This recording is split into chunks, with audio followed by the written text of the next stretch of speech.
Okay. Welcome to the Deschutes County Board of Commissioners meeting for 9 a.m. Wednesday, August 25th, 2021. First item on the agenda is Pledge of Allegiance. Please join me. I pledge allegiance to the flag of the United States of America and to the republic for which it stands, one nation, under God, indivisible, with liberty and justice for all. Next item on the agenda is citizen input. We do have, I guess this is one email referring to a order referring to park parcels in the county. So we'll acknowledge the 1994 county order that was referenced to, and yeah, we'll just take it from there. So we're not going to respond to that today, but we have received. Is there any other citizen input? Is there anybody on Zoom or a phone number? Seeing none, we'll move to the consent agenda. Quite a list today. Yes, I think our biggest list. I move that we approve all items on the consent agenda. All right. A second. With that, I'd like to just thank the dog board folks that are engaged in this. We're saying goodbye to, I think, one and welcoming two, and then also Public Health and Behavioral Health Committee. So just some great community engagement in these committees of Deschutes County, and also some minutes. So with that, call for the vote. Commissioner Chang? Yes. Commissioner Dare? Yes. And Chair votes yes. And I do want to thank Michael Schultz for joining the Behavioral Health Board. I think that's really important. So, Yeah. Thank you. At this time, item number 17, a presentation, Deschutes County Transportation Safety Briefing. I can say with firsthand experience, I've seen quite a few, hopefully not real bad crashes, but a few of them, just intersections and side of the road and cleaning up after a crash as I'm driving around. I mean, it is happening out there. I will acknowledge that. It's a real shame. Yes, it is. Well, good morning. Chris Doty, Road Department. I'm going to kick off this presentation, kind of introduce the subject, and then quickly dish it over to Tyler Diekey with the Bend MPO, and then Matt Kittleson of Kittleson Associates is on the Zoom call, and he has some slides to present today. So board, as you may recall, Deschutes County developed a transportation safety action plan several years ago. This was funded primarily with a grant from the ODOT Transportation Safety Division. The goal of the TSAP is, to look at transportation safety within our system, both from the engineering perspective, where you look at crashes where they're happening and engineering fixes that you can implement in the infrastructure to address the issue, but more importantly, non-engineering related approaches towards transportation safety. And so things like safety culture and communication to the public to draw awareness to various safety issues. And so that's kind of been the focus, more so of the TSAP than anything else. About the time that we were doing this, of course, the City of Bend via the MPO was also developing a TSAP for the areas inside the MPO and UGB boundaries. So we pretty well blanketed Deschutes County with this process. And there were a lot of commonalities between those non-engineering safety culture related issues that Deschutes County is seeing in its system, that the City of Bend is seeing in its system. And so with those commonalities, there's an opportunity to partner on the non-infrastructure, non-engineering approach. And so that's kind of what we're here to talk about today, and what we can do to basically create information campaigns and draw awareness and create that safety culture within not just Deschutes County, but this area and this region as a whole. So today in the presentation, Tyler's going to walk you through both the Bend and Deschutes County TSAP documents. Going to talk about ODOT grants and opportunities to continue to invest in this process. The A in TSAP is action, and so that's the goal is to continue to take action to implement these things together. Going to introduce the project management team and the consultant assignment through this process and project. So with that, I'm going to turn it over to Tyler to kind of walk through the rest of the slides. All right. Good morning, Commissioners. I'm Tyler Deakey, manager of the Bend MPO. As Chris said, we worked, Chris Doty and myself and others worked back in 2018 and 2019, and we developed safety action plans for both Bend and Deschutes County. Those plans, as Chris mentioned, we really dug in and looked at the crash data and looked to determine what's causing the crashes within our area here. And the plan identifies infrastructure issues, but also identifies a lot of behavior issues, things that can't easily be addressed through infrastructure. Those things are speeding, aggressive driving, intoxicated driving, those type of things. And as we wrapped up that work on those two plans, ODOT approached us and offered us some grant funding to specifically focus on those non-infrastructure items and really start pushing out a safety campaign. And so we secured funding from them, and through the MPO, we're administering a grant on behalf of for this safety implementation in Bend and Deschutes County. And we're right now working on developing a safety communications plan that will be rolling out later this fall, and a calendar that's associated with that for pushing out messages associated with different issues over time.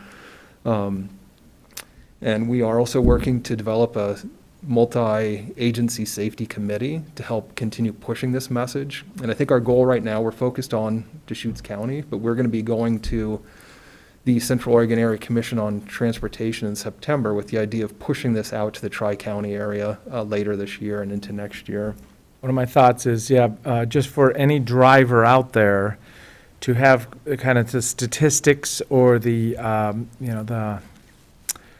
real world examples of how crashes are happening, because as I say, I've seen a few intersection crashes and even intersections with, some taillight lens plastic in them. So, there must have been an accident here. So really just the education of every driver to understand that, these and I'm referring to intersections right now, but intersection crashes are happening because people are just that half a second less patient than they need to be sometimes. So, I can imagine that a good education campaign will be pretty valuable right now. But I brought up 2 weeks ago on Friday afternoon, I actually was going up the hill at Tumalo heading towards Sisters, and two cars passed. Clearly, there was not vision, and the people coming from the west actually pulled over to the shoulder. I mean, it could have been like horrific, whatever, and thank God those drivers. But when you see that the people that work at the Sonic in Redmond were being spit on because apparently they didn't have ice cream or something, I mean, gosh, we need kindness and civility, and I think you have a major job ahead of you when you think we've had all these fatalities. You see it, you feel it everywhere. I mean, these are young kids that are working at a restaurant, and listening to their stories, it broke my heart really, because it's like, everyone, you just need to take a step back and really take a deep breath and realize that we're all doing the best we can. And it's a very difficult situation. So I don't know, what do you think, handing out jelly beans or something? I mean, what can we do to make people, please be sweeter, be kinder, be more thoughtful, and definitely a vehicle can be a weapon, a serious weapon. And it sounds like that's what's really happened all over the country. Yeah, I mean, the issues that we're seeing here are not unique to Bend or Deschutes County or Crook County. I mean, we're seeing a big uptick in fatal crashes all over the United States right now. And Matt Kittleson will talk about that just a little bit. But yeah, I mean, I think our focus is we're looking to, Clackamas County has been really pushing on the transportation safety culture message for about a decade, maybe a little bit longer now. And Lane County has also been working for about 5 years, and so we're going to really be trying to follow some of the things that they're doing and where they found success to help roll out that safety message, making sure that it's a positive message, but also making it so that it's a personal message, that it begins with you, it begins with me, as we're each out there driving, walking, or bicycling on our transportation system. So are their numbers actually better in Clackamas and Lane? That I don't know. Well, I meant, if that's been what they've been working on, yeah, it would be interesting to see if their numbers have jumped like ours, or if their messaging has really been impactful. Yeah, and that's something we could look into. Thank you. So we're talking about behavior and non-engineering. I would call this to some degree, we're talking about social engineering here. But one thing I'll be interested to hear about is how the group that's overseeing the implementation of this plan is parsing the population and targeting messages to, critical demographics that need to hear them, because there are, I've seen a lot of public education campaigns that are targeted at the general population, which may not reach the people who are engaging in the behaviors that are the concern. And I've seen other public education campaigns that are really targeted at, you kind of know who your sub-audience is that you're trying to reach, and you use the messages and the communication pathways to get to them, and to reach those people. So that'll be because there are behaviors, intoxicated driving, texting while driving. We know that there are subpopulations of our general population that might engage in those behaviors more than others, and so I'll be really interested to hear how you're really kind of micro targeting the messaging in the most effective way possible. Yeah, that's something that in our discussions with Clackamas County staff, they've actually been doing quite a bit of research and work in that area, and they're doing micro-targeting through different social media platforms, particularly to target specific groups. They're using advertising through TikTok, for instance, to target the 16 to 22-year-old population around some of the issues that they're seeing with that age group up in that area, and doing other sorts of advertising similar to that, really focused on specific groups. And so I think that's something that we will be trying to follow as well. Great. It's good to hear. And Chris mentioned, or I mentioned, that we have grant funding right now, and ODOT has offered us additional funding for this next federal fiscal year. And as part of our strategy, we're going to be looking at how do we continue a funding strategy to make sure we can continue this message beyond the ODOT grant funding that we know that we have in hand right now. We have a pretty good project management team. It includes folks from the City of Bend, City of Redmond, Deschutes County, and ODOT Region 4. And we've been meeting with that group about once every 2 months through this process, and we will be continuing to meet with them over the next year as we work to actually implement that communication plan. And the safety data, what's shown up here, the data that's in that graph is a little bit dated now, and that's from 2007 up through 2016. And you can see that the crash data dipped during the Great Recession, and it started climbing again shortly afterwards. That trend continued. The data stabilized a little bit in that 2016, 17, 18 timeframe. But then in 2020, we saw a pretty significant uptick in crash data, and we think we're seeing the same thing in this current year. And with that, I'll turn it over to Matt Kittleson. Thanks, Tyler, and sorry I couldn't be with everyone today. I was lucky to spend a week with my 2-year-old niece last week who gave me a cold, and if the last year and a half has taught us anything, it's stay home when you're sick. So I'm here today. So to build on Tyler's point, and to the observations that you all have been making, we saw 31 traffic deaths in Deschutes County last year, which is the most in the last 5 years. And unfortunately, we're seeing those numbers be exceeded again this year. So we're certainly seeing a lot of crashes, and unfortunately a lot of severe crashes. So what do we do to address that? As Tyler mentioned, this is not unique to Deschutes County, and really we can focus on the things we know promote a positive outcome related to the severity of crashes, which is slow down, drive sober, buckle up, and pay attention, eliminate distracted driving. So a lot of the campaigns that the group is working on are focused on these 4 points. And we're seeing, there's a lot of the observations of crashes, and unfortunately we saw a crash with some of these factors involved on Century Drive just a week or two ago. So these are real outcomes and things that, if we focus on them, can really have a good positive impact on crash severity in our community. Next slide, please, Tyler.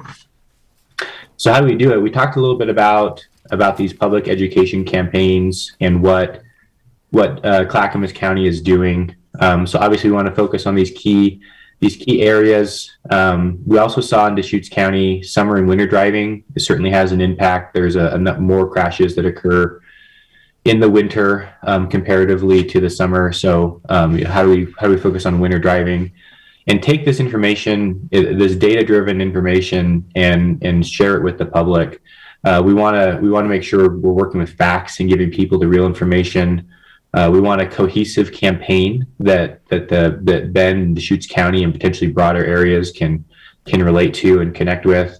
And then to the points that you all were talking about, really make sure that these are messages that are tailored.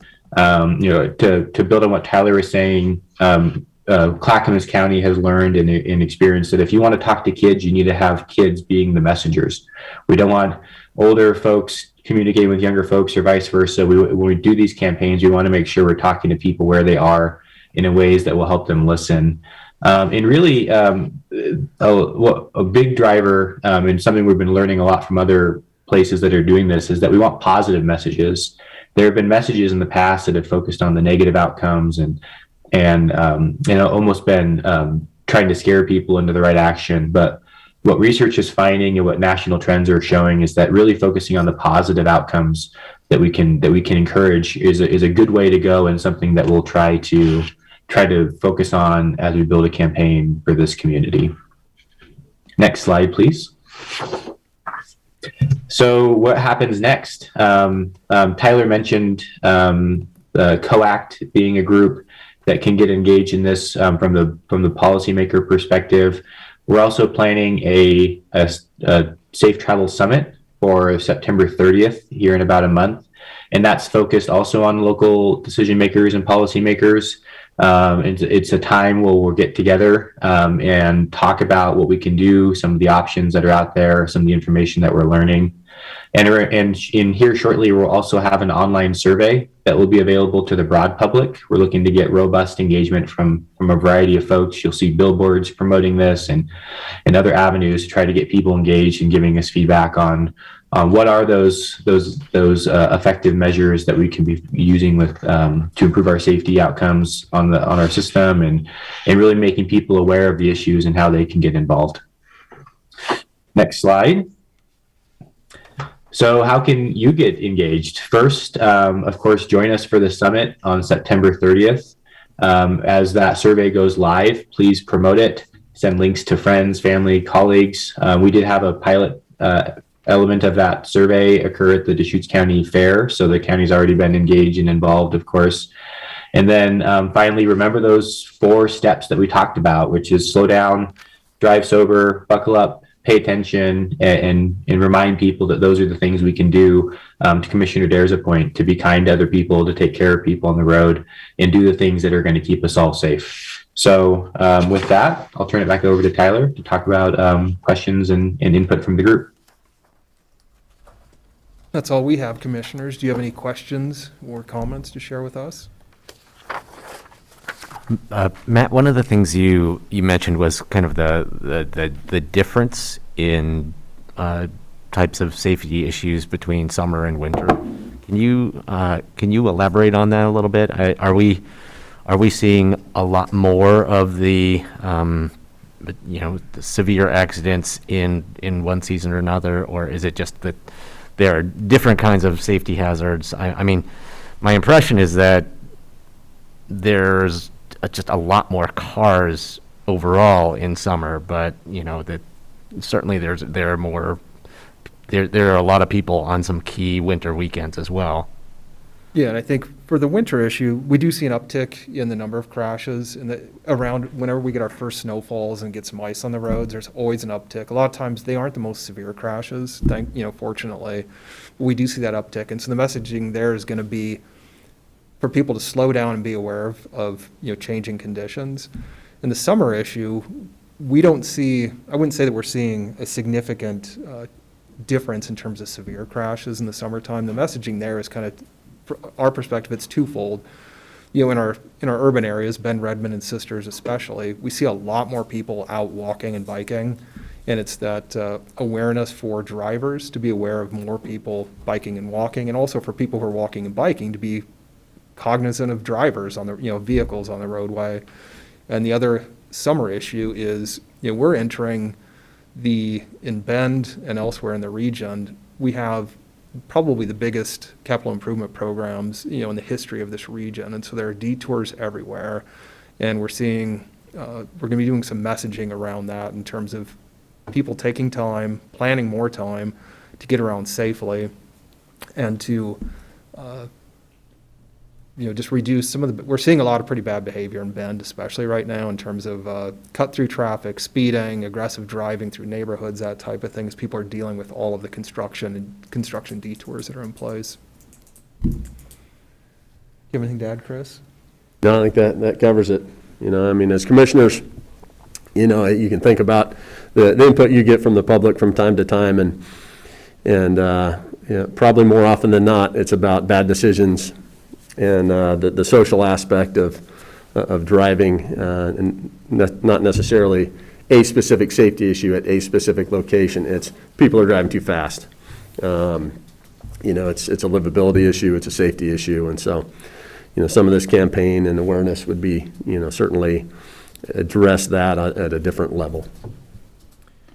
Well, and we do see license plates from all around the country, and so it is that, it's just a slightly different traffic pattern than other places. Every place is a little bit unique. Some of those turns and U-turns and people pulling over because they didn't, don't know exactly where they're going. You see a lot of that in the summertime, and it's really, kind of ramped up during this time where people are purchasing homes in Deschutes County, coming from all around the country also. So then they have friends and family showing up, and people are driving on our roads, which is fine. But yeah, you see some pretty erratic behavior just from not knowing exactly where they want to be. So I've seen that out there also. I was just wondering, Matt, do you know, has Clackamas done a better job then with their messaging that they've tried? I know I drove through the back way of Clackamas in May, and you're driving on a lot of small roads, and they seem very antiquated, but, quite lovely, because it's, you're kind of in rural Clackamas County, and has their messaging helped? I don't have the numbers either, but I will definitely look them up and we'll share them with Chris and get them back to you. The one thing that was a key takeaway from Clackamas County's perspective, in my view, is they've been able to drive a lot of public funding towards safety improvements and education campaigns and sustained funding, which is, if you talk to Chris and Tyler, that is a big challenge, is when we find an issue, how can we address it quickly and easily? And that's something that they've been able to do, is continue to highlight safety. I'm expecting that they've had outcomes that are reflective of that, but I don't have the numbers today to share that that's the case. So Ward Hamby, we know that's a serious issue. Did we have any fatalities last year at Ward Hamby then? No, not at that intersection. No, but we are going to get that replaced shortly, are we not? That'll be a 2022 project. Okay, so that's, I know I've been there, and you always feel like you're holding your breath when you get through that intersection safely. So anyway, and then last year, the 31, I know 3 of the 31 were those young women and sisters. That was heartbreaking for the community. Indeed. So anyway, yeah, definitely more messaging, and positive messaging if you can, and to our youth too, because I believe all those girls were under 20, and it was really sad. I'm sure their parents will never get over it. Well, one of the foundational pieces is just the rates as we know them, total crashes opposed to, and fatal and incapacitating crashes. As soon as somebody sees that chart, you're like, oh, yeah, it is serious business here. So just seeing the numbers for anybody that's a driver may be very empowering, because then there's a conversation. Did you see those numbers? Just talking to somebody about that also.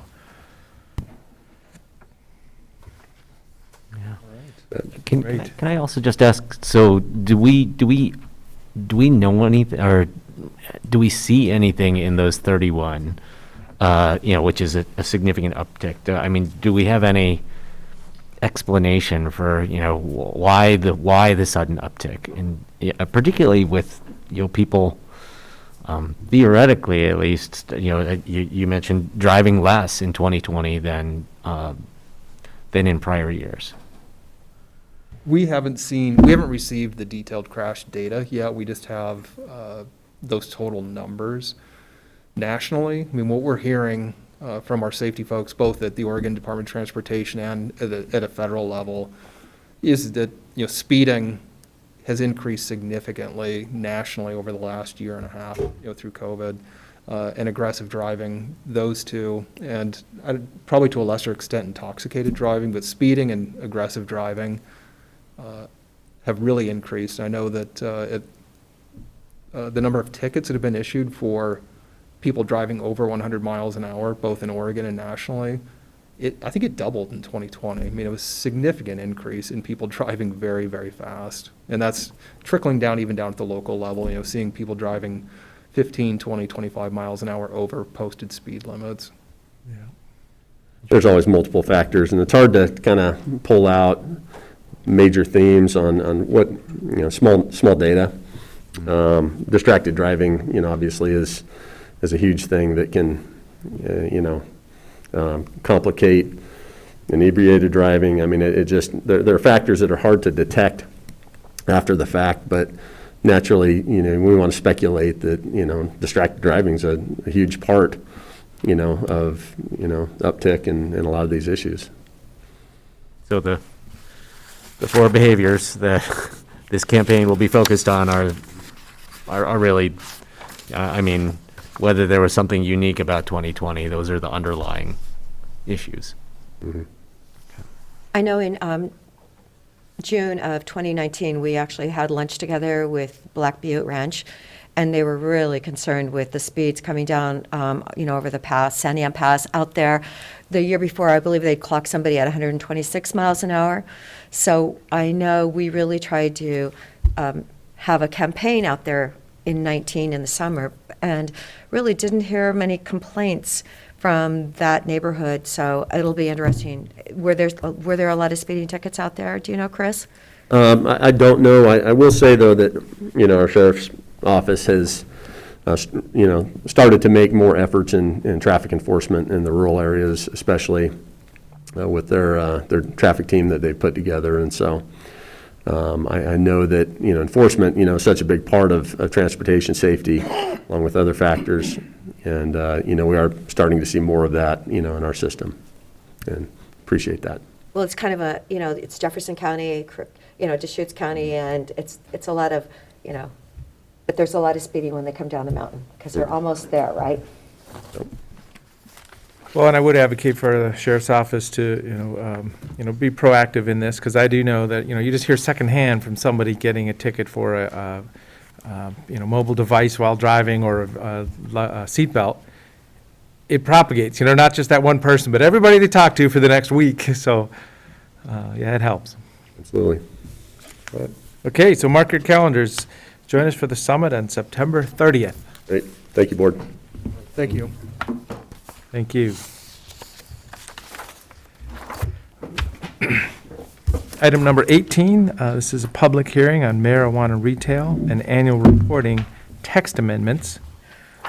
So this is a public hearing on the matter. I have a script to get this going here. And there's a written testimony. Do we all have a copy of this? Mm-hmm. Or two different testimonies stapled together. Good morning, Commissioners. For the record, Tanya Saltzman, Senior Planner. As the Chair noted, the Commissioners should have a copy of two public comments that came in after the packet upload deadline, stapled together. And I'm going to share my screen. I'm driving from this computer here today.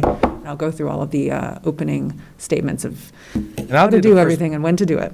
I'll do the first bullet, just acknowledging this is the public hearing on file number 247-21-000579-TA to amend the Deschutes County zoning ordinance to extend the permitted hours for marijuana retail businesses and to modify marijuana annual reporting requirements.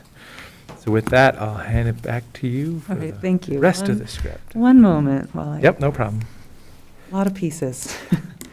Okay. The Board of County Commissioners will hear oral testimony, receive written testimony, and consider the testimony submitted at this hearing. The hearing is also being recorded. The board may make a decision on this matter today, continue the public hearing to a date certain, or leave the written record open for a specified period of time. The hearing will be conducted in the following order.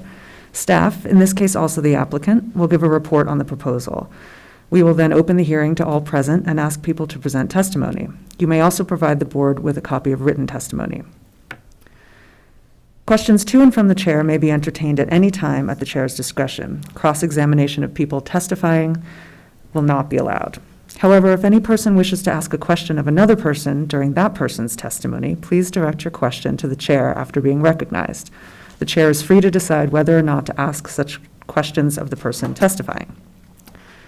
Prior to the commencement of the hearing, any party may challenge the qualifications of any commissioner for conflict of interest. This challenge must be documented with specific reasons supported by facts. Should any commissioner be challenged, the member may disqualify him or herself, withdraw from the hearing, or make a statement on the record of their capacity to hear and decide this issue. This hearing is also being conducted using Zoom. Following the Zoom procedures, we will ask if any members of the commission need to set forth any information that may be perceived as a conflict of interest. And now I'm going to go through the Zoom. It's a few slides, so bear with me, please. So the hearing is being conducted using Zoom as well as in person. This is how this hearing will work. Participants are either panelists or attendees. Panelists are on video. Attendees can view the panelists, but they can't yet speak. At the start of the meeting, all microphones are muted to prevent audio feedback. At the start of the hearing, panelists will be the board and the staff only, and the attendees will be general public. County staff will present its staff report and will answer any questions from the board. Next is public testimony. There's no sign-in sheet for remote testimony, so whether in person or remote, please provide your name and your mailing address at the beginning of your testimony.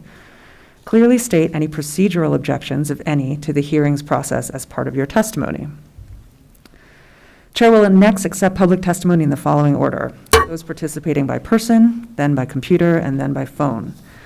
For computer attendees, they will be elevated from attendee status to panelist, and their audio will be unmuted. That takes a couple of seconds, so don't panic if you disappear if you're waiting to testify. You will then provide testimony.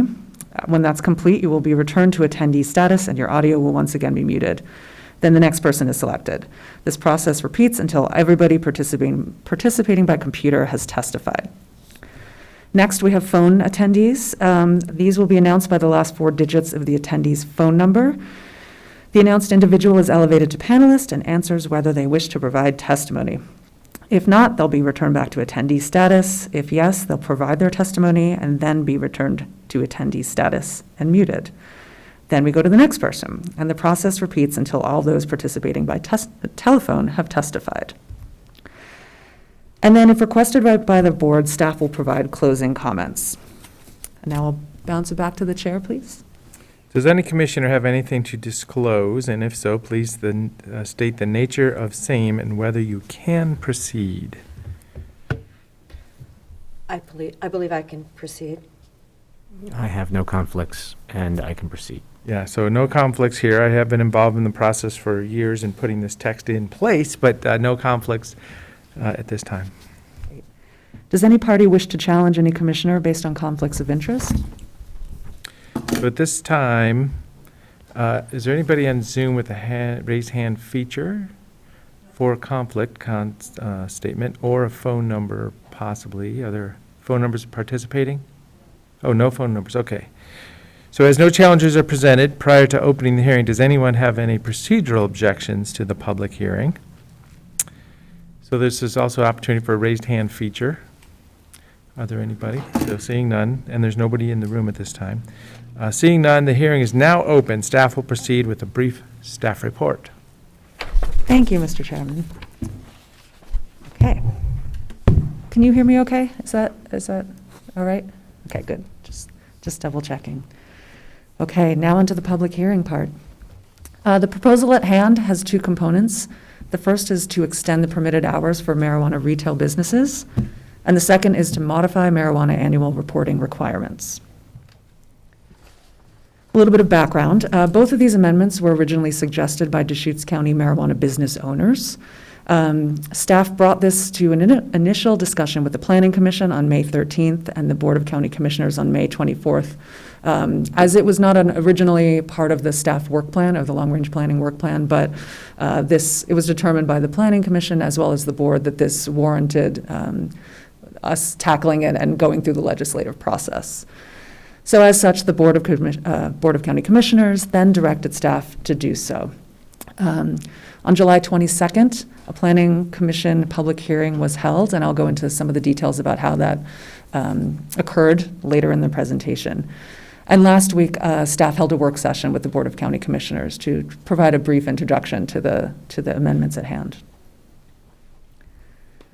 So the first component is retail hours, and the proposed change changes the hours of operation for marijuana retailing from it's currently 9 a.m. to 7 p.m., and the proposal is to change it to longer hours, 7 a.m. to 10 p.m. And this is in line with Oregon Liquor Control Commission hours. I think OLCC just recently changed their name, but we're going to call them the OLCC regardless. A little bit of background on that. There's currently 2 marijuana retail businesses in Deschutes County, both of which are in South County. The owners, both of whom have testified throughout this process, and I believe one may be participating today. They've cited competitive disadvantages with neighboring communities because they are quite close to those neighboring communities who are not in the rural county, and those other businesses have longer hours. So it's a disadvantage to them to close when their neighbors are open. That's the retail hours aspect of these amendments, which is fairly straightforward. And now I'll go on to the second part. Annual reporting. The proposed text, proposed changes, it adds text to state, if directed by the Board of County Commissioners, an annual report shall be submitted to the Community Development Department.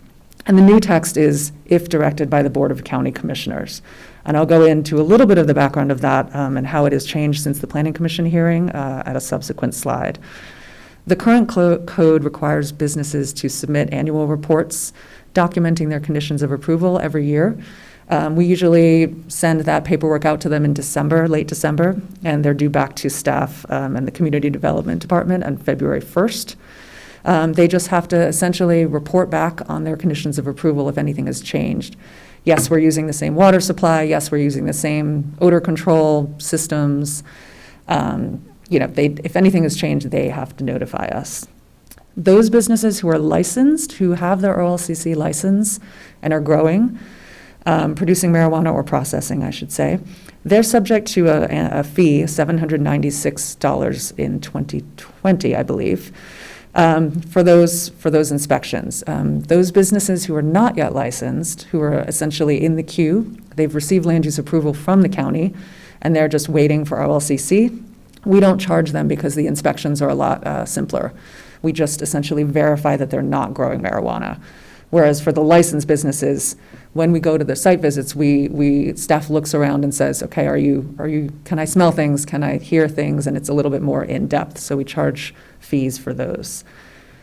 Once those annual reports are received by all of the businesses, staff kind of logs them and tracks them, and then we schedule site visits, usually in the summer and the fall. I believe we're about to embark on that cycle any day now. I think they're scheduled and they're happening later this month. We anticipate about 34 site visits for 2021. Approximately, I would say, between a little more than half are licensed and a little bit less than half are unlicensed. That's how it's shaken out. In 2018, 2019, and 2020, staff observed 100% compliance with those conditions of approval that we could see: odor, noise, etc., secure waste disposal, all of the things that we monitor. And all of those who are not yet licensed, as I just described, were verified to not be growing marijuana. So in other words, 100% compliance across the board. Oregon Liquor Control Commission performs their own inspections, some of which overlap with Deschutes County's, the things that we look at. They look at a little bit more than the county does. They delve more into kind of the licensing aspects of their employees and things like that, harvest weight. But there is a lot of overlap with security cameras, secure waste disposal, the amount that they're growing, that type of thing.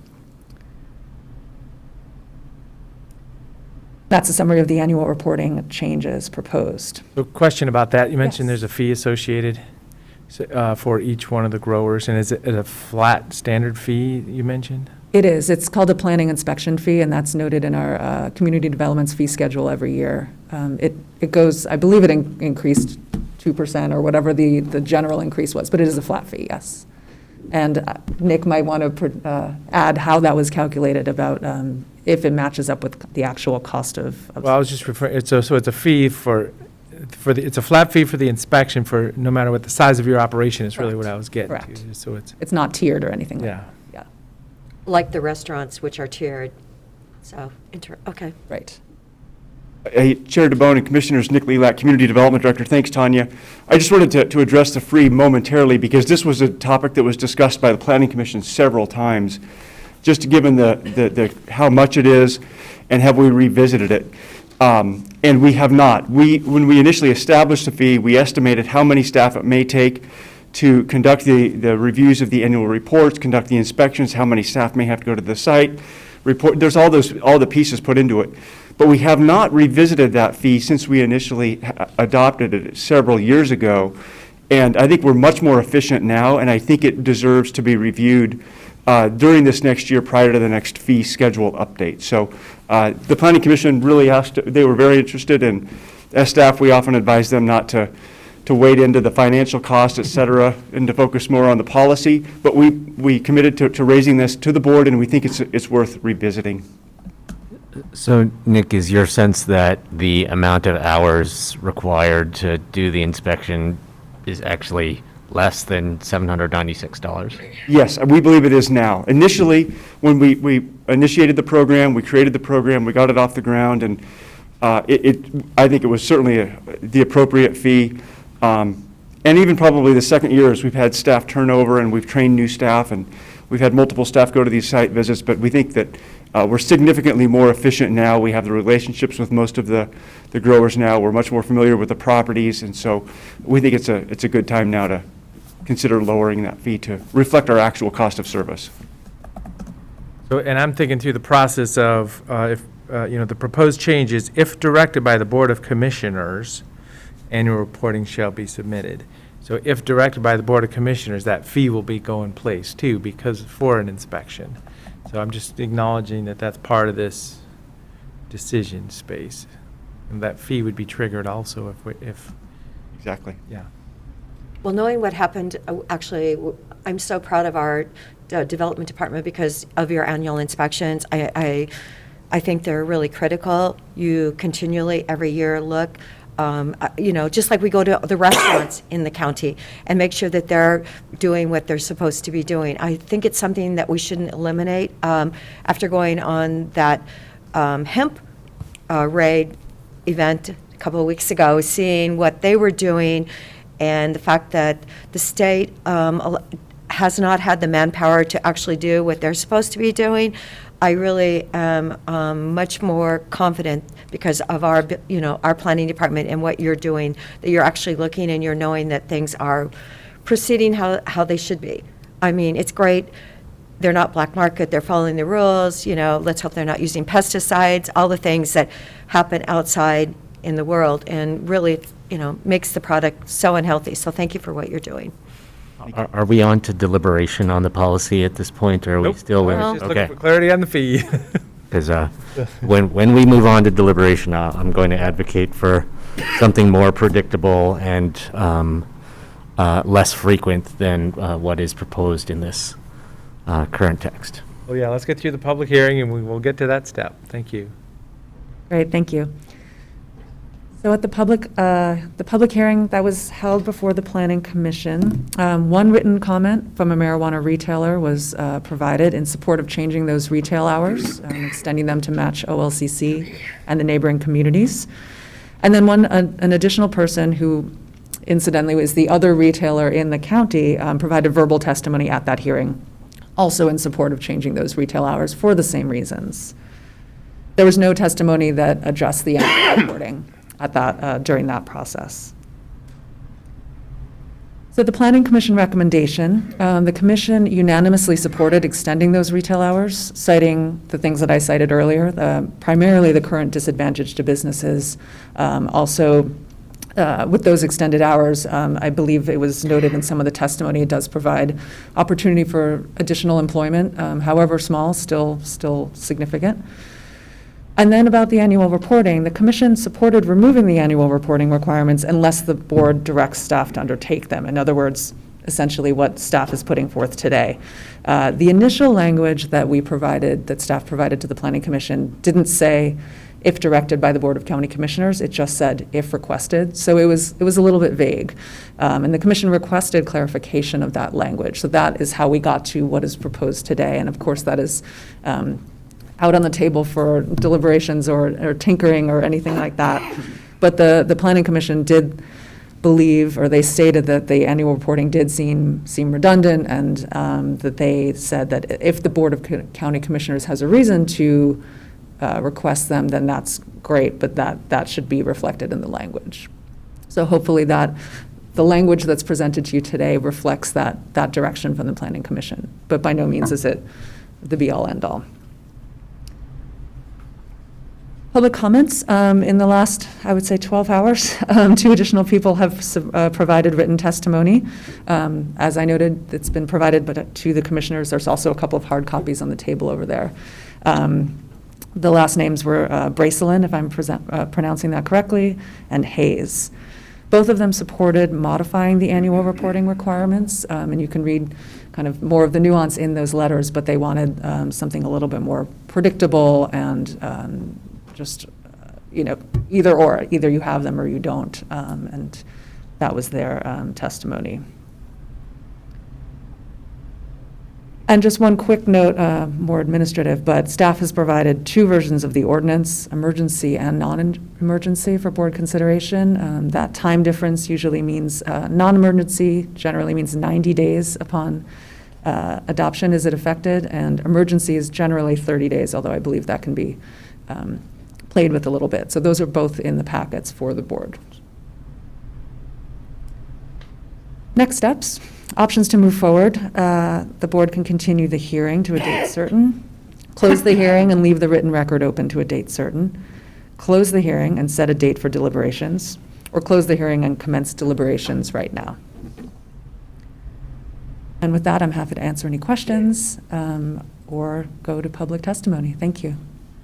One point of clarification, just a reminder, I guess, is that these were 2 items that were just kind of out there. We had people come to the county and say, I'd like these retail hours to be aligned, and then, now that we're a few years into this, what about this inspection process? So I'm just acknowledging these were out there, these were requested, they were packaged together and put forward by the county in support of these requests. It wasn't applicant initiated specifically. So this was something we talked about previously that put these in motion at the board level, which ran it through the Planning Commission and now back to us. So just as an entity, this is our project, basically.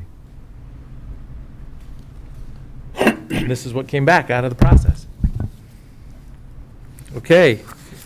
Could I just, could you remind me about the slide where you described kind of the, essentially the solicitation of public comment, the public notification for this hearing? Can you remind me kind of where that was advertised, and how broadly the information about this matter was disseminated? Yes, of course. So legally, we provide notice to the local paper of record, which in this case is the Bulletin. So there was public notice posted in the little public notice thing for both the Planning Commission hearing as well as this hearing. We also conducted, prior to the Planning Commission public hearing, outreach to the industry, I believe it was the Cascade Cannabis Association and some other people that we're aware of in the industry who have participated in the past in other marijuana-related text amendments and processes. Most of them, with the exceptions of those who did participate, we have not heard from them. We also have a project webpage that we've put out that kind of keeps all the updates. It's on the CDD page that has all of the latest and greatest of what the meetings are and all of the documentation. So that's our outreach that we've conducted. And Tanya, if I can just mention one other thing. We also publish a weekly, Land Use Weekly review, and at the bottom of that, we have a list of all upcoming meetings that have agendas, and we certainly don't expect that to satisfy any notification requirements.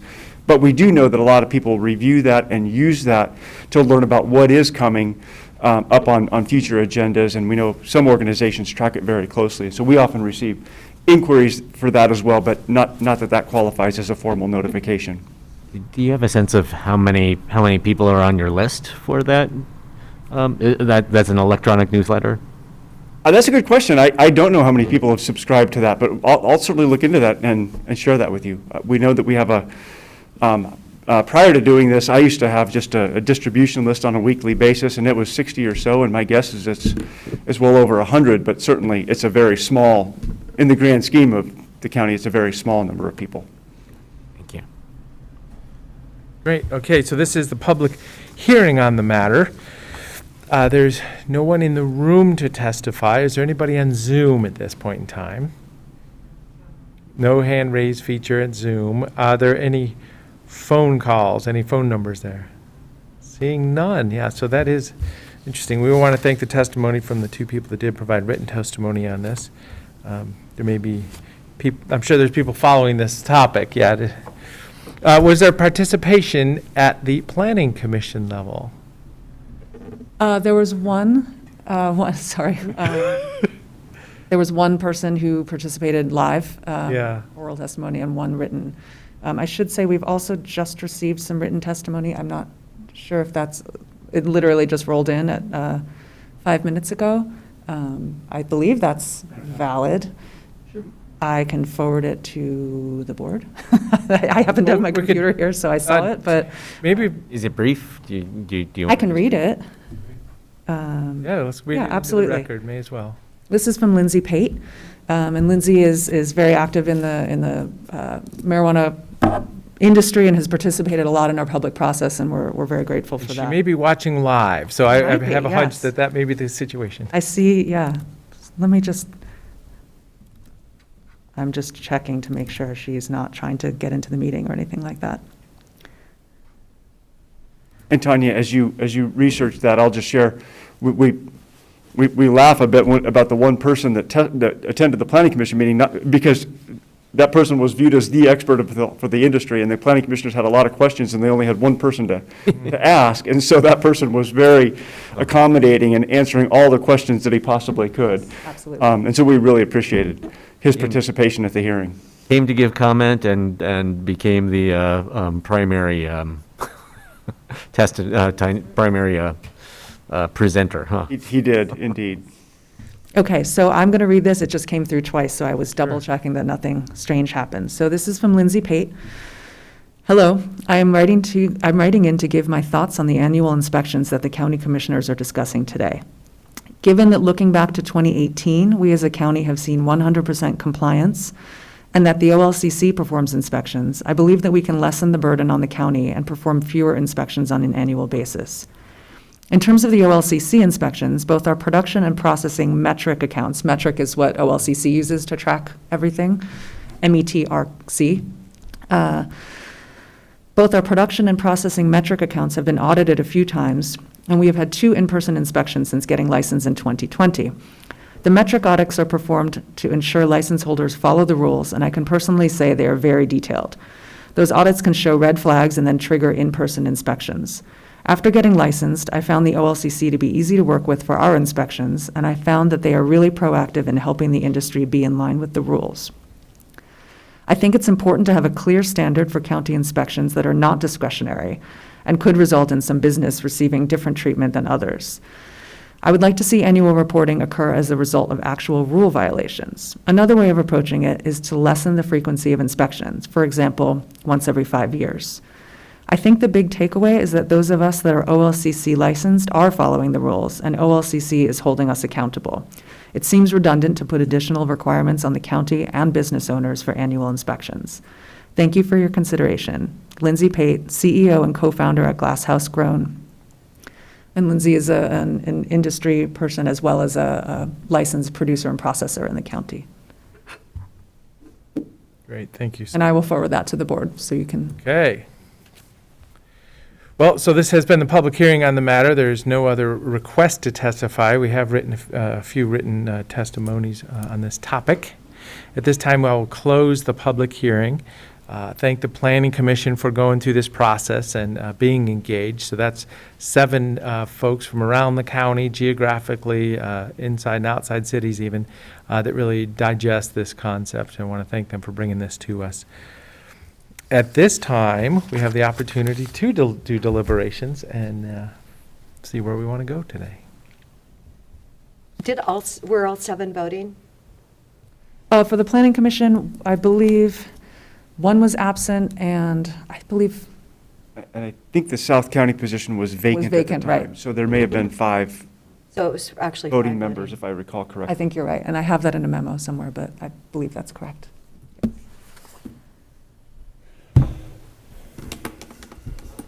So this is deliberations on the matter, or it could be deliberations on another day. This is a first step into deliberations following a public hearing. And it sounds like, yeah, we have thoughts to share already, so let's maybe just start down the list. Commissioner Chang, do you want to? Well, it seems like we've done a robust public process around these recommended text amendments, and on the second item, the annual reporting requirement, it seems like all the testimony that we're getting is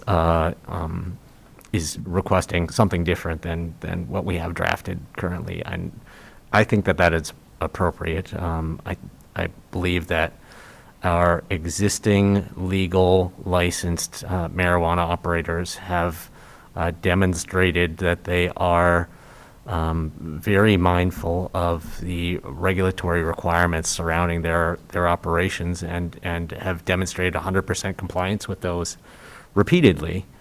And they're concerned that this is what we have drafted is unpredictable and introduces a degree of unpredictability into their business and their industry. I think is a very valid concern. So I would be interested in seeing a reduced annual reporting requirement, whether that be to make it as opposed to annual, as Lindsay Pate suggested, every 5 years, or whether we would go to some kind of complaint-driven approach, as Gary Braceland has proposed. I think either of those would be more appropriate than kind of leaving it in text as a discretionary item for the Board of Commissioners. So then marijuana retailing, are you supportive of those hour changes? Yes, I would support those. Okay.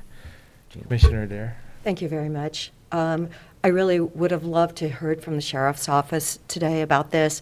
When you think that we just heard the report that there were 31 fatalities in Deschutes County, but we didn't ask, do they know how many of those people were actually stoned? I mean, you think people that are stoned are driving slowly. That is, I believe, opposite effect of what happens when people are using marijuana. I know you see a lot of drinking, but a lot of people that are drinking are also using marijuana, so you've got both of those effects going in. And, if they really want the hours changed, I don't have a problem with that. But I definitely think our inspections, lowering the price a bit, but I really believe that our inspections, I know they happen. I don't have that faith in OLCC. I see what's happening in Southern Oregon. They have got a cartel nightmare down there. They've got OSP. They have had to add to the system. It is a nightmare. And some of the pictures that I've seen, even in our county, clearly there are some operations going on. And for the people that are doing business the way they should be, I think an annual inspection, you fill out your form, it's due February 1st. We've kept it really consistent, and I'm really happy to hear that it's been 100% compliance. But I have so much more faith in our team actually doing the inspection. When I went on that code enforcement, I'd actually talked to the Department of Ag for the state of Oregon, and I said a year ago, how do you know that you have all the hemp license? They had actually assigned licensing to different labs here. Well, apparently one of those labs that they'd assigned to was going to test one plant that was sitting outside the door. Now, that's clearly not what the regulations say, and therefore, I just feel better if our team is doing the work. And, if we can lower the price, of course. But this is something that we do for all our restaurants, for our spas, for our gyms, for our hotels. I mean, everyone. It's important to maintain the standards for the good of the public, and I believe that by leaving that annual inspection in place, I think it's important. So really, I'm disappointed that we didn't hear from someone from the Sheriff's Office, because I know they felt like these annual inspections are really worthwhile and they are beneficial for our community.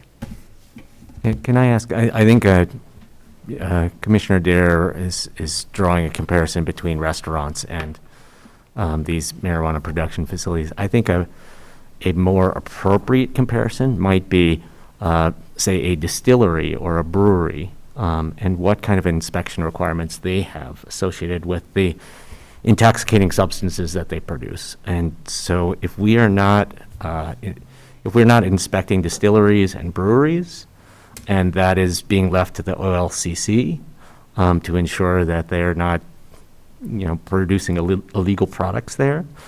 I think that what would be appropriate would be to maintain consistency with that approach.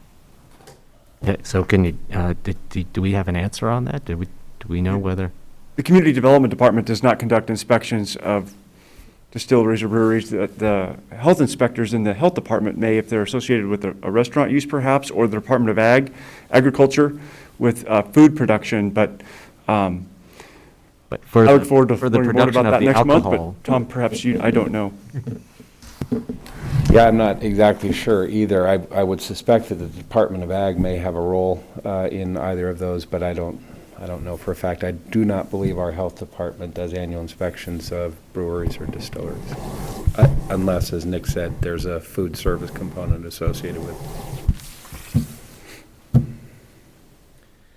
it. So I would be inclined to drop the whole annual reporting section.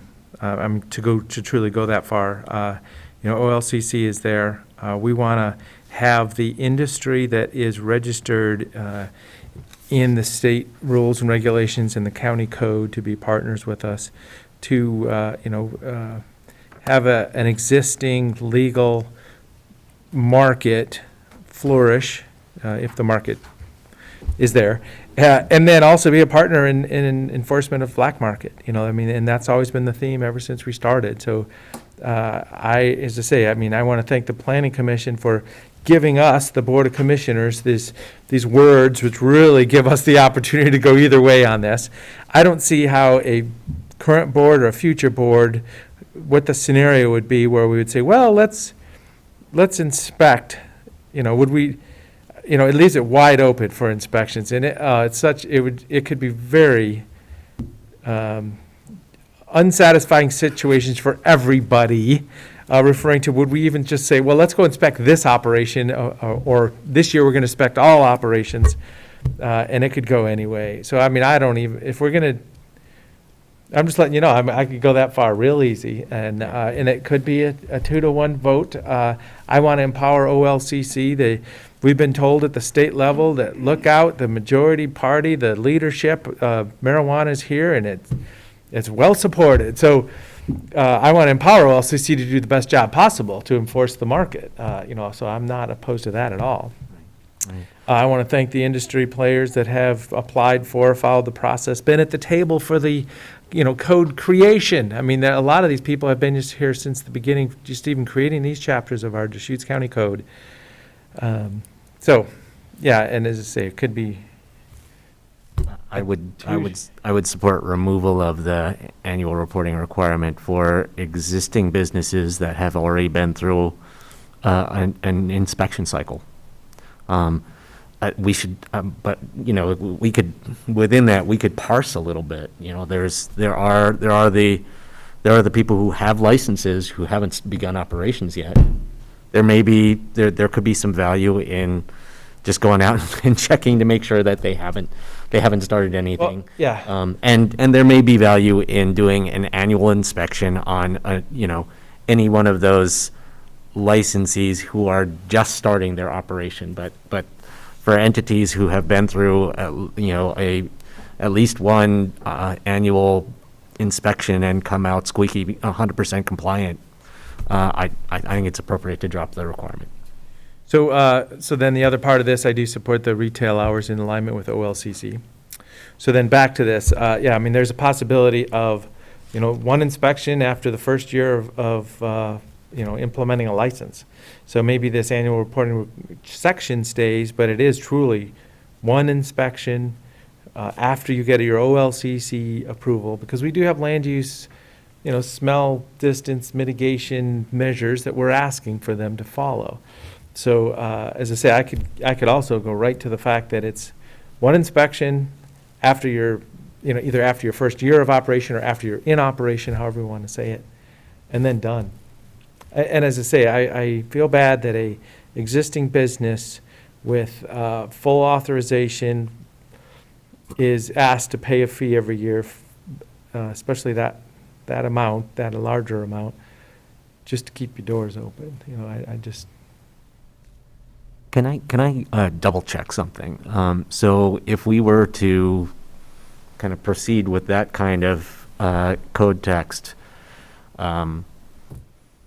if a neighboring landowner is concerned that someone, that a marijuana producer, a legal licensed marijuana producer is violating the terms of their license, they could request a compliance, they could, you know, make a code compliance complaint. Is that correct? That is correct. And which would then follow with an inspection, you know, some kind of a investigation to ensure that the licensee was being compliant with the requirements. So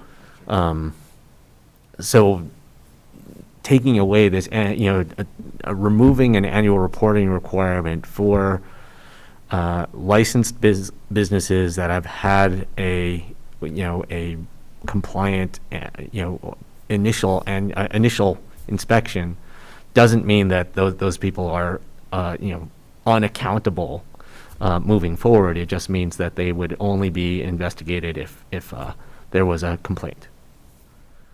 That is correct, and the complaint would be that the marijuana operation is not in compliance with their land use approval, which the annual report is demonstrating an ongoing review of the approval. So yes, a neighbor could in fact submit the complaint that they're not operating in compliance with their land use approval, and then that would trigger the investigation, the inspection, and coordination for compliance. That's correct. And just to be clear, that would be an inspection from the code compliance Right. wing of things rather than planning stuff. So it's Correct. slightly different in terms of who does the inspections. But yeah, it's the normal process for kind of any complaint to code compliance. That's Correct. I think I mean, that sounds like a very satisfactory mechanism for ensuring compliance and enforcement to me. Well, so as I say, I just wanted to, you know, make sure my opinion was out there on this one. And then, yeah, annual reporting, maybe, what about one-time reporting, you know, post implementing a license? Because that is the situation we're in. The first time you implement the smell mitigation system, the setback requirements, the, you know, lighting at night requirements, you know, just the specific items of our code, it may be good to be able to review it and say, oh, yep, because, I mean, we were in this room many times where people are explaining which smell mitigation system is going to work, and the, you know, air changes per hour, and the carbon filters, and the maintenance schedule. You know, we've been through all that. So now that we have some history on that, yeah, one time, I mean, is that in there already? We must do that when there's a land use approval with conditions, once you open your doors, are you following the conditions? Is that in there implied already, or would we need that? So good question. When somebody applies for a building permit or before they receive their certificate of occupancy or something of that nature, planning is required to ensure that the land use conditions of approval are satisfied. This is just, the difference here is that once that the certificate of occupancy, for example, is signed off and approved, then with the marijuana operation, for example, we don't know the operations and the impacts. So that would still be the value of conducting that inspection a year later, is to demonstrate Yeah. that the air quality systems Yeah. or the noise, those things are in compliance with Because the the day you land use have decision. Right. a clean floor and a permitted structure, you still don't have mature plants Exactly, and the impact of that. exactly. And sometimes there can also be a lag time between, they might get all their buildings ready and permitted, but they're still waiting for that license to come through, because Yeah. it does take a while. Yeah, so even your certificate of occupancy, it could be another lag. So yeah, that would, so as I say, I didn't even think this far down, but yeah, maybe it is just a simple statement saying, one inspection following the first year of operation or something like that. Yeah, moving from an annual report, annual inspection to an initial inspection and report. And Commissioners, if I just may offer one alteration to that, if you, for your consideration, would be if it's 1 year after its new operation or a modification of an existing, because there are opportunities for them to either expand or to move their facilities on a property per the grandfathering provisions in state law. So it would just be to ensure that any, for example, major changes would remain in compliance with the code, something of that nature. That sounds like a good addition. So this is proposed wording changes now, but it's the will of maybe two of the commissioners. I'm just trying to see the quorum here. Yeah, so then, can we come up with some proposed wording difference? We certainly can, and we would bring that back to you as early as, I don't know that we would be able to bring it back next week by September 1st. We have an opportunity to coordinate with legal counsel, but likely by your next meeting on September 8th, in a couple of weeks, I would expect we could. So then, if we have a proposed word change, would we have community input on that somehow, or what would that look like? Your discretion, this wouldn't trigger requiring reopening the public hearing. This was on the table as an issue you were addressing, and so. Well, but even people emailing us to say, hey, I like that idea. Certainly leave the or this record is open. that. Oh, okay, yeah, there we go. Without reopening the public hearing if you chose to. Okay, yeah, so maybe so a proposed slight wording change, written record still open, so we can get some feedback on it and then bring it back. So then, And then, what do we think about an inspection for the entities who have a license but have not begun operation yet? Do we want to have an annual kind of checkup on those sites? well, so I guess as a small business owner, proposed business owner, I mean, people that haven't received an OLCC license haven't had a fee inspection by the county yet, have they? I mean, we don't, Those who do not yet have their license, they get a brief inspection, but they don't have to pay the fee. yeah, so that's kind of what I'm seeing, so the day you're there with a fee inspection is the day that's kind of the product of a operation review, not a proposed operation review. Right, and generally, once you have your license, I think maybe historically there's been perhaps one. Usually, once they get their license, they're all systems go. There's not that void again. They're not there's not another queue in general, in my experience. There's been some extenuating circumstances where they get their license and they can't ramp up quite as quickly as they would like, but they're generally not hanging out and not producing once they receive their license, if that makes sense. Okay. Yeah. So, yeah, okay, so this was deliberations, and I did close the public hearing, but now we'll refer to it as an open written record for Yeah, this? you would be continuing deliberations to whatever date you pick and holding the record open till that point in time. Okay, Or great. maybe a day prior if you want to close it before you continue Yeah. deliberations. So then there'll be a proposed slight wording change of some sort from the discussion. And, yeah, I support leaving the written record open and deliberations continuing with the proposed edits from discussions. And that language will be generated and available due to the timing of getting agenda material to the board secretary and whatnot, that folks would have an opportunity to review that at least 4, 5, 6 days before you continue deliberations, Yeah, and to provide any comments. okay. Yeah, so it'll be part of our published agenda, probably a Thursday or Friday before a Monday or Wednesday. Correct. Okay. Typically, I think it would be a Wednesday, but Yep. you could do it on a Monday afternoon if you wanted. Yeah. Okay. And then since the draft ordinances we had as part of our packet included both pieces, the retail hour operation and the reporting requirements, would we wait to act on the retail hour You don't have component to. as well? You could parse it Or off, and staff could prepare an ordinance that would just address the hours piece presently, if you want to address that, and then come back in whenever, a week or two, with the other piece. Can we do that now possibly? I mean, because there was, Certainly could. yeah, So I have a question. sure, please. Will the inspections be done this year? Yes, they're already underway, or They are almost underway. underway. Yes, And the will the scheduling price has be happened. the same, the $796? That fee has already been paid, that was paid in, earlier this year. Okay, when they submitted their form, they actually paid their fee. Okay. So that's been, yeah, the process would not change because it's drawn out so much, it's a little weird. This is technically for reporting year 2020. We're doing the inspections in the fall of 2021. That's just kind of how it shakes out with the optimum time to inspect. Well, it makes the most sense because the operation I was at, clearly there was hardly a difference between the marijuana plants growing outside and the hemp plants. They were just a little bit further behind. Mm. So, yeah. Yeah, so those fees. Okay, have good. been Well, I'm glad to hear that we're going to inspect this year. And let's hope everyone passes.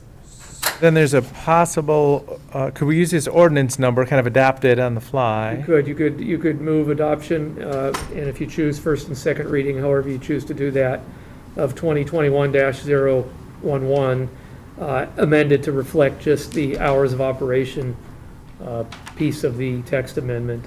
And then staff could generate that and get it to Sharon for your Okay. signatures today, I'm sure. So this is for 2 existing retail operators in the rural county, so this is a smaller subset. It is in alignment with OLCC published times, and there has been support shown by all 3 of us. Is there support for declaring this as an emergency ordinance? When we've done this in the past, we've used emergency ordinance effective in 30 days, which gives a window for appeal.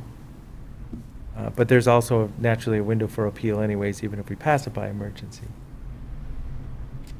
given the lack of public input, public comment in opposition to this, I would support doing it as an emergency measure. So, Commissioner Adair, Mm-hmm. you support that? Mm-mm. No, I think it can just go through. Okay. Isn't it 90 days? It would be 90 days, and if we use the word emergency, it could be another time. So, No, I think I'd feel better once we get our inspections done, and, you know, if this goes together, then, The inspections are for production facilities, and this other piece is for retail operations. I know, but the whole industry, it's well, and I'm, had 100%, and I think that's, you know, I just hope it's still 100%. so yeah, I support not doing it by emergency. This is changing retail hours by a couple hours on the front and the back end. It's hard to use the words emergency in that ordinance, just the face of it. You know, it's like an offer to do some action faster than 90 days, but on the other hand, it's not an emergency. Well, I mean, if we're concerned about, the health of our businesses during our, COVID, this period of COVID economic recovery, giving them the flexibility to expand their hours, if they can muster the human resources to do that sooner than later, I think is a benefit in terms of economic recovery. But if I'm the only one who would like to do that, then we can proceed with the 90 days. Okay, so then at this time, ordinance number 2021-011, if someone wants to make a motion in support of part of the text amendments proposed today. And maybe Dave can help us with how we would word that. I Yeah. think the motion would be to approve the text amendment as presented relative to the hours of operation for the retail license holders, and to direct staff to modify the ordinance to reflect that. And then you'll separately deal with the other piece in a week or two. So moved. Dave There we just- go. Or ordinance number 2021-011. Yes. So Commissioner Dare said so moved, so that was the motion. And second. Okay, we're getting somewhere. Anything else? Seeing no other discussion, Commissioner Dare? Yes. Commissioner Chang? Yes. And Chair votes yes. Okay, thank you very much. Chair Yes, DeBonne, I'll please. just provide that we have 288 people that are subscribed to our. Oh, there we go. So thanks to our staff, Tracy Griffin, for responding. So you have that information as well. Well, and I've shared that with people over the years, and when they see it, they like the content, so I'm sure people have signed up just from sharing, yeah. And might the commissioners want to identify a date for the return deliberations? And that makes it a Oh, little yeah. easier. Oh, there you go, yeah, for this is a code matter. If somebody can help us with a calendar, Sharon maybe. The 1st or the 8th, I believe, are the next two Wednesdays. Yeah, so. From yeah, from I a, would suggest the 8th, just because we have to turn it around quickly. Yeah, I want to 2 make sure weeks. that Adam Smith is available to help us with the language. Okay, so the 8th of September, and even if the 8th is a point in time, at least we'll acknowledge it at that board meeting, even if it doesn't get landed And so then. that would be for continued deliberations. Yes. And will the record remain open until you convene deliberations? With a written record open till then, yes, till September 8th. Great. Thank you for the clarification. May I ask for one more clarification? Sure. On those deliberations, well, I guess I have two things. First, for the retail, it's not first reading, correct, of that ordinance? I have to Nope. come back first with a revised ordinance, Right, just reflecting retail, and then we'll do a first reading at another date. correct, unless they want to move first reading today. And maybe that was Well- your intent. If that was your intent, then you might just want to clarify that your motion included first reading, and then it would come back in 2 weeks for second reading. So, well, and then, yeah, let's acknowledge that. Thank you very much for that clarification. So first reading, does the title still work? Because it does referring to just changes in Title 18, I think. Yeah, that would suffice. So, yeah, we can just drop the "and" modifying annual reporting requirements, and it reads correctly. Let's just formalize that. So Commissioner Dare, do you support reading by title, or can you make that motion, ordinance number by title only? Okay, ordinance by title only, amending the Deschutes County Code, Title 18, Deschutes County zoning, ordinance number 2021-011, This be first reading. as first reading. second. Okay, any other discussion? Seeing none, Commissioner Dare, Yes. Commissioner Chang, Yes. and Chair votes yes. So now this will formally be the first reading of ordinance number 2021-011, body to be edited from the meeting packet provided, but the title is an ordinance amending Deschutes County Code Title 18, Deschutes County zoning to extend recreational marijuana retail hours of operation. Second reading, probably about September 8th, yeah. Yeah, so that, There we go. Now it's starting to come together. Thank you. Thank you. thank you very much, Catch. appreciate it. Okay. Moving on to the next item. Item number 19, consideration of signature of document for Oregon Health Authority. And I see Shannon is joining us. Thank you for joining us early. You got to see deliberations. Absolutely, thanks. Good morning. Please take it away. Yeah, so here today to ask permission to accept $163,400 for parent-child interactive therapy as part of the intergovernmental agreement. This is a continuation of services that we have provided here in Deschutes County since 2010. We currently have 5 fully trained staff to include, which I'm proud to say, an international PCIT certified clinician and a skills builder. And then we're in the process of training 2 additional staff. We have 6 locations throughout Deschutes County. In Lapine, we partner with the Kids Center to provide services. We have a location here in Bend, 2 in Redmond, and 1 in Sisters. So this request is to accept those funds, and I'm here today to answer any questions you might have about what we do with these funds. One question is about the location. So we have staff that can implement this program, and then the locations are all around the county. So some county county facilities, and then Kids Center's not a county facility, correct? Correct. Yeah, we just have trained staff there. But yeah, it's basically a one-way mirror, and a trained clinician sits behind that mirror while the child and the parents sit on the other side. And through the use of wireless communication and earbud, we provide guidance to the parent as they're working with their child and observing behaviors. It's a pretty neat program.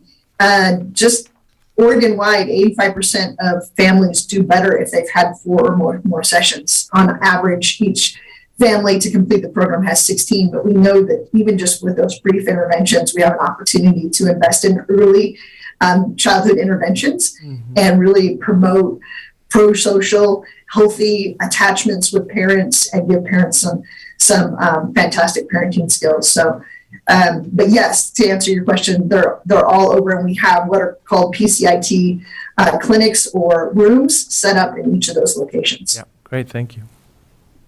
I was just going to ask about how you measure you measure the impact or effectiveness of this intervention approach, but then your 85% after 4 visits statistic answered my question. Yeah, we use a form called the ECBI, or Early Childhood Behavioral Interventions. I think the I is interventions, but that's given family feedback and clinician feedback, and we track that from the beginning all the way through. So we collect data through this process, which is what some of the funding goes to offset the cost of what it takes for staff to implement the program. Great. Is there any other questions? So how long are these sessions? You said that they have to sign up for, 16? And how long are they? So the average family gets 16. So we really look at what is in the clinical interest of the family. There is a curriculum that goes through it. Some people take longer to get through each of the skills than others, but the statistics show that if someone has at least 4 sessions, then we see 85% improvement. So, but the average person attends 16 sessions, and they're about an hour long. You can do that for an hour with a 2-year-old? Yeah, so it varies, right? It would definitely vary based on the development of the kiddo, but you're talking about a parent maybe sitting in a room playing with a child. So the room is set up with toys and games and activities. So it's not just the child, the 2-year-old's not getting therapy, the parent is getting coaching through that earbud. And so, yeah, it would definitely be based on development. A 2-year-old might have less sustainability in terms of time. Okay, did this program develop in Oregon then originally? It's an international program, so no, we implemented it in about 2010, so we've been doing it for over a decade now. But where did it start, do you know? I don't know what state it started in. I certainly can get that for you, but I can just tell you it's an evidence-based practice acknowledged worldwide, not just here within the United States. Okay, thank you. Great. So Yeah. funding from the Oregon Health Authority for our parent-child interaction therapy. Is there a motion? I move approval of chair signature on document number 2021-631, accepting a parent-child interaction therapy grant from the Oregon Health Authority. And I'll second that. Any other discussion? Sorry, do I need to give this OHA agreement number as part of that motion? Okay. Not needed. So call for the vote. Commissioner Chang? Yes. Commissioner Dare? Yes. And chair votes yes. Thank you very much for joining us. Thank you, Commissioners. Have a great day. Thank you, Shannon. Thank you. Item number 20, consideration of a resolution authorizing full faith and credit obligation related to Lapine Sewer District.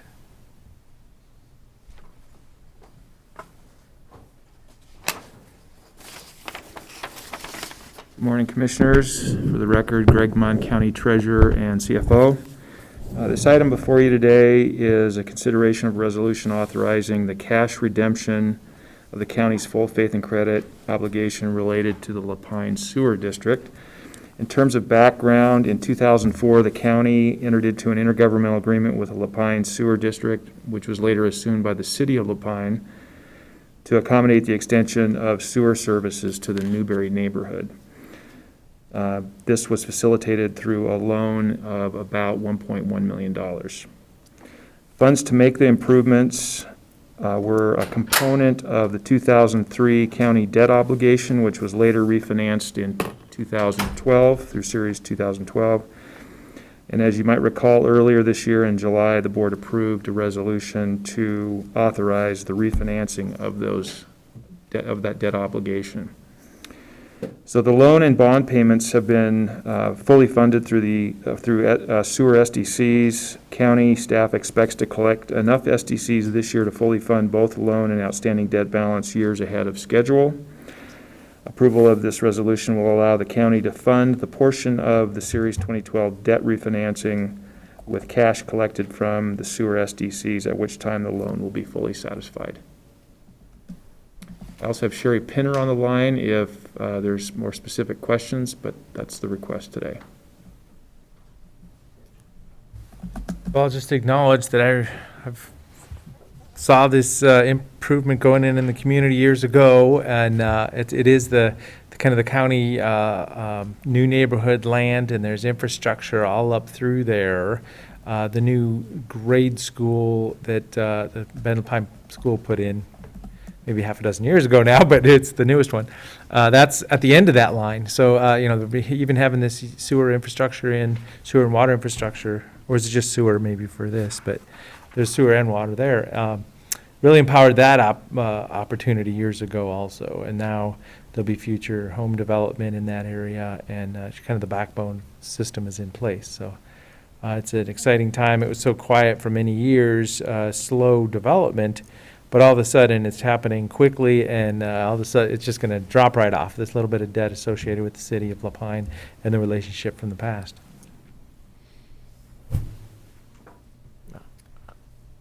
I think retirement of this debt, or completion of the repayment of this loan, is really exciting. I have some questions more broadly about how we paid for, or how the Lapine Sewer District, which became the city of Lapine, what other funding they used to pay for this project. But I can wait to ask those questions till after we get through the business at hand as well. And the reason I want to ask those questions is actually because I think it has some bearing on an item that we're going to look at later today, which is wastewater connection for the community of Terrebonne. And I'm curious whether there's any lessons to be learned from the way that this infrastructure investment was made in Lapine for that situation. Well, so, that'll be a good conversation, because this was already an existing sewer district. There was a sewer and a water district, so there was two different boards at the time. And then those boards had a system development charge in place. So there was always a revenue return on each house that gets built. Mm-hmm. Terrebonne, there's no district at this time, so it's starting from a step before this even. Well, it has we'll the talk water about district, but it doesn't have the sewer district, so, and the amount of need, the grant need is quite excessive, but yet the opportunity, so that's this afternoon's agenda, right? Yep. No, this is wonderful that it's actually going to be able, it's years ahead of time. That's nice to see that we're actually doing what we should be doing and paying off our debt. So I move to approve resolution number 2021-061, authorizing the cash redemption of the county's full faith and credit obligations relating to the Lapine Sewer District. I'll second. Any other discussion? Seeing none, Commissioner Adair? Yes. Commissioner Chang? Yes. And chair votes yes. But Okay.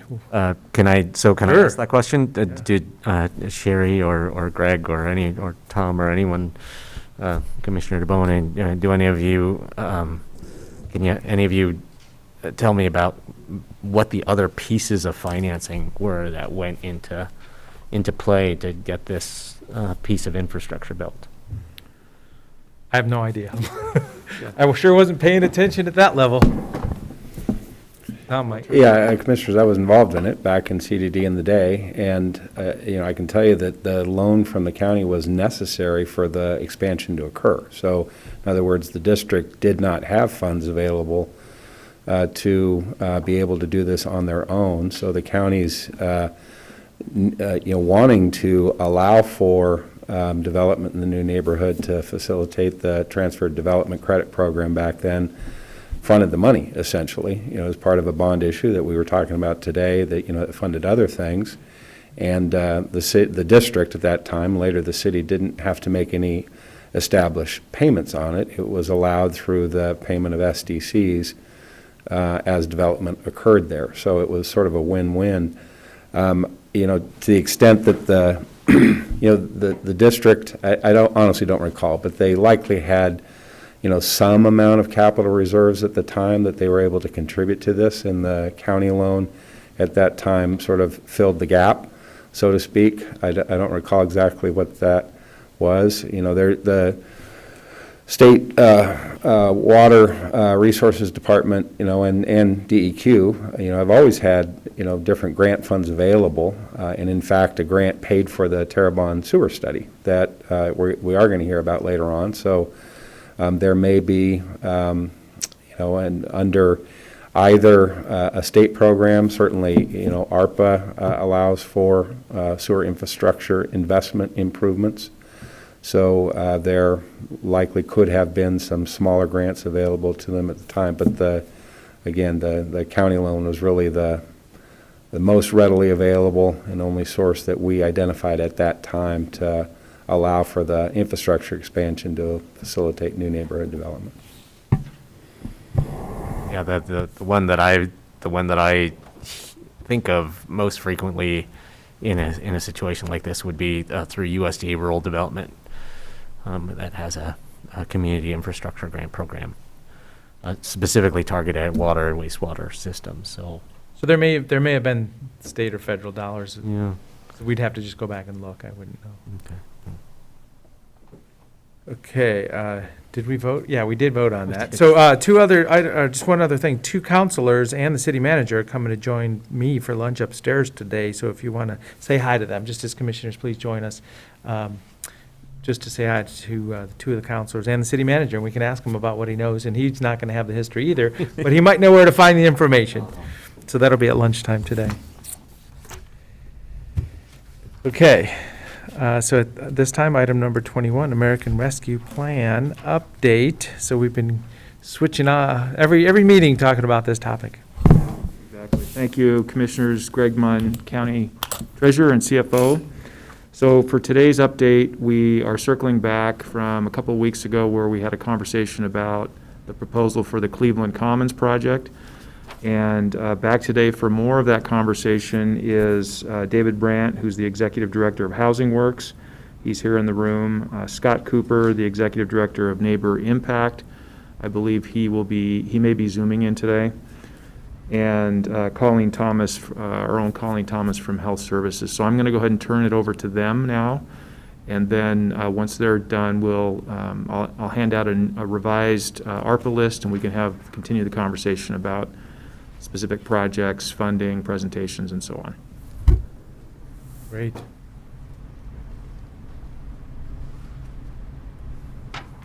Thank you very much for joining us. So Cleveland Commons. Thank you, Chair and Commission, for hearing this. I think you've heard a bit about this before, so I'm here mostly to answer questions, but I can give you a brief overview. This will be a 36 unit apartment complex specifically designed for permanent supportive housing for chronically homeless, and actually a particular type, and Colleen can talk to you more about the intended residents. But it's located on 5th in Cleveland and Bend, just north of Reed Market, on property that's owned by Neighbor Impact. And we're actually in partnership with them in terms of developing this project. We're the developer. I think Neighbor Impact will be handling operations. They'll probably do that through a contract or in a number of contracts. But so I can answer all kinds of questions about the physical nature of the building and costs and things like that. So Housing Works is the housing authority, and who would be placing people there, I guess, is one of the high-level concepts. So these people will be placed through the coordinated entry system. Colleen is obviously the expert on that, and so Yep, I'll defer that to may be her for on her. exactly. Okay, how good. this works. Thank you. Thanks for joining us. Just for the record, my name is Colleen Thomas, Homeless Services Coordinator for Deschutes County Health Services. And yes, so the individuals that would be identified for this project would come through our coordinated entry system, which is a HUD mandate that we run through our Continuum of Care, the Homeless Leadership Coalition. Individuals on that list go through an assessment called a VI SPDAT. It's a nationally recognized assessment, which stands for Vulnerability Index Service Prioritization Determination Tool. And that way we are kind of identifying vulnerability for those individuals so that we can ensure that we are placing individuals into that program that meet the chronic homeless, high utilizers of services, high vulnerability for those units. So when you say the Housing Leadership Coalition, so yeah, is it Deschutes County in the end, or is it not Deschutes County, I guess is what I'm It's trying. not Deschutes County. Yeah, okay, so. It's the Continuum of Care, which is the Homeless Leadership Coalition, which serves the Tri-County area, including the Confederated Tribes of Warm Springs, and it's a collaboration of service providers throughout the communities. Is it yeah, so, I mean, tell me about that entity then. Is that a nonprofit? The Homeless Leadership Coalition is not a nonprofit. It is a continuum of service providers, so it's all voluntary. It is, again, our continuum of care, which is HUD mandate to receive certain funding from HUD. Neighbor Impact is the lead agency and fiscal leader of the Homeless Leadership Coalition. And so the coordinated entry system is a process for people to access certain programs. So then are these no-cost housing opportunities for permanent supportive housing always? Well, so the programs that individuals access through the coordinated entry system are run by different programs. So this project itself, permanent supportive housing at Cleveland Commons, would be facilitated by the owner-operator, so potentially Neighbor Impact and Housing Works, and how those are funded is a separate subject, but we also have our rapid rehousing program that is run by Neighbor Impact, our FUSE program, which is frequent users of system engagement, our other permanent supportive housing program, which is Scattered Site, goes through that as well. Central Oregon Veterans Outreach, some of their housing programs go through the coordinated entry system, as well as Cascade Youth and Families. So each of those agencies, it gets very convoluted. So each of those agencies have housing programs that are mandated to have individuals referred to the program through coordinated entry system to ensure that the continuum is serving those that have the most vulnerable and highest needs in our community. So I just need to know the basics. Who owns the land? Who's going to own the land in the long run? So the land is currently owned by Neighbor Impact. It will be contributed to our partnership with the Neighbor Impact, which is called Housing Impact. Merger of the names, and that partnership's been around for 5 years. And so Neighbor Impact is the majority partner of that partnership. We are the managing partner because it's a housing development organization. So the legal owner will be Housing Impact, but that's the land. For the land and the building also? Yeah, the building goes with the land. So at the end of the reversionary period, which will probably be 90 years, it will go back to Neighbor Impact. Okay, so there's an entity created, partnership, housing authority, community action agency, 100 years for this. That's what so that's a good starting point now. Yeah, so the coordinated, it was a mystery to me for a long time too. When I think about it, it's a gatekeeper entity, right? So it's the gatekeeper in between the potential tenants and the opportunity, right? So, and it's really only used in the homeless sort of situation. We also have some new grants new vouchers that we got from HUD just about 2 months ago called emergency housing vouchers. All those vouchers are referred to us through, or the tenants are referred to us through the coordinated entry system. So Okay. that's just kind of how Yep. it works. No, so, and that, yeah, gives, because, I mean, obviously, there's a need. Permanent supportive housing, you know, if we can get it, it's going to be utilized, we know that. So I'm just trying to understand the back-end business part of it, too. Wonderful. Go ahead. One of my questions was, so David, when we were discussing the property off 27th, the idea of doing permanent supportive housing there, if the county was able to sell or convey that property to Housing Works, had come up. And so I was just curious kind of how you think about that project in relation to this project. Would they serve the same clientele, or? Yeah, most likely, same or very similar clientele. So this is 36 units. There's probably a need for well over 100 of these units in the city of Bend alone. And these will serve the whole county. So the units that we would construct at Connors would be sort of like the second phase or second iteration. And again, it'd be the similar size, probably 35 units or so.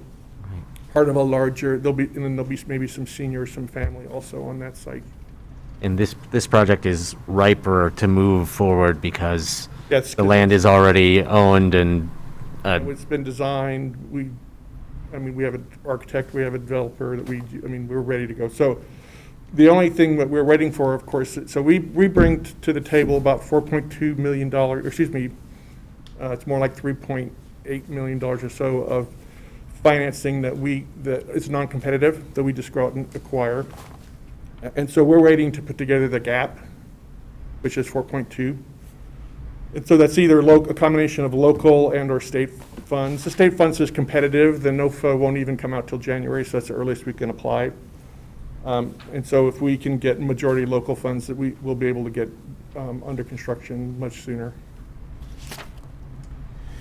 So when I hear that concept, I have a hunch that if we come up with any amount, there could be it would pave the way for that competitive process to be Will help. easier. Absolutely would help.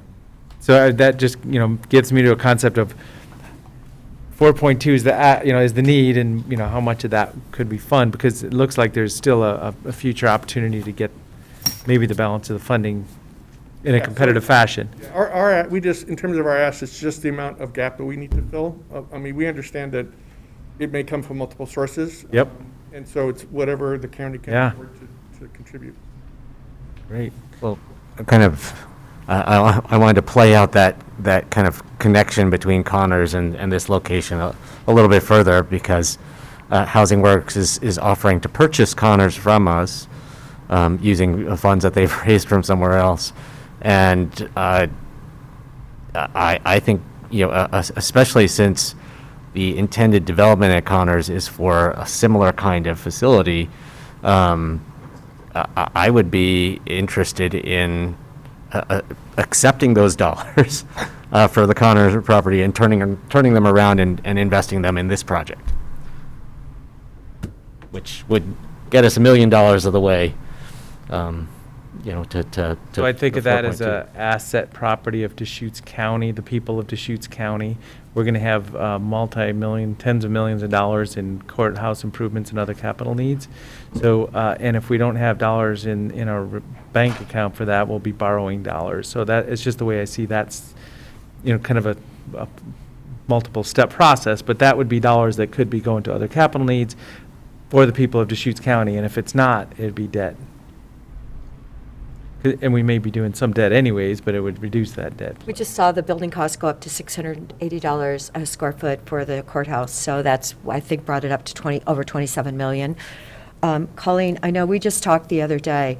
We had thought that there were like 1,500 homeless in the county, but I've been talking to a lot of people recently, and they think we're way out of touch, and they think the numbers are way higher. I'm just wondering.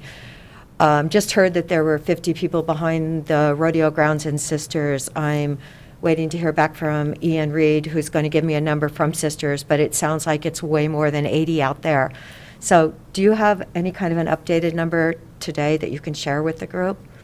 I don't have an exact updated number. The data that we have is based on our point in time count, but we know, the information you just shared, that as from service providers' boots on the ground, that the number is way higher than some of those data points. And so I'm not surprised by some of those numbers that you are sharing, and I would say that the information you're receiving is probably accurate in regards to, and I think the important piece that we have to remember is some of those data points that we have are voluntary numbers. And so I would say, again, I kind of stand on that about 1,500 that are experiencing homelessness within our continuum here in Deschutes County. And we're going to see those numbers increase. And I think it's very visible in our community that we are seeing more folks experiencing homelessness. And with the eviction moratorium, as I mentioned last time we spoke, that number is going to increase as well. So I don't have exact numbers for you, unfortunately. It's a very fluid number as well. But I think that, yes, the number is much higher than that of the data points that we do have. Well, I know that Hunnell Road had 35 in January, about the 1st of January, because someone made a count for me personally. And then they went back in the end of May and made another count, and it was up to almost 90. Yeah. And I believe that it's even gone further down the road now. So, and if you haven't noticed our weather, are we going to have like the coldest winter ever because we had the hottest summer? I don't know. But you remember a couple years ago, it was 29 below in Sisters. Mm-hmm. Who can survive outside when it's 29 degrees below zero? So I just, looking at this project and thinking that, okay, it's 36 apartments, and if we have hundreds and hundreds and hundreds of people, or thousands of people now, what's going to happen, and what if we do have a really cold winter? Mm-hmm. Yep, and I think that's, the increase. I know that there's also a proposal coming your way from Sisters in regards to a warming shelter there as well. But that's for 6 people. Right. And 6 people, and if there's 50 over at the rodeo grounds that we know of, yeah. Yep, so the need is much greater than the services that we have, and that's only going to continue. I was doing some research in regards to our coordinated entry numbers, and so we, I believe it was 2019, we had 220 individuals that would meet the criteria for this permanent supportive housing complex. In 2019, you had 220? Yep. That met that chronic homeless definition that needed permanent supportive housing. That number is, of course, increased, but so the need is there. And so, as I mentioned last time we all met, is that, getting ahead of, at any point that we can to provide resources, whether it's permanent supportive housing or shelters, they won't go unused. Currently, our emergency shelter in Bend, that the city of Bend is supporting in Shepherd's House, they are over capacity at this point at night. So there is a need in our community, and it is being accessed. So I just, we as a community need to really look at our prioritization of what services are going to make the longest impact for those in our community. Do you mind sharing the number at Shepherd's House? Or I believe that they're seeing on average of over 60 a night. And their capacity, because then of COVID restrictions, they had to back down to that number. Okay. So we know we're behind. Yes. And that any investments we make a dent in catching up. The idea of getting ahead someday, I mean, that's really ambitious. But I'd be happy if we can not fall farther behind and catch up a little bit. When we look at this project, this project provides the opportunity to serve and address your very specific, unique homeless population. And one of the things I'm trying to figure out is how much higher investment per unit per bed, essentially, does that justify in relation to other kinds of homeless facility investments we could make? And I know that the target population for this for this development are hardest to house, frequent users of the emergency department, frequently, frequent interactions with law enforcement. And there's some real costs associated with all of those things, which in my mind are justifications for, okay, this bed for a currently homeless person, is worth investing a little bit more than just another bed at a shelter.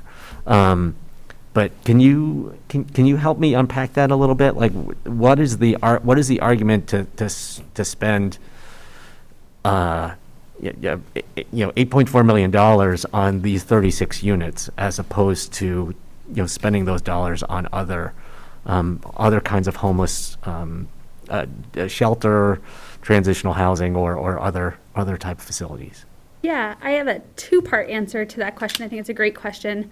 And in 2019, Oregon Housing Community Services, the state did do a report in regards to cost effectiveness of providing permanent supportive housing. And so in their analysis and in their report, the average cost, and again, we're looking at, supporting high vulnerable individuals with this project, so often those that have severe or persistent mental illness. And some of the costs, so they broke out the cost, that it cost $1,324 a night for a stay at the state hospital. It costs $500 for one night at an emergency room, and it costs about $125 for one night at a county jail. And to provide permanent supportive housing per night, it can cost about $59 to $64 a night per person. So the cost there, the difference, we are really going to see a return on the investment of providing that kind of housing and support for those individuals versus, if someone is ending up in our, Deschutes County Jail or, a referral to our state hospital, which we know is already at capacity. So there's that part for the cost effectiveness in providing this type of housing. I think the other piece that's really important when we talk about permanent supportive housing is it's the services that go along with permanent supportive housing, those intensive case management, skills training, connection to mainstream benefits and other services, medication management, community, and really that intensive one-on-one on-site services that permanent supportive housing provides is much more comprehensive than maybe at an emergency shelter, especially when we look at other shelter types, whether that is an emergency overnight shelter, low barrier, where somebody's just coming in for a night and maybe leaving.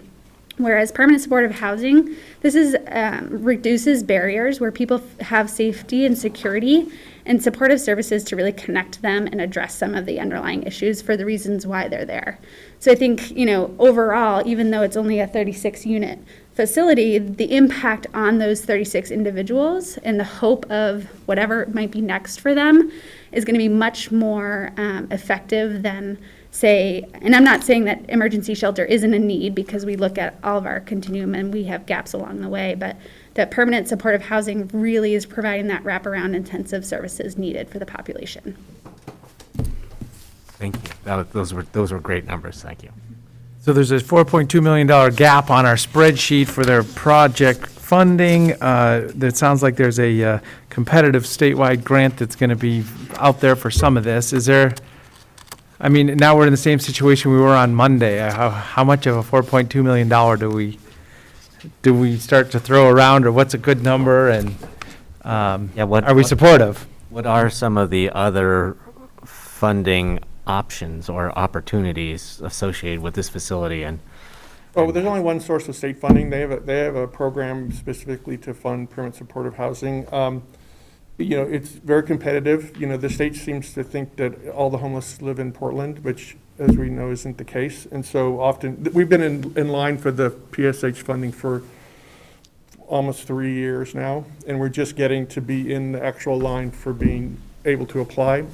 And we may not get it this year just because there's a lot of competition for the funds. So, definitely having local support and having your subsidy requests be relatively low makes you more competitive. So that sort of the more local money we can attract, the better chance we'll be at getting funded this year. So, I can't tell you how much money you can afford to give. That's really your decision. I can just tell you that will need to come up with $4.2 million.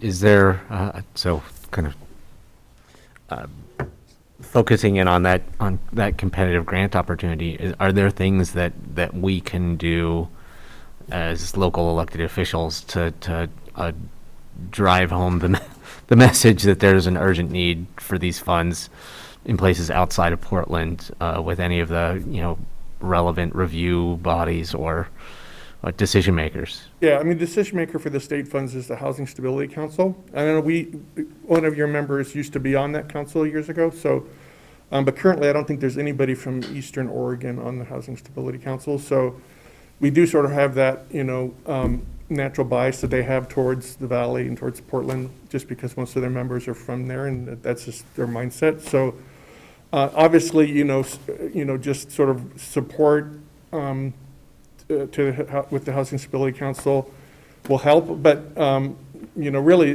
what they look for is entities putting their money where their mouth is, right? So writing letters easy, coming up with the financial contribution is really skin in the game. Mm-hmm. So what actually is the amount of grant that can be applied for, or the state is offering, that will be notified in January? Do we have a number? Well, typically you can apply for pretty much anything you want. There's a limit to how much they offer. So I think for the PSH, it's probably going to be around 10 to 15 million. Total. And so generally they fund about 4 or 5 projects a year. Like I said, most of them are in the Portland Metro. Nobody from east of the Cascades has gotten one of these funded since the program started. Oh, well, we love those kind of challenges, don't we? Like it's about time.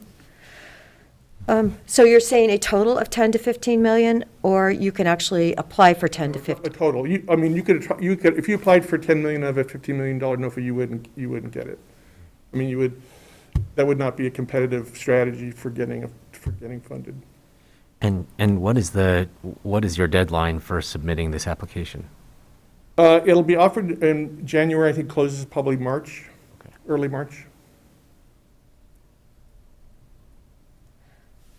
What about that 130 million legislative bill or governor's bill that I heard about for mental health?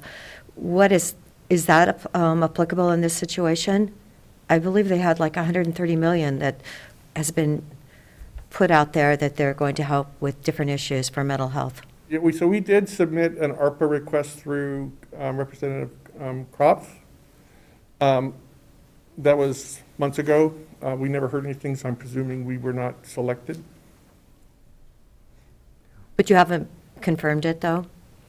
I have not confirmed it. I can call his office, but I think they've already made the awards, and I presume we would have been notified if we had been successful.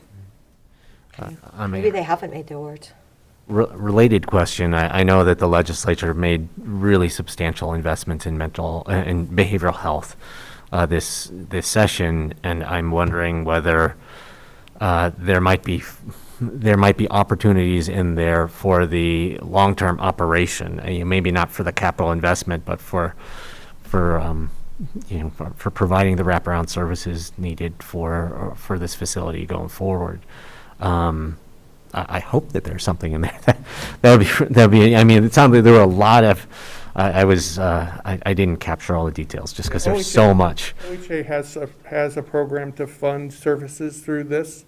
Mm-hmm. I think it's capped at $100,000 a unit, which is pretty generous. But I'm not an expert at all on the service provision economics of this. I mean, Right. I do the capital. Right. I rely on my partners to do the services. Right. So I don't know if that, $100,000 a unit for the life of the project is sufficient. But I think I would rely on them to tell me if we need more. Lots of good questions. Do you have a sense of kind of whether there are opportunities in some of the new behavioral health, investments that the legislature is making for, to connect with this project? I would hope so, but I honestly don't know. Yeah, and I don't know all the ins and outs really on the criteria for that, but that's definitely something I think from the behavioral health side of health services that we are looking at on how of course, we want this project to be successful if it does come to fruition, and how do we maintain it long-term? And so we are looking at other funding opportunities for that as well, including the ask, I know, for service funding support for this project. And then with the OHA, potential service funding as well. We have outlined what we believe would be a service funding package for health services to be able to support this project. And I don't have all those details on the top of my head. That would be the finance folks. But that I do think that there is opportunity, and we, want to make sure that we are investing and, participating for a long-term commitment for this project. We at least have a top line number in this packet. Okay. I can't remember. We can look it up. But, So where do we go from here? Anybody want to? Oh, Colleen, I was just going to say, I'm actually investigating Deer Ridge is half empty, the prison, and I was down there last week taking a look at it. And I have some people checking further sources because it's considered the emergency location for the state, though they didn't know that was their designation last year when they actually had prisoners shipped in September for a brief period of time when the fires were going on. But the facility there is really amazing. They have a clinic, they have treatment rooms in one building. It's really in a pretty nice location, lots of, where you can walk around and everything. And they have so many buildings, and it is half of the prison is empty. It's never been used. They had them over there at one time, and then they moved them over, the minimum security people, over to the other half of the operation. Incredible opportunity, and it's there. It's sitting there. It's a state asset that needs to be utilized. And I spent an hour with Dr. Berry a couple of weeks ago. Really learned that really people that have mental illness issues need more than 4 days with treatments. They really need, maybe 30 days, maybe 60, I don't know, but they definitely need more time. And hearing from people in the community with family members that they are scared to leave home alone. And, they were part of a healthcare system. He was on some meds, and then somehow the parents couldn't renew those medications. So there's a lot of issues out there in our community, and I'm just hoping perhaps that Deer Ridge can give us, a spot to utilize as an unused asset, and wouldn't take that long in order to really help our community. We've had 40 years of no mental health personally in this country. And, it doesn't seem like it's really working. And it seems like people desperately need more than a 4-day diagnosis. I mean, we're talking about, 36 people here?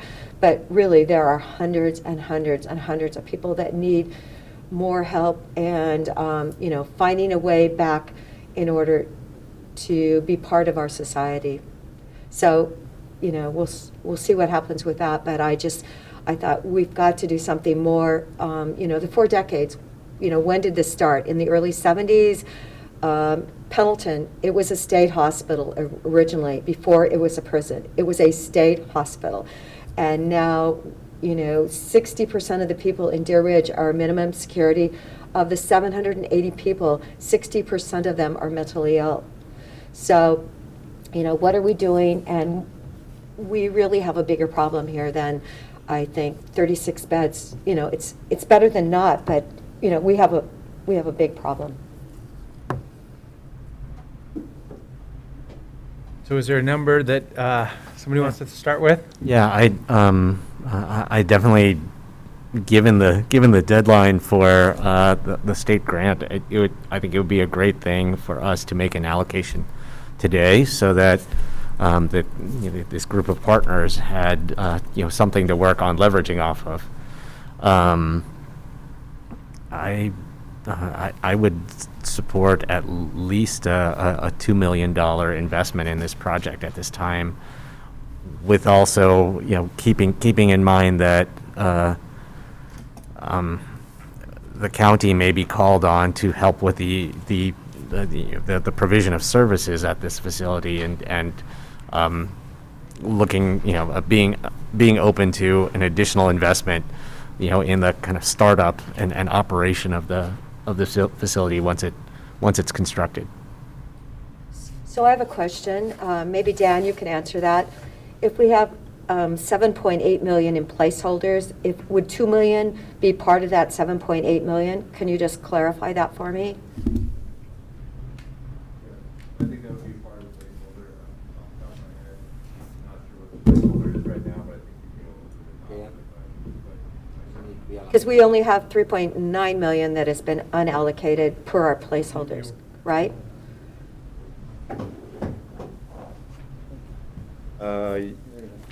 So I'd have to review it, but I do believe that, this is a nice look for me right now. I do believe that we would go over the placeholder currently. The placeholder, and I'm looking for that right now. So we think of it as kind of the buckets that we were talking about, or the scope of the investments per area. Yeah, Commissioners, I can answer that question. So Oh, we have- thank you, Greg. Yeah, Sorry, so- Dan. So to date, including Monday, you've obligated $7.4 million, 7.4? 7.4, and the placeholder amount is 7.8. So if you're looking at the bottom of that sheet, the sheet that I'll actually share with you is 15.2, which is the sum of those two numbers. Right, so we only have 3.8 million of the 19 million that hasn't been allocated. Correct, right. But again, some of that is, about half of it's in reserve placeholder that you've set aside. But do we have I think one of the questions is, do we have a placeholder still reserved for services to disproportionately impacted individuals that essentially this would come out of? I don't know if that's... I know, looking at the chart, it's hard to know if, I mean, We'll start to those dial in. those placeholders included, those placeholders are holding funds for homeless projects and affordable housing projects. So, I mean, I would assume that whatever we would invest here kind of would fall within those placeholders. But again, those placeholders, we set, it's kind of, spitballed that at the very beginning of this process, and as we're learning more about the needs out there and the exciting investment opportunities, that we definitely, I don't think we need to think of those placeholders as fixed either. And so the placeholders are flexible, and it does look like we have 2 million in a placeholder right now that's part of that 7.8 million that we have for services to disproportionately impacted. Like Commissioner Chang said, that services to disproportionately impacted is a broad category that has homelessness, but also has child care as well. And so the motion would be right at that $2 million level. I guess the other argument I would make in support of a substantial investment in this project is that,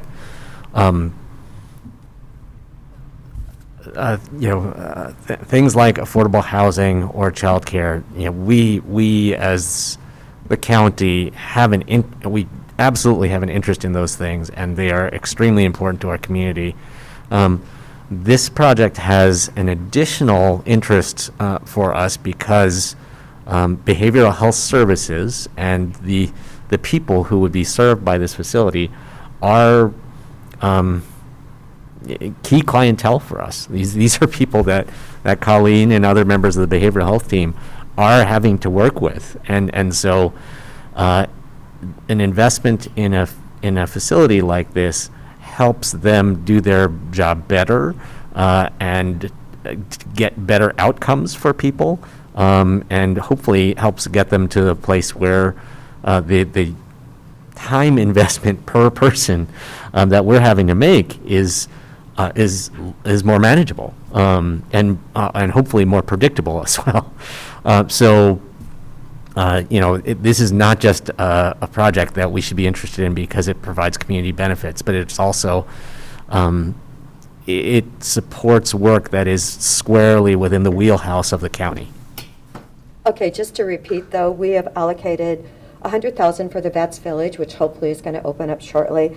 We allocated $450,000 for the Bethlehem Inn in Redmond, and we allocated $750,000 to match to help the city of Bend. So that's $1.3 million.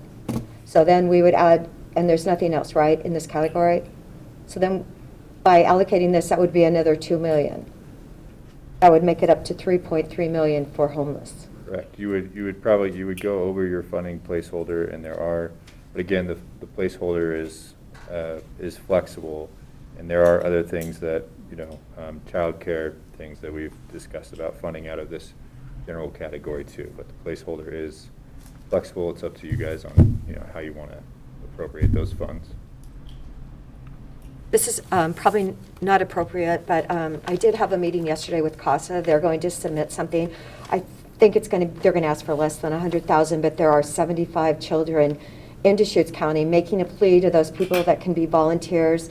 They could volunteer up to 10 to 15 hours a month for those foster kids that desperately need some continuity in their life. And then there's another child care program from COIC, and I think you probably will be sending that one out. It's for an ask of $125,000. So those are both that are smaller numbers, but I just wanted to bring them up today because the COIC is an excellent program that they worked out to help businesses that are going to do childcare actually know how to run a business, be successful, and fill in the desert that we have for childcare.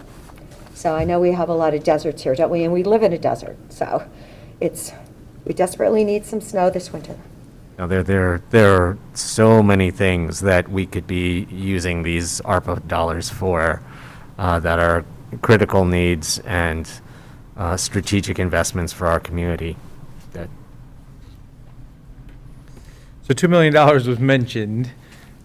Are you supportive, Commissioner Adair, or is Well, I'm it just the right saying amount, that, or? we could have used $148 million, Oh, yeah. So I just want us to be aware of, okay, what we've done, where we're at today, and what is it, the Giving Plate, what are they asking? They need, what, $500,000 to $700,000 for their program? So there's so many excellent programs here that we can help make a difference for, and I don't want us to run out of funding for an equitable distribution in our county and our Central Oregon.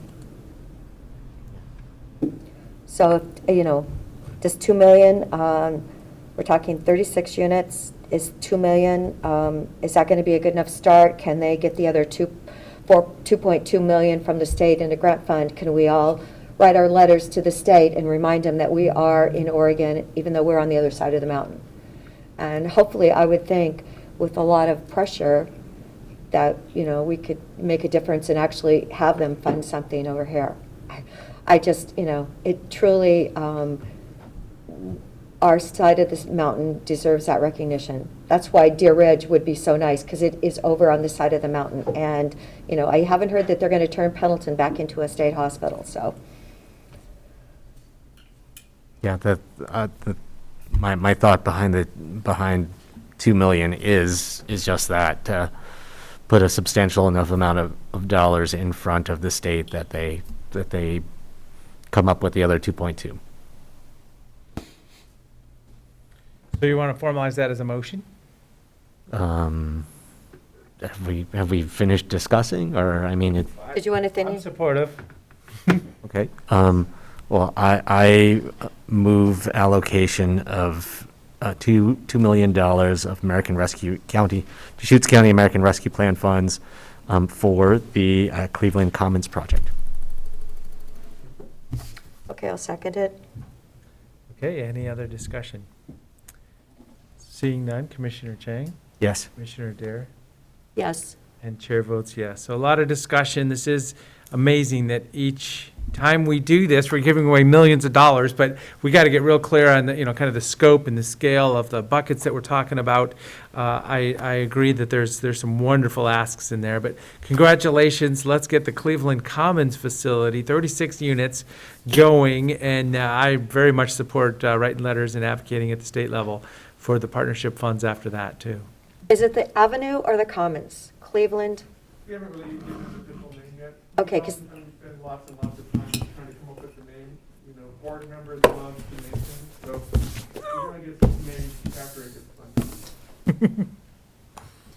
And I would, I'll put back out there again that if we sell Connors for $1 million or so, I still think it would be an appropriate thing to consider allocating those funds to this project. So, I mean, we could pull back $1 million of ARPA funds and replace those with those dollars if as we get deeper into our ARPA deliberations, we feel like we don't have enough to meet all these really important community needs. Thank you. So Colleen, I had an email out to you about somebody that wanted to talk to you, just making sure we're connected on that. So please call that person or contact me to understand more if you want to know more. Yes, I did contact and leave a message. Oh, good. Okay, yeah. Thank you so much. Thank you. Okay, so we're going to follow on, talking about buckets and the spreadsheet and how do we look at these numbers a little bit. I would also like to discuss kind of the transient room tax funds and possible future expenditures there. How can we put some structure around what might we want to do there? So we could talk about that a little bit in passing. I did talk to Greg and Dan a little bit about that yesterday also and shared with my thoughts on it. Yeah. Okay, so commissioners, what I handed out to you is essentially just an updated list, but I'll point out a couple of important pieces here, other than the numbers, because the numbers have only changed slightly since Monday based on the awards, the award that you granted on Monday. And this is a tough spreadsheet to read. It was, and so the identifying the actual titles of the projects are now in orange, so hopefully that helps you pull out the titles of each of the projects. And then also over on the funding side, any of the dollars, the other question seems to be is how much do we have in placeholder dollars versus obligated dollars? So the placeholder dollars are on the right-hand side in that right-hand column, and they're in light blue. So that'll hopefully help us navigate as we're having the conversation. And we've added line numbers. So instead of trying to stumble around and find on certain pages, we can go to line number 10 or line number 12. Just reference points. I think it helps a lot. Thank you. I don't know why you chose orange, though. It could have been light yellow, but oh well. We can change that from week to week. I know. So at this point, if there's a conversation about any of the items on the list that we'd like to talk about, I think this is a good time for that. We can also discuss interests that the board has. We can bring those back for further information. We do have Sisters Habitat. We're having a conversation with them and with the Sisters Cold Weather Shelter about setting up some information sessions to come back to the board for those two. And as I mentioned on Monday, I'm going to call it the Business Assistance Coalition, working together with the chambers and COIC on gathering those requests for those businesses who have had an economic impact that have not been funded, otherwise they've fallen through the cracks. So we'll be coming back with that as well. I'd like to bring up line item 45. It's the shield. That is $20,000 asked for Veterans Health Service Counseling. And considering the number of veterans we have in our county, I do believe that would be a minimal but important request. It's for $20,000.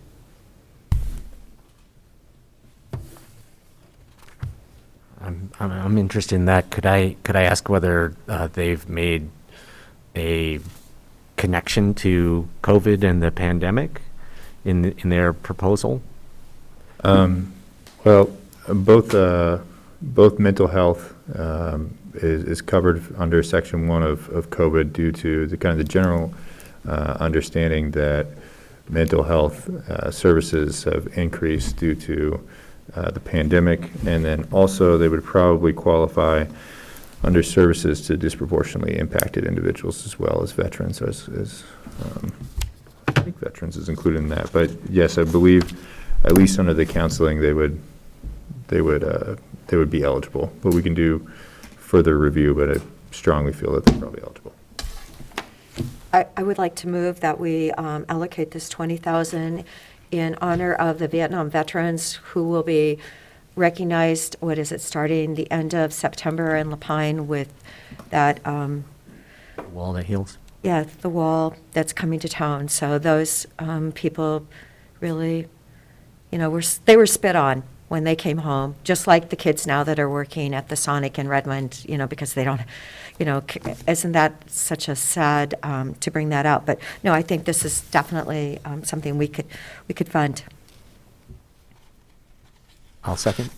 Okay, so it's been moved and seconded, so this is item number 45, the Shield Free Counseling to Veterans is the name of this.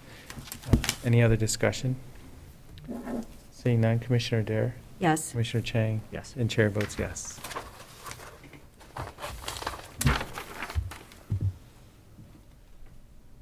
So line 60, the giving plate, yesterday with my conversation with Dan, he was pointing out what an area of expertise they have.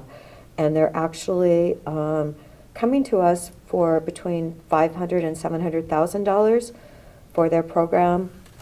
They seem like they've really handled some of the big dollars on their own, which I really appreciate. But Dan was explaining that when people had food shortage issues, the Giving Plate was really right there, very, very, very helpful. When you look at the fact that the SNAP program is going to increase by 25% shortly, and yet how big of an increase is that really? And when you look at inflation right now with food costs, it's got to be unbelievable. I'm looking at things now that I buy on a weekly basis that are up $1. You know, they've gone from $4 to $5. So what is that doing to households that have limited funds? The inflation is just unbelievable in the market, and if the food isn't there because so many trucks, you know, we have such a shortage out there. So I would like you guys to think about what we could do for the Giving Plate.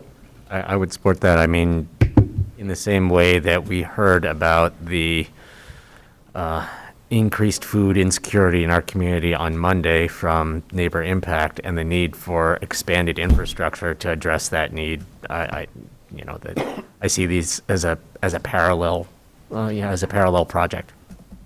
So I want to do my homework on the Giving Plate a little bit. That was my thought from Monday, and Tuesday slipped away from me. Now it's Wednesday. So I'm just letting you know. I really wanted to engage in that and go say hi and even understand what the request is, which is one point. Another point is, let's, as a community and as a society, I mean, if restaurants are looking for people to work, and if you work in a restaurant, you can probably get a meal, and you can get a paycheck if you work at a restaurant, maybe we shouldn't keep trying to give food away. So I'm just pointing out that, man, we got to get out of this cycle as a community and a society. If somebody charges somebody something for preparation of food and they get to enjoy eating it, then the economy's happening. But if we're just giving away free food, it doesn't scale well. So I'm just pointing this out. I would look at it the opposite way. I mean, if you look at the people who are using the services of the Neighbor Impact Food Warehouse, the vast majority of those people are working people who are not making enough money to cover all their housing and their food and their basic needs. So the provision of these services is actually keeping people working who otherwise might spiral completely out of a stable, productive, functioning life. In my mind, investments in things like this and investments in things like affordable housing are part of what we need to do to sustain our workforce. Both sides are valid. Well, when you look at 1 in 4 Oregonians are possibly on SNAP, 1 in 4, that is a really, really, really high number. And yet, when I think if these people are working and you're buying gas, your gas now is $1 more a gallon almost. I mean, oh my gosh. It was significant when I filled up my tank the other day and I went like, this has got to be hurting those people that are working, making lower wages. I mean, because when you make $25 an hour, even in Deschutes County, what is the amount of rent you can pay successfully? It's like $1,000. And what are we hearing now? That a two-bedroom is $2,000 a month to rent? I mean, yeah, Well, so, there's problems there. yeah, we definitely. But I'm just saying, I mean, they if we need just to keep come up. advocating for the giveaways, all of a sudden, we don't have an economy, and we gotta have an economy, or we don't have tax dollars, and we don't have anything. So I'm just saying, let's remember that as an aspect of this also. So for the giving plate, as I say, I'm not opposed to if there's a motion for something, I want to do more homework on that, that was my only thought. I don't know. I would make a motion for the 500,000 for the giving plate. They are, depending on the level of remodeling, they are estimating a cost. So I'm glad to hear that that's the lower end of their cost, and hopefully the 500,000 will make that difference for their remodeling. Are you I'll second. Yeah, so as I say, I'm not opposed to it, I just hadn't done my homework yet. Yeah. So that's a motion and a second for the giving plate and the amount of $500,000. Quite a bit of money. That'll be very impactful for them, I'm sure. Any other discussion? Seeing none, Commissioner Dare? Yes? Commissioner Chang? Yes. And I'll vote yes also. As I say, I mean, it's an effort, somebody's working hard to give away food too, so hopefully there's a economic function in there, and we can get more people on the economy. Please be involved in the economy. That's my request, yeah. Well, what I really appreciate is food waste, and the fact, what we heard the other day, not wasting food. It drives me crazy when you buy a bag of potatoes and they weigh 10 pounds, and I know we are never going to go through 10 pounds of potatoes. So it's like, I'm always trying to share it with my neighbors, or, it's just food waste. You look at how much was going to not landfill. Remember from Tim, the food waste those numbers were phenomenal. And in our world, with all of our inflation that we're seeing, we definitely have got to cut back on food waste, because we truly, our country right now cannot afford to be throwing food away. Is there any other item for the list today? I wanted to inquire about a new idea, but if we're kind of going through things on the list already, I can wait. I just want to remind you about CASA. We should be expecting a letter from Heather Dion, Executive Director. I did meet with her yesterday. 73 kids are lacking foster help. If you're a volunteer out there, and you're truly a volunteer, and you could commit to 10 to 15 hours a month, they do have a 40-hour week training for that program, and then the other one is that COIC class schedule, which I'm sure the other commissioners will be getting an email from shortly, and that was a small ask. They were asking us to match the City of Bend, and that's a $125,000 grant request. So I just thought those two were important. And, we've got there's a lot of serious problems out there. So what we can do to help. So yeah, is there anything else kind of mature on this list? As I say, I don't have anything I'm pulling up today at this time. But we'll get to it. I can see what's going to happen, and for people who are following this, there'll be a day where all of a sudden a couple of these will just fall. They'll fall right into place. Oh. When I spoke with Greg and Dan yesterday, I did flag. I hope that we can put a day where we can focus on the affordable housing requests.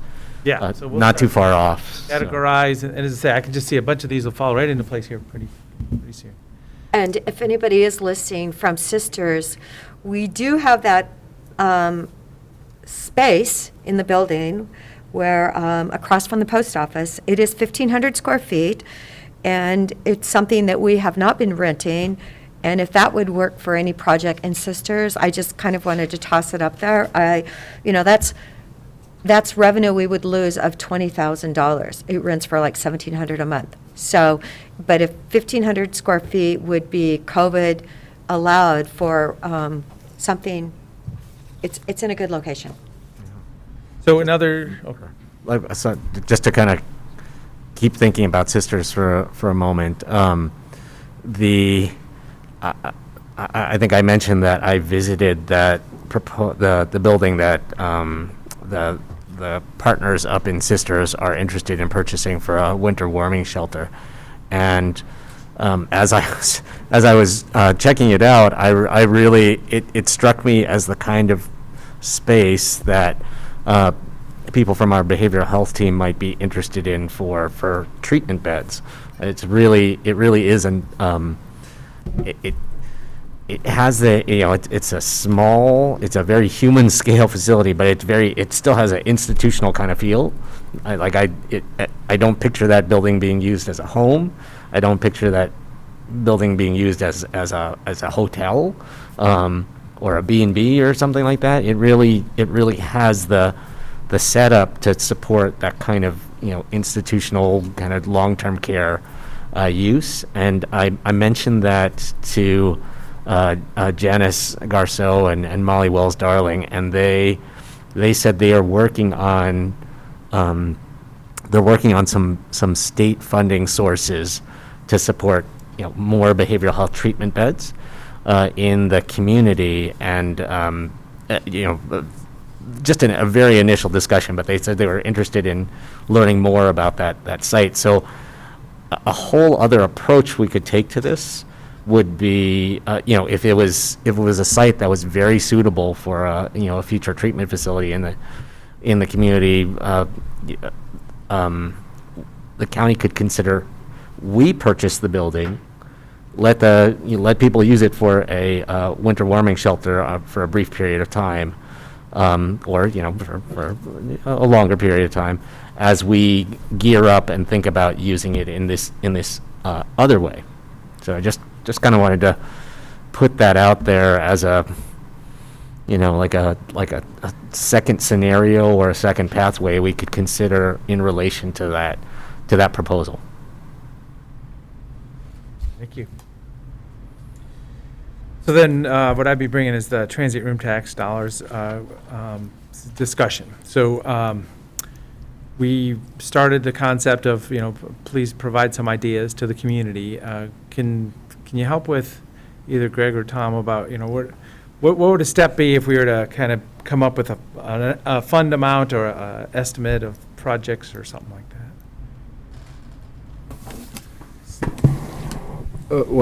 Commissioners, we happen to have a meeting scheduled on Thursday with Visit Bend and COVA, or Visit Central Oregon, their new name, to talk about potential expansion of the sustainability project that Visit Bend launched some months ago. You heard about it a little bit during budget hearings, about what expansion of that might look like, whether it's the county investment of unallocated TRT into filling gaps in some of the projects that were submitted through the Visit Bend program, or simply expanding it with some kind of new solicitation for other sort of recreation-linked projects, improvements, construction within Deschutes County. So that conversation is going to happen later this week, and we'd be happy to report back to you. I'm not sure if you were thinking other types of projects or.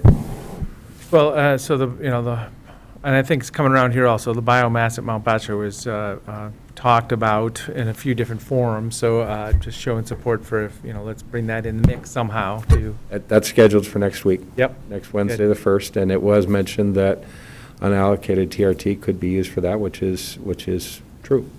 Yeah. Okay. Well, yeah. So I guess just acknowledging that it's coming. Maybe there's no other decisions today, but I just want all three of us to understand that I'm supportive of doing something there also. And I might have said that before already.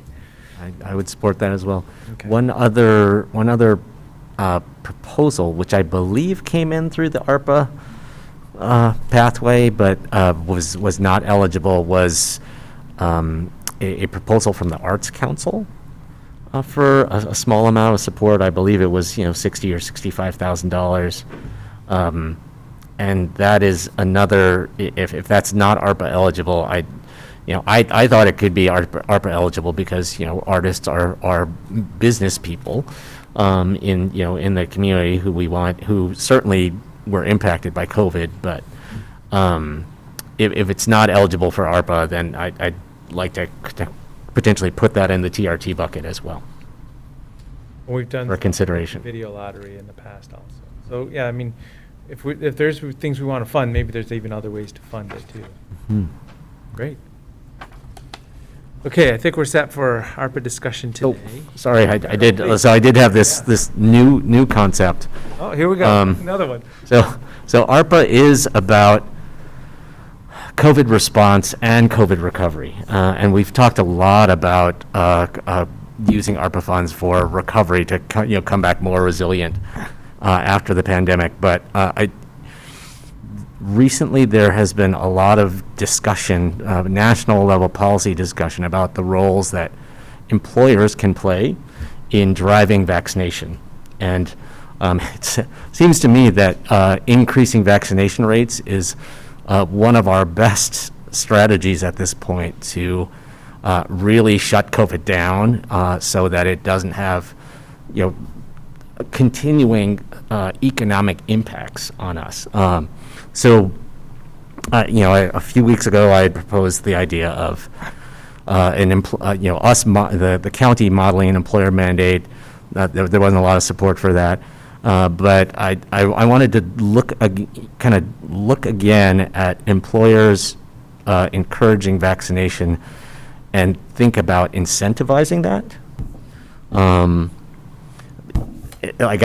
First I had a county level idea, and let me share that, and then I started thinking about, well, why couldn't we just do that more broadly and use ARPA funds for it? So the thought I had at the county level was for us to use some of our health trust fund, because we have a healthy reserve in the health trust fund, to incentivize vaccination in the same way that we incentivize employees to do health assessments. So we encourage employees to do health assessments, and by doing those health assessments, we ensure that those employees are less likely to incur large dollar health costs later on, and that they'll be less likely to miss days of work because they're sick. So there is a real economic connection between doing a health assessment and the productivity and fiscal health of the county. In the same way, I think you could argue that vaccination, encouraging employees to get vaccinated, number one, insulates us from losing them for any given period of time if they get sick. Number two, insulates us from worst case scenario, them ending up in the ICU for however long. So I believe we actually have a real, from a health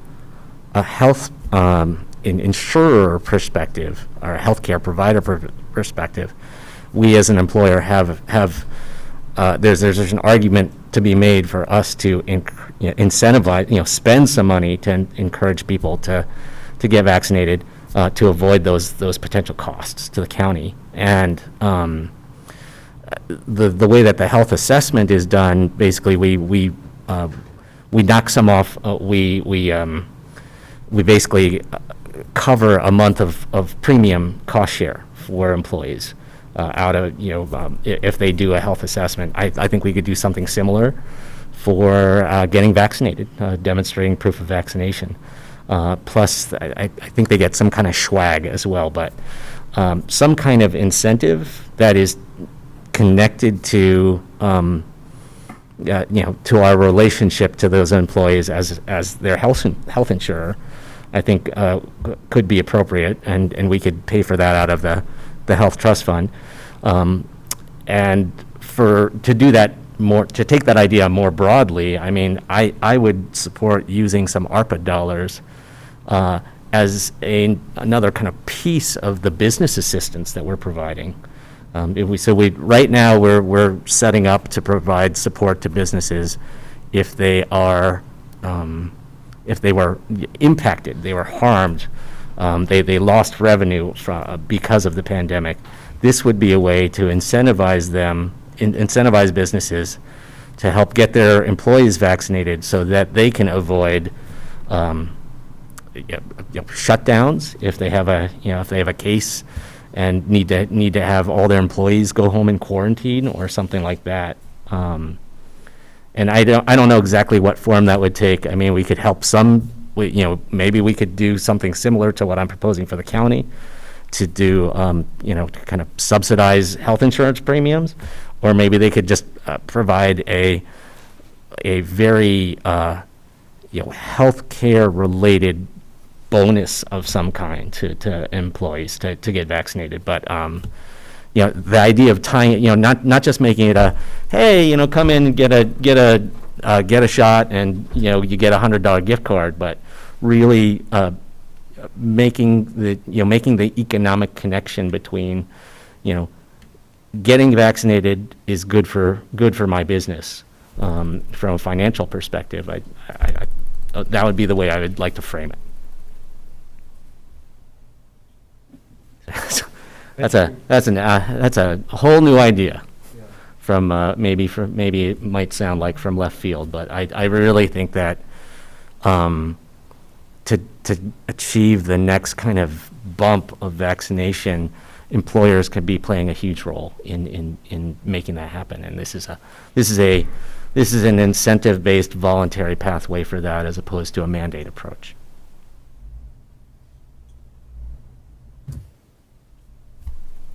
Any thoughts, Commissioner? Well, I actually know people that truly cannot get the vaccine. And, it is your personal health business. And I don't expect anybody to have to share their personal situation. But I do know some people that had terrible reactions, and truly they cannot get the vaccination. So I do believe most people have clearly looked at what's out there, and they are making the decision, and to me, it's a personal decision. Today, unfortunately, we have 72 in the hospital. Of that number, it ends up that 8 of them are fully vaccinated, and hopefully they're not the ones in ICU on ventilators. But it is personal, and it's like, please, people, if you're going to be around a lot of people and you want to wear a mask, wear a KN95, because all the reports I see out about masks say that it is much safer. So, I noticed we're going to have an outdoor mask mandate now, starting Friday. So it is a personal decision. I have people in my own family that my husband has argued with over their lack of getting a vaccination. So it is personal. And I am not suggesting a vaccine mandate. This is an incentive that, people who, for whatever reason can't get the vaccine, unfortunately, they would not have access to this incentive. But it doesn't mean that that incentive wouldn't be very useful for driving vaccination among another significant slice of the unvaccinated population. Wasn't originally the numbers out of St. Charles, I believe they said 76% of their people were vaccinated. And, you see healthcare workers that have worked for months in these situations, and they're saying, no, I'm going to have to do something else. We are at such a shortage. I hate to lose those workers. And yet, that is a mandate out there now, apparently, that having testing on a weekly basis isn't good enough. So, yeah, it's extremely complicated. Thank you for thinking that through and making that offer. There's, once again, I'm in that same situation where I'm, not interested in putting that kind of an incentive in place. I think, we are in an acute situation. The healthcare system is being challenged at this time. And those are the facts. Well, that actually was hearing the schools are impacted now. They've had a lot of teachers quit across the nation. So we don't have enough teachers now. We definitely don't have enough healthcare workers. We don't have enough restaurant workers.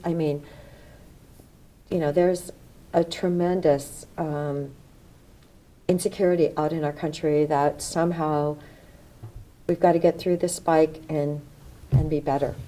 So, And we have, Pray and we for have better. schools around the state that are postponing opening school because they have large numbers of staff who are currently infected and quarantining with COVID. The way to avoid having those disruptions in public function, in providing public services like education, is to get more people vaccinated. I mean, that's exactly what I'm talking about. I mean, what is the cost of having to delay opening your school for a week because too many of your staff are infected with COVID? I mean, those are the kinds of costs you can alleviate by getting more people vaccinated. And I want more people vaccinated.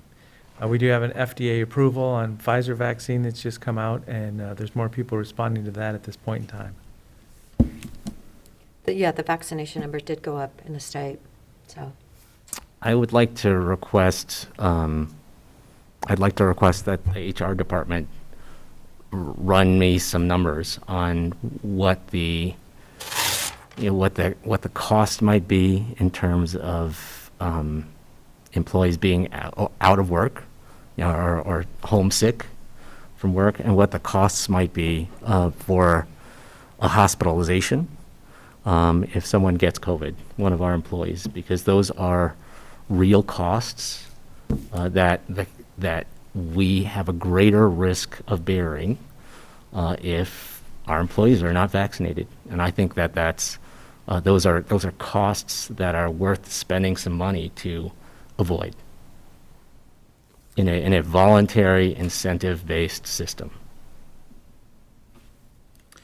So yeah, I think as a commissioner, you could ask somebody to run some numbers like that. I don't know if that's a board decision. I would just point out that the way the county's time management leave program works, it's sort of a sunk cost, whether they're out sick, on vacation, or at work. I mean, it's the same cost to the county either way. So there really is an additional cost if someone's out sick, unless they're out for an extended time. We have to bring in replacement. Yeah, I'm not talking about the cost of paying them, but the cost of paying them is, if someone gets a week of salary and they're home sick versus being on the job and getting a week of salary, that's a week of work. And that salary is a measure of how much that week of work cost. And we are losing that week of work if they're homesick. But we are gaining that week of work. We are getting that week of work that we are hoping to get if they're here on the job and they are not homesick with COVID because they got vaccinated. So that's, I guess that's the kind of number I want to understand. Okay. Thank you very much. So I'd like to welcome our guests here today. So we have two city councilors from the city of La Pine and the city manager. So Courtney, Kathy, and Jeff are here. And this is just a kind of a field trip for you to be able to see us as a board functioning, and then also we'll have lunch together. And this is Greg Munn here, so we'll make that connection for the finance world here also. So thank you for joining us. And we will take our recess for lunch at this time and reconvene at 1 o'clock for our last few items of the day. Thank you very much.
Okay, welcome back to the Deschutes County Board of Commissioners meeting for the afternoon on August 25th.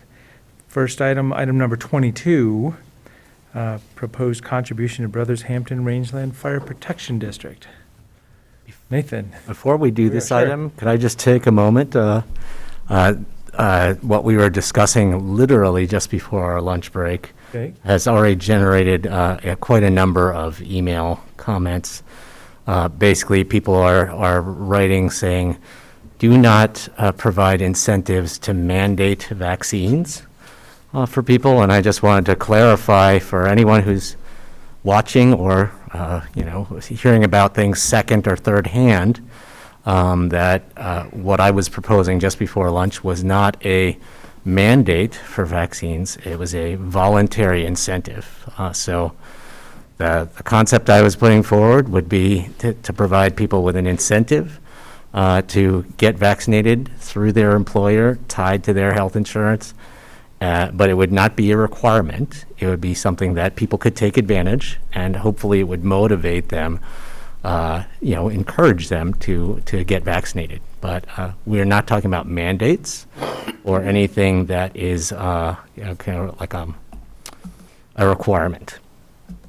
So, I hope whoever was watching and misinterpreted my comments is catching that, and we don't need to have, a whole bunch of email comments about something that wasn't even suggested. Thanks.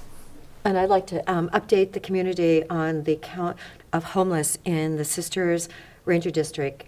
It's actually 180 per my conversation just now with Ian Reed.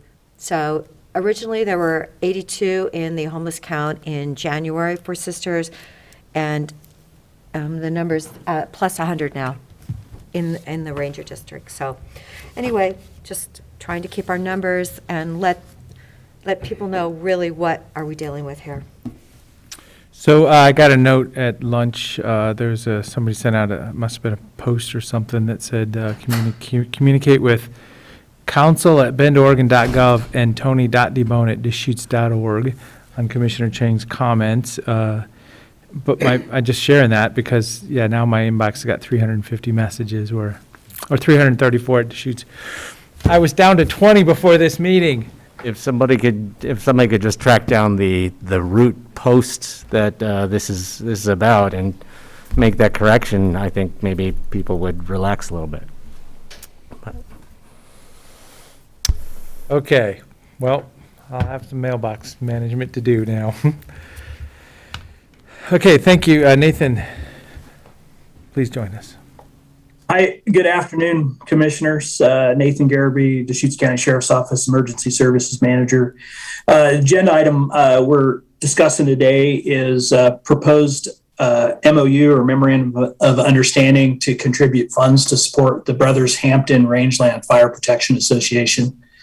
You may have remembered a couple years ago or a few years ago, we entered into a similar agreement. It was only a 2-year agreement. It lapsed.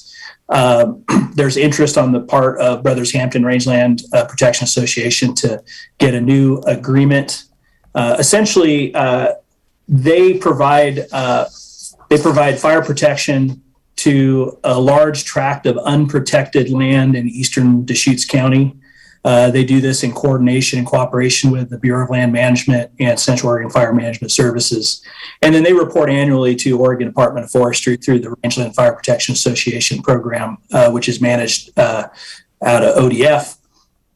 Essentially what the proposal is to provide funding to support their operations, minimum of $1,000 a year, and then upwards matching based on their membership dues. That gives them additional funds to support their operations, everything from buying equipment to gas to supporting rent for a building they rent, and to provide equipment, personal protective equipment, and fuel for their operations to keep them operating.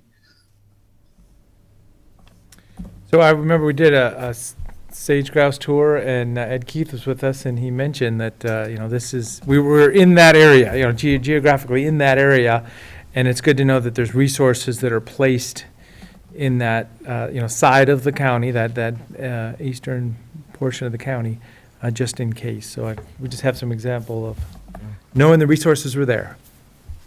Rangeland Fire Protection Associations are doing really, really important work all over particularly the east side of the state. And it's exciting to know about this group and to learn about Deschutes County's relationship with it. My question was membership participation on the community end. Can you give us a sense of kind of the participation, essentially, among landowners, or I know that there are a lot of small land holdings out there. So, and many of those people may not live out in that area. They just own property. But kind of, do you have a sense among larger landowners, active residents of that area, whether we have pretty good participation, or what's the situation? Yeah, that's a great question. I don't have current numbers. I can get those for you and send you that information. As of the end of 2019, I think they had around 39 to 40 members. And they were bringing in, I think, a little under $1,000 annually in membership dues. So a lot of this is they're paying the association to be a member and to get that fire protection. And interesting, I think it's in the staff report, but there's about 2,200 acres of Deschutes County owned land that's actually within the protection boundaries of the RFPA. So one could argue that this is kind of our way of being a member, so to speak, of contributing those funds also. So I could get you a better breakdown of that. That is a great question, but I apologize, I don't have current numbers for you. Right. I'd definitely be interested in knowing that. I mean, the financial end of things in some ways is less important than the person power end of things, because these rangeland fire protection associations depend on the members being being some of the first responders, to get on a fire. So it would be good to know that there's a lot of engagement out there, because that to me would indicate that this Rangeland Fire Protection Association is ready to respond when a fire occurs. Who's the other That's signatory? a great point, and that information is included in their report to Oregon Department of Forestry annually, so I can pull that and send you the latest copy. That'd be great. That's Thank exactly you. what I'd like to see too. Good. So yeah, who's the signatory on there, on the association side? I'm sure that'll be part of the report, who the players are.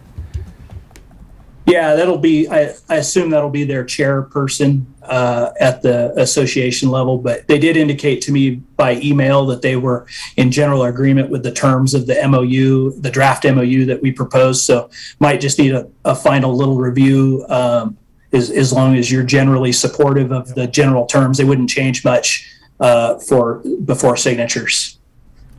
Well, I would say this is incredibly important because, when you have a grass fire, and if we have the 70-mile-an-hour winds, that grass fire can move so fast. And definitely, I know when we get a fire over in Morrow County, how all the ranchers go out with their equipment, and that does make the difference, and can they get things stopped.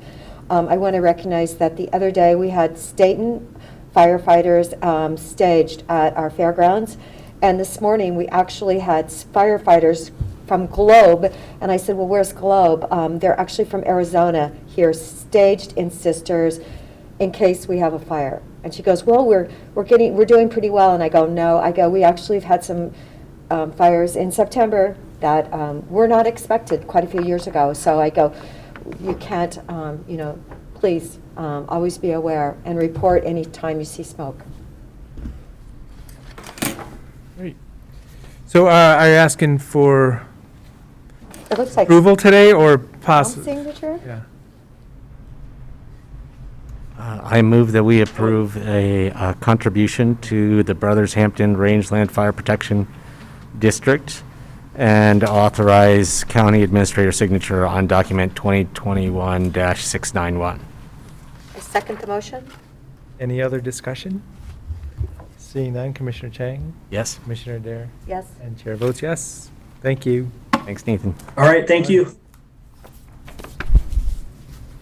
Item number 23, progress update for Senate Bill 762, which is wildfire hazard mitigation.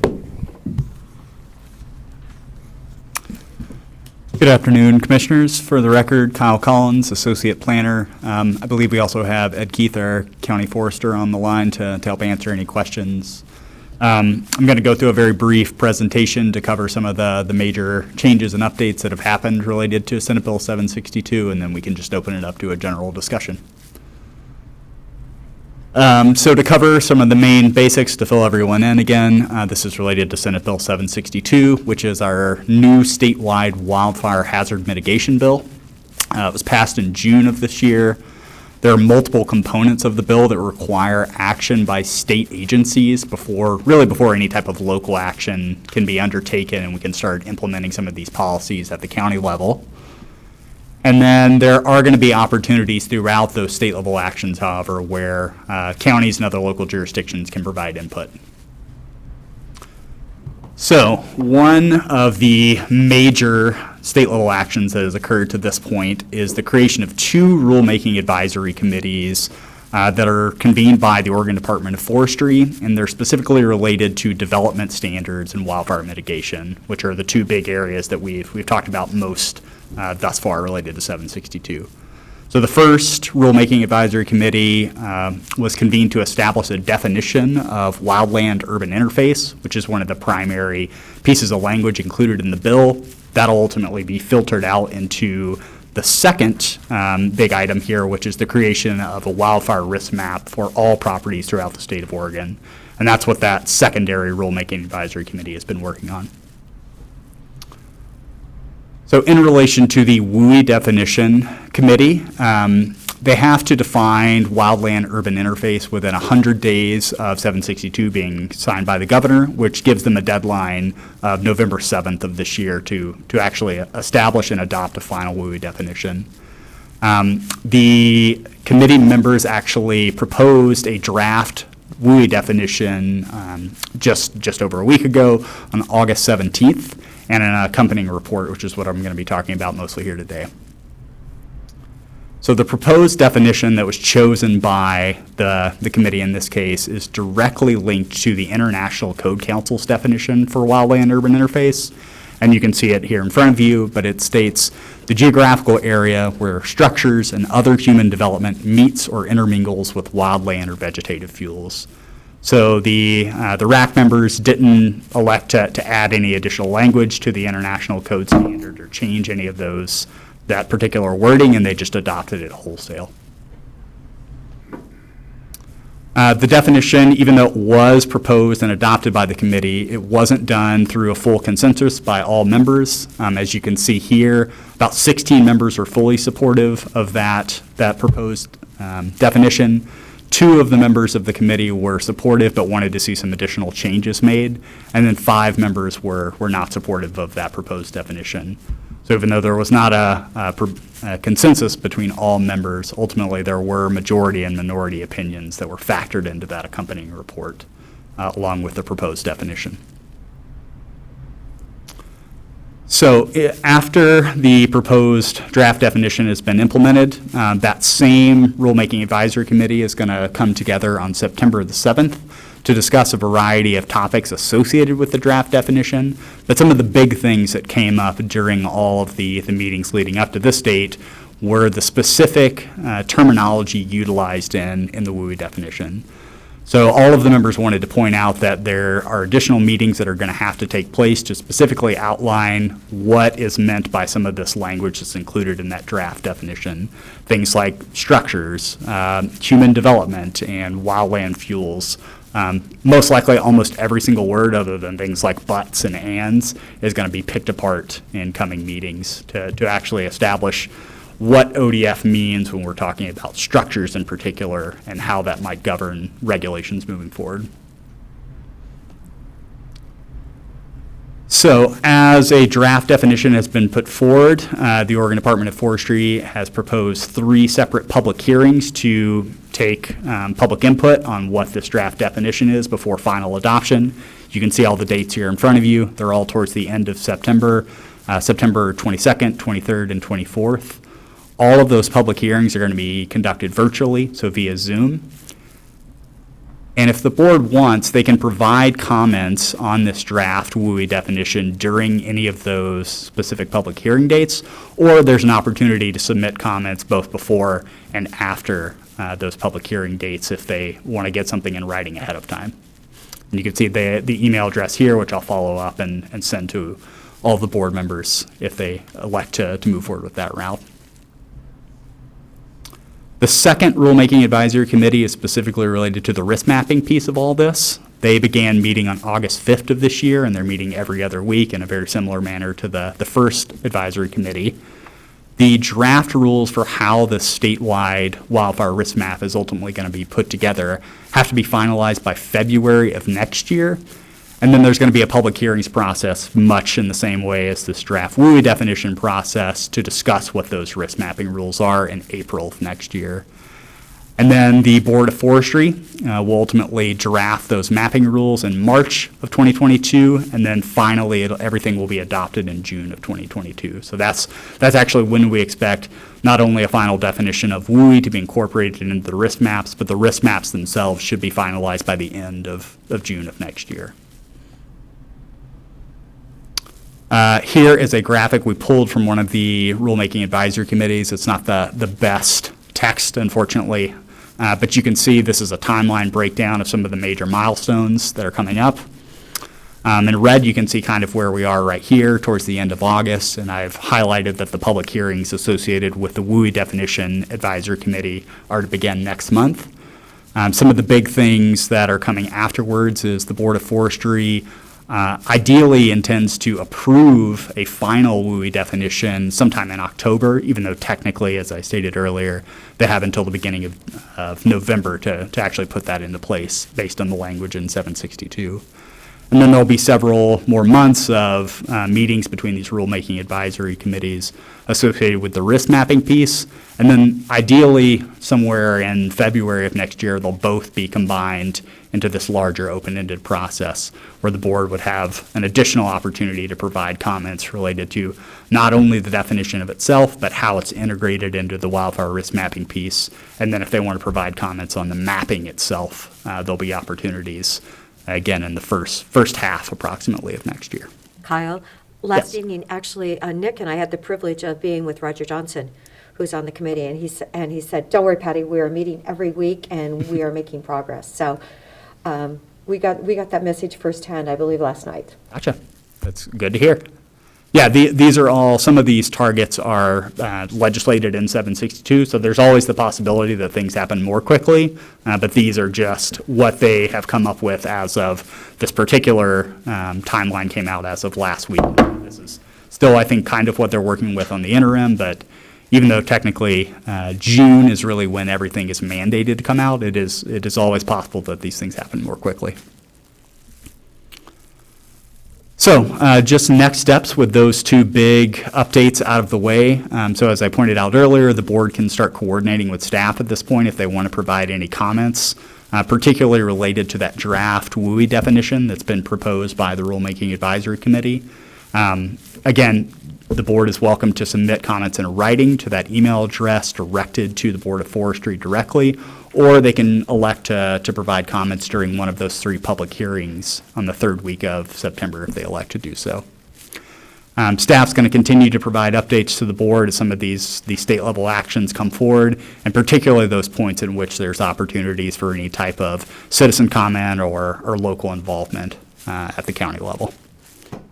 And with that, I can just open it up to any general questions from the board. You pull up that slide with the definition of WUI, the proposed definition. Of course. Could we bring the presentation back up one more time, please? Thank you. We can home in on those 3 words too. Yeah, so that, and I'm just kind of getting back to the structures, human development, fuels. Were those the 3 that you were, 3 the words 3 are pulled out phrases of that this you were statement. you were thinking we're going to get picked apart? I think those are the most likely to be picked apart based on comments that were brought up during the RACS meeting, last meeting on the 17th. However, as I stated earlier, I think literally every portion of this is likely to be picked apart in these subsequent meetings. So geographical area, I'm sure will generate a lot of discussion. The structures, obviously, we've already brought out. Even the idea of intermingles, what does that mean?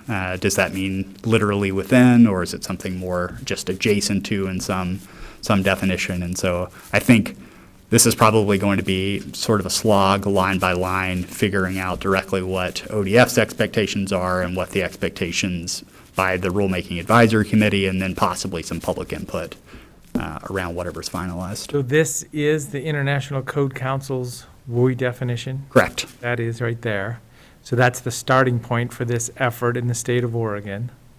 Correct. And so one of my first thoughts is it's really in context of what is this going to mean? As in, we went through a wildland urban interface definition, fire mapping exercise in Deschutes County, and the common ground is it's all there. Which, if you go with that concept, what does that mean? And if it means cement siding and construction techniques in defensible space, pretty standard. That, as I say, my conclusion is we kind of do that here. That's the natural place to be. We're probably not going to see any cedar shingles in the future. The market isn't going to do it, and there's regulations for not doing it.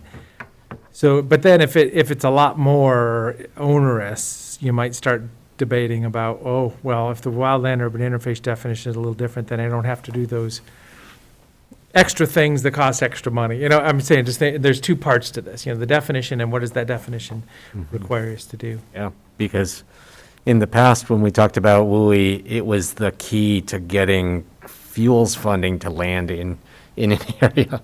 So we wanted to define the WUI as expansively as possible so that we were able to secure more hazardous fuels dollars for our region. But when we're talking about defensible space or building material requirements, people likely think differently.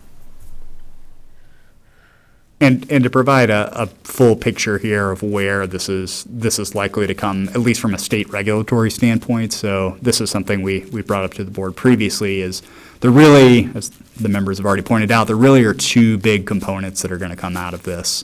One is this broad state wildfire risk map, and then areas that are identified as both high or extreme risk within that state map and qualify as a wildland urban interface, whatever that definition happens to shake out as.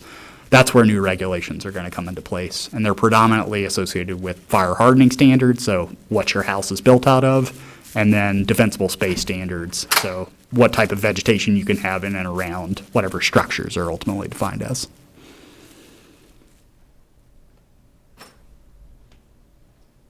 Great. Good discussion. Ed, did you have a statement along those lines? I was just going to recognize that as far as the requirements go, there's several pieces that are yet unknown, and some of them aren't displayed as part of this timeline or process because they actually lie outside the responsibility assigned to the Oregon Department of Forestry even. So the Oregon State Fire Marshal has the task of actually coming up with standards around defensible space that will then correspond with requirements within the WUI, but the actual requirements will only apply to areas are mapped on the risk map as high and extreme. So there's lots of these pieces that kind of talk to each other, and actually multiple rulemaking processes, but also multiple agencies. So still, I guess just a lot more to come before some of this becomes ultimately clear what's going to be required. But it does neck down from the WUI to risk classifications. There's 5 risk classifications, and then the top 2 risk classifications being high and extreme. Those are the ones based on Senate Bill 62 that do have those requirements for building codes in defensible space.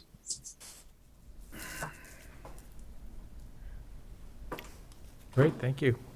Of course. Like I said, I will follow up with the board. Ed and myself can start coordinating if any of the commissioners want to provide comments on this upcoming public hearing standards, and then there'll be additional updates in the coming weeks. Thanks, Kyle. So is there anyone else from Deschutes County besides Roger on the committee? Not to my knowledge, no.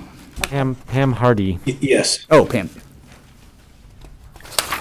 Pam Hardy from the Western Environmental Law Center is a Deschutes County resident. Okay. Yeah, I believe the memo that was provided to the board today shows what the breakdown of that advisory committee that came up with this draft WUI definition, so you can see all the members there. Kind of in conjunction with this item, or before we wrap this item up, and while we have Ed here, I did want to just pull in some of that ignition source information that I had asked Ed to collect for us, to assemble for us a few months back. And I mean, it is connected, you know.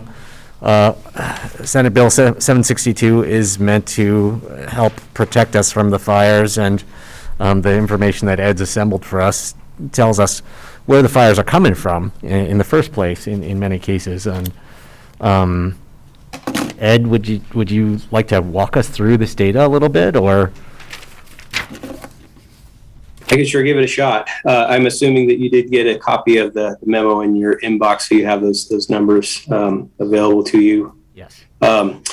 But basically what I did was compile the fire cause data that I could. It is spread across multiple agencies, and I just would qualify these numbers as each agency has a slight nuance to the way that they conduct fire investigations and then enter those into their own reporting system. So as much as I could, I tried to summarize those so it provides an overall picture. In summarizing the wildland agencies, which is, and these are all fires for the last 10 years, 2011 through 2020.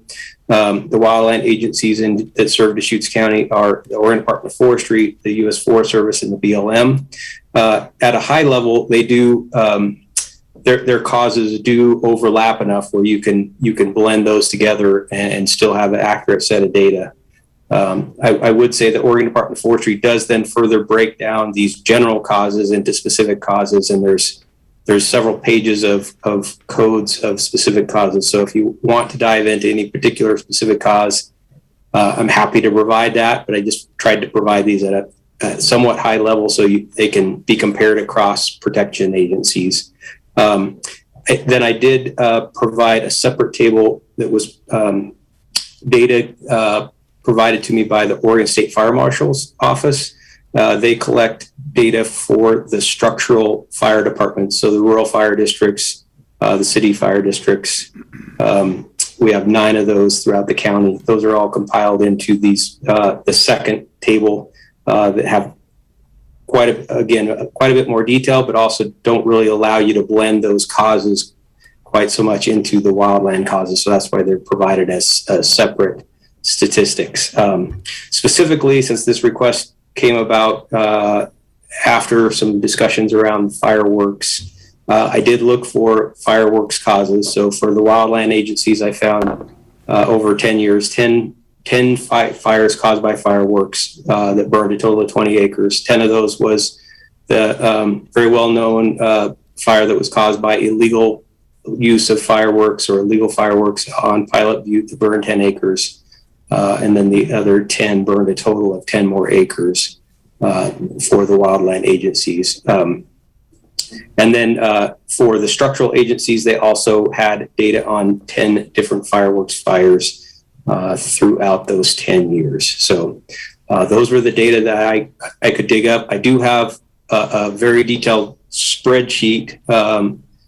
If you want me to look into anything further, if you want me to send that along, I'm happy to do so, but I just was trying to summarize this at a higher level. Ed, I have a question. Do we know what started the Grandview fire? I still have not heard the finalized cause on that. So, Okay, I mean, is it really that complicated to come up with that answer, or is it because they're so busy fighting other fires that no one's written the report? I'm not sure. They have not finalized the cause. For a lot of fires, they will have that cause finalized within a day or two. and others where they need to do more extensive investigation, including potential criminal charges. Sometimes those go on for multiple weeks or months. But it's just determined based on the complications of the particular start. And some investigations. It started July 11th, so it's been over a month then. Some investigations take years to reach a conclusion, and in some cases, there are significant fires that a final cause is never conclusively determined. So I don't know the specifics of the investigation around this fire, but it's not uncommon if if the story is complex for it to take a while. But I'd like to just kind of return to this data and say the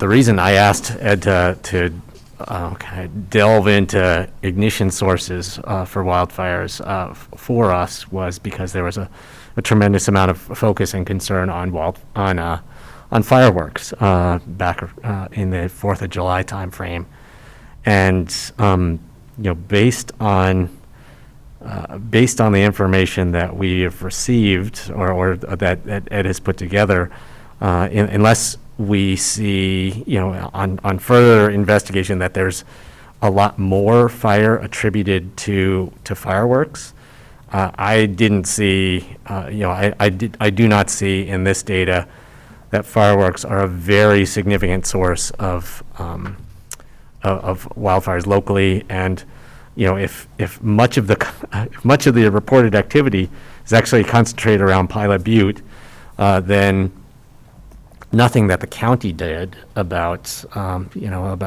fireworks bans or restrictions would have any effect on that. So the city of Bend is taking a serious look at a permanent or much longer term fireworks ban, and that if Pilot Butte is a really key hotspot for those kinds of concerns, sorry, no pun intended, then the city's policy making around this will take care of that Pilot Butte area. Well, how about sharing this memo with the city council? If the Board of Commissioners wanted to share this with you.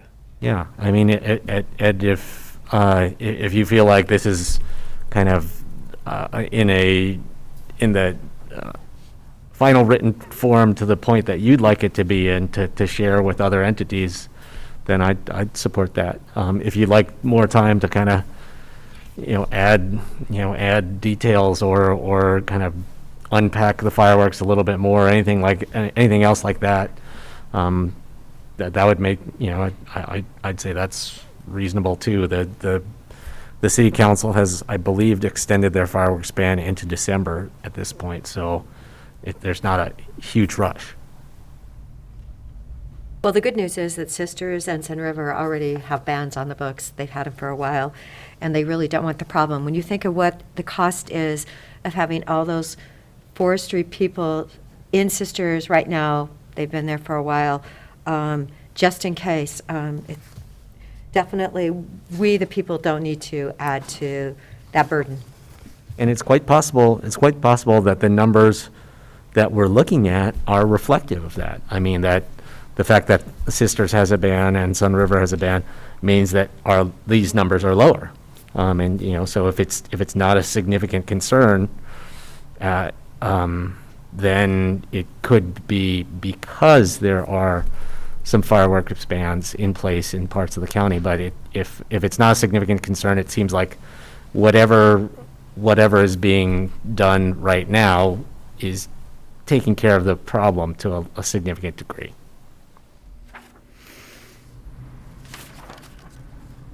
The one other thing I'd say about this data is there's, I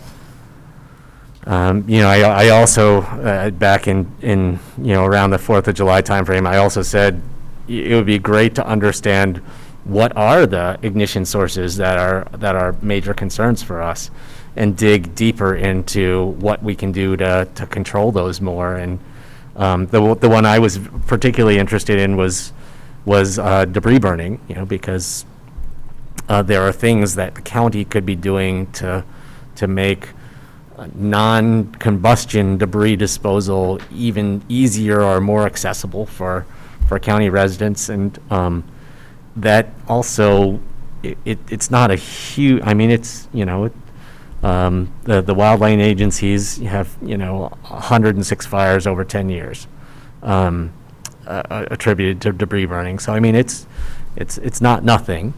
But I was also wondering if there's anything else on this list that we can do more about.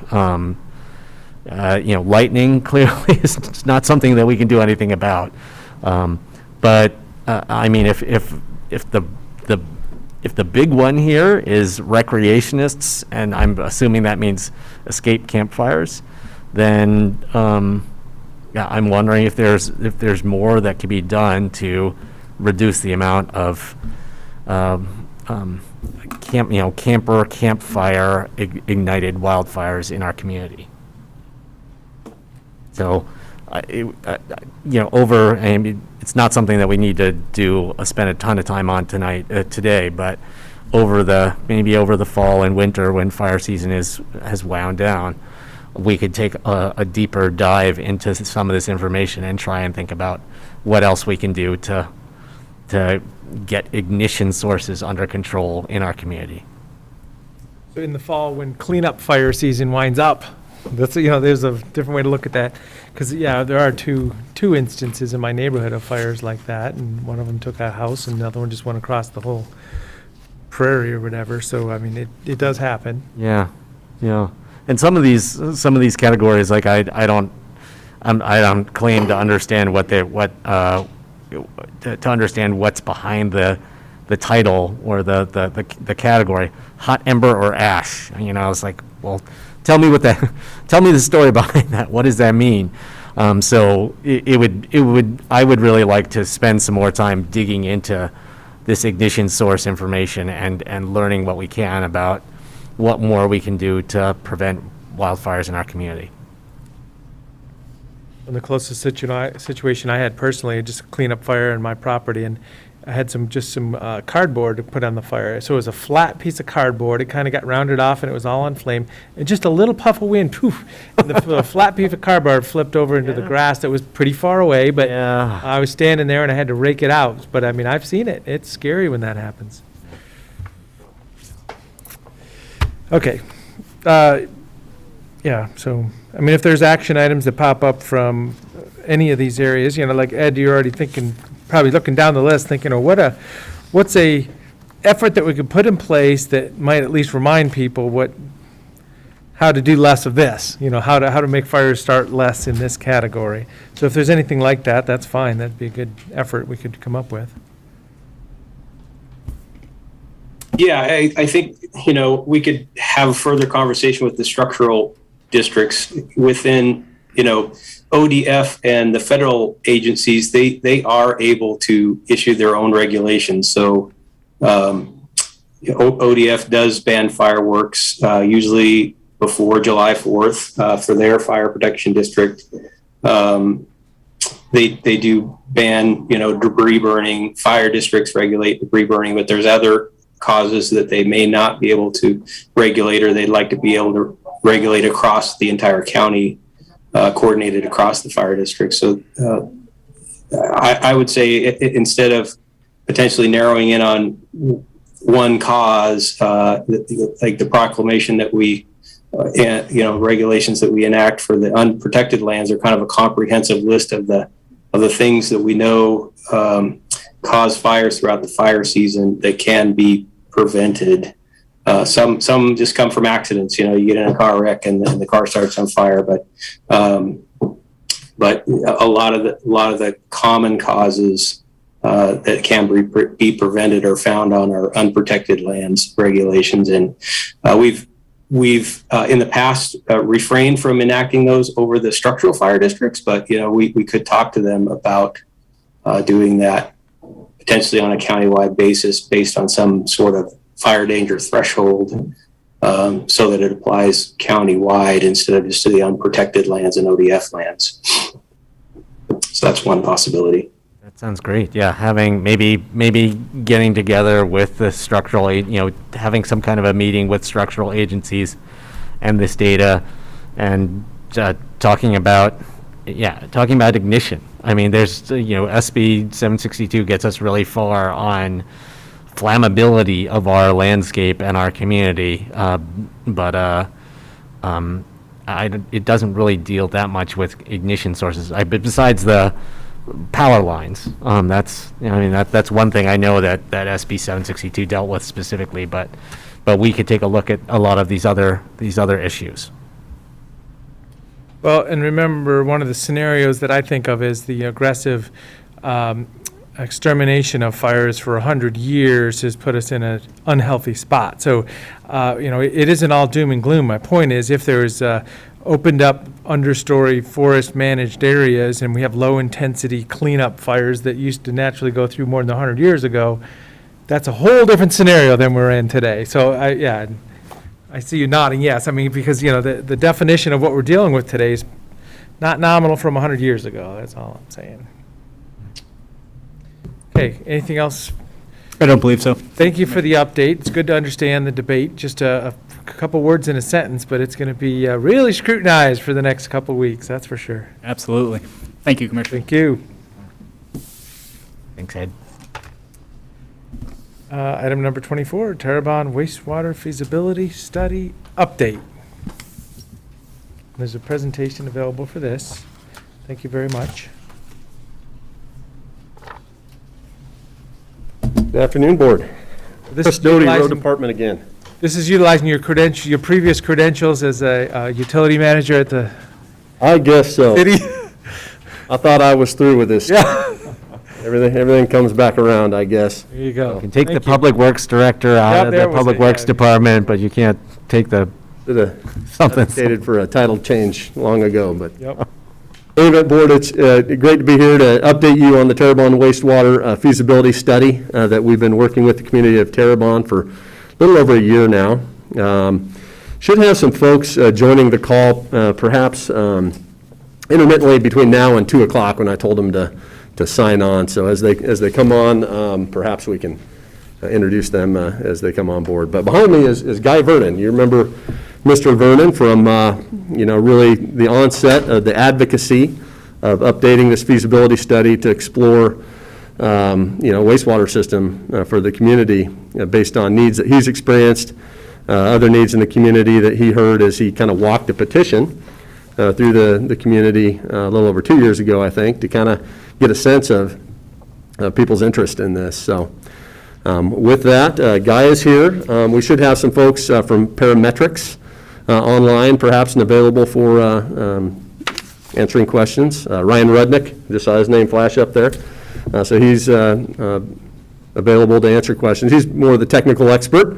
The gentleman's done a lot of the groundwork on this project, and I'm here to just kind of give you that 30,000-foot update. If you have any questions about how wastewater works, he's your guy. We'll defer to Ryan. Great. Let's see if I can forward the slide. So, a little bit of background. The purpose of this study is to really modernize the feasibility analysis and provide a roadmap for the community of Terrebonne to take the steps towards forming a sanitary district, essentially, to enable a wastewater system to be developed within the community to meet existing needs. A little bit of background, there was a study in 1984 that took a look at wastewater in Terrebonne. At the time, it was determined it wasn't immediately necessary, just based on how systems were functioning, a whole different set of rules back in the 80s about how to dispose of wastewater, and so it didn't have any traction. In 1999, the Water District actually commissioned a study with fear just regarding the fact that, you have a lot of septic and drill holes in the community. Is that, what's the potential for that to cause issues with water quality? And then and then the need to deal with that through a sanitary district. And so at the time, the study did prove out it was feasible. It could have been done, but it just didn't for whatever reason, based on the synergy within the community and the perceived need of it at that time. So it sat there for 20 years as a feasible option, but nothing happened. And so flash forward to now, technology has changed, opportunities have presented themselves in Terrebonne. We're going to talk about those a little bit. But why now? Again, the property owners, asked the board to dust off that study previously commissioned by the Water District and update it. There have been significant failure rates in the community at twice the average of what we're seeing in other parts of Deschutes County, as reported by environmental folks, Todd Cleveland and his group.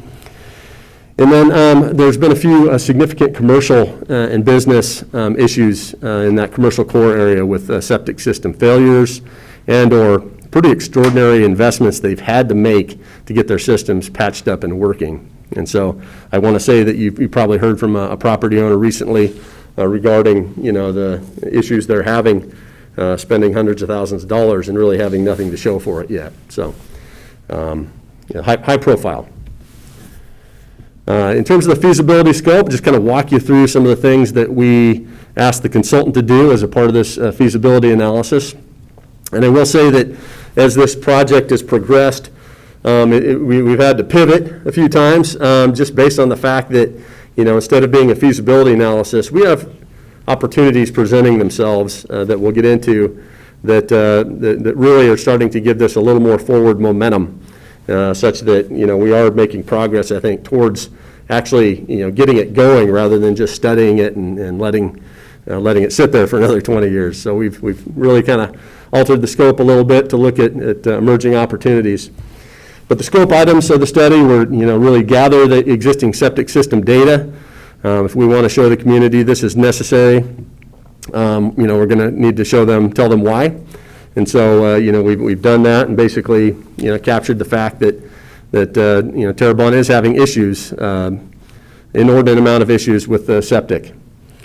Item number 2, develop wastewater collection treatment options for consideration. So what can be done in terms of a wastewater system in the community?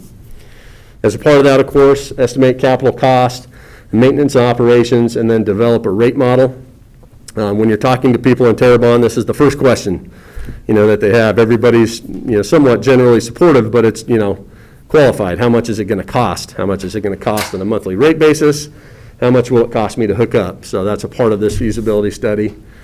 Evaluating the governance options is a big part as well, and they're kind of limited, but, again, we're providing that roadmap for the community to, develop that sanitary district and govern it accordingly. Number 5, work with community stakeholders. So Mr. Vernon and his group have been a part of some folks that we've targeted and kind of made an informal sewer advisory group out of, the commercial property owners in Terrebonne. And so we've been working with them as, we're starting to really refine the concepts and come up with a plan to move forward. And then finally, number 6 is to deliver a preliminary engineering report. And that's kind of a technical document that will be necessary eventually to present to funding agencies and programs as they seek to possibly pursue grant funding to help fund the project. So that's more of a technical document that will come at the tail end of this. Regarding existing septic system performance in the community, Terrebonne is sitting on some rock. I think we all know that, and it's shallow depth of soils, and so that's not a good environment for septic systems to operate, certainly in a long-term sustainable manner. They're older systems, and as such, the soil permeability is decreasing. There are many drill holes in the community. Drill hole is basically a dry well where the septic effluent just goes right down a hole, which you can imagine would be particularly concerning to water quality. Again, the repair rate is twice that of elsewhere in Deschutes County, and again, we're seeing failures that that are very, very costly to some very important businesses locally.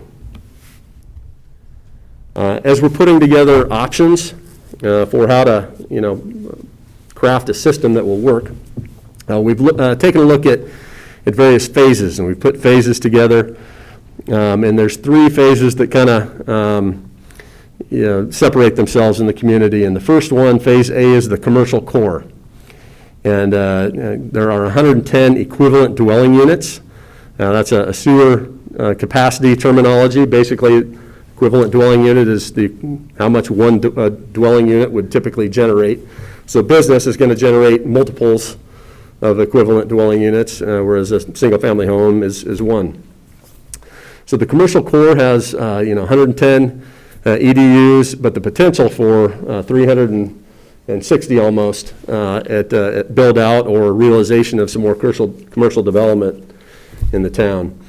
So basically that's just the commercial property, and that's where we're seeing the biggest issues, the costliest issues, more motivated property owners. Obviously, Mr. Vernon and his group, really need this to happen. And in terms of phasing for an eventual sanitary district formation, this would be some low-hanging fruit. If we drew the district boundary around Phase A, it would probably have a great chance of success in moving forward, as long as we can demonstrate that it's a feasible standalone phase that can be added onto in the future, which the study does. Residential west is Phase B, and those are basically the residential properties west of the commercial core. That's kind of your second priority issue area within the community. Those are smaller lots, as you can see. That's probably where the majority of the drill holes are located. They don't have as many drain field options in terms of repair or secondary choice. And so that's what we've identified as Phase B. Phase C would be the residential properties east of downtown. Larger lots, newer systems, more backup area for drain field. Should their drain field fail, they can have reserve options, basically. So we see that as kind of the lowest priority in the community, although I'm sure there are some higher priority individual lots in there. So Chris, we actually then have Angus Acres and Terrebonne Estates as having their own systems. That's correct. Those are the only 2, correct? That is correct. Those are the only 2. That said, I think they would appreciate the ability to hook into a more formal municipal type system in the future, just because they're encountering, I think, the same types of issues everyone else in Terrebonne is with regards to performance of septic systems. Could I just ask about those 2? So those are the ones that are on existing sewer. So what kind of systems do they have? I believe they're probably similar, smaller scale systems to the ones that we're going to talk about for the community. I'm assuming, I believe they're a step system. They're septic tanks that then drain effluent to a centralized treatment and disposal area. And where is that centralized treatment and disposal area? So for Terrebonne Estates, I believe it's located in the northwest area, kind of probably that undeveloped lot. And Ryan, feel free to chime in here if you're listening and can provide some detail to that question. As far as Angus Acres, I believe there's a vacant lot where it's disposed of in a drain field. I'm looking at Ryan. He agrees. Okay. Well, and those are DEQ managed authorized systems, a little bit bigger scale. Correct. Go ahead, Ryan.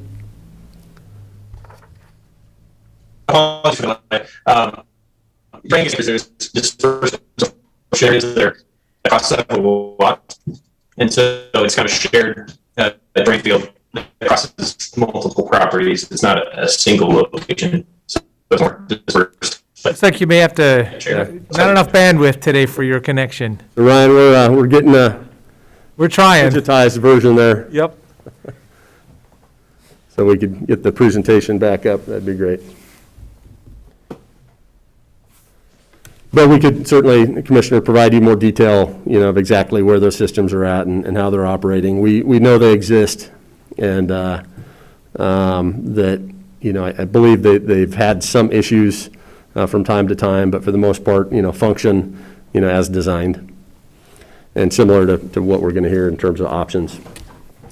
So in terms of alternatives for the community, we looked at three primary alternatives. They're all what we call a STEP system. That's septic tank, effluent pump.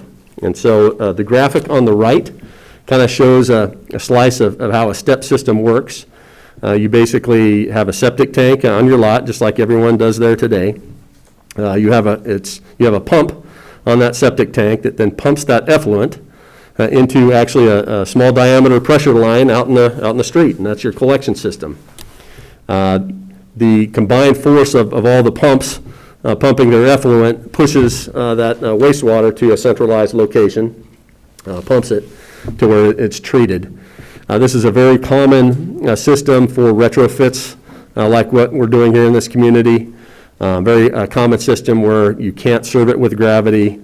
A very common system where you're built on rock and it costs a tremendous amount to excavate and build deeper gravity sewer. So in terms of Terrebonne, this is kind of the obvious choice for this type of system coming into a community from nothing, so to speak. So that's a STEP system. So the alternative one, though, is utilizing a lagoon system. So essentially your STEP system pumps into a collection system that then disposes of that effluent in various lagoons that have to be sited someplace in the community, most likely to the west or northwest of Terrebonne. We've kind of picked some locations just graphically, but as a part of the study, we did not explore contacting property owners and getting into specifics. We just kind of held that as a starting point, more or less, and made some assumptions around cost. So this would be a traditional lagoon system. The pros with this type of system is that it's proven and low risk. There's these types of systems all over the country, all over the world. The cons is that, again, it does require land acquisition, and there are some treatment complexities in terms of a small district that has to, own and operate, a lagoon system, permitting and whatnot. So those are those two cons. Now, this is about $18.7 million full build-out, and that price includes the full build-out of those estimated 1,000 equivalent dwelling units that Terrebonne could potentially grow into in the future. So in all these scenarios, we've sized it and costed it based on the fact that you put a sewer system into an area that's probably going to spur a little bit of development. We want to size the piping and the infrastructure to accommodate the maximum, anticipated development at build-out of the unincorporated boundary. So $18.7 million includes all the septic tanks and pump stations that would be necessary that perhaps would be funded by property owners, but that just gives you a sense of the total cost. Alternative two is a little more modern approach. It's a package treatment plant with a drain field disposal. And so very similar to the lagoon system, however, instead of using lagoons to treat the effluent is pumped to and through a small package treatment plant that could be sited, either in the community or out perhaps near the disposal area. And so this is just modern technology that will, treat the effluent. And with that, you don't need lagoons. You can dispose of the effluent in a drain field. And so you don't have that, perhaps, some of the concern we heard regarding lagoons was, one, about having to buy a large parcel. Two, the fact that the wind blows from west to east and, you have lagoons basically wafting across the community as a result of having a lagoon system potentially. So a drain field disposal would be a positive thing. However, this was a $21.6 million option, again, full build-out with 1,000-plus EDU. Pros is that it's a smaller land footprint because you don't have to purchase land for lagoons. And you have drain field disposal, so it's subsurface rather than on the surface itself.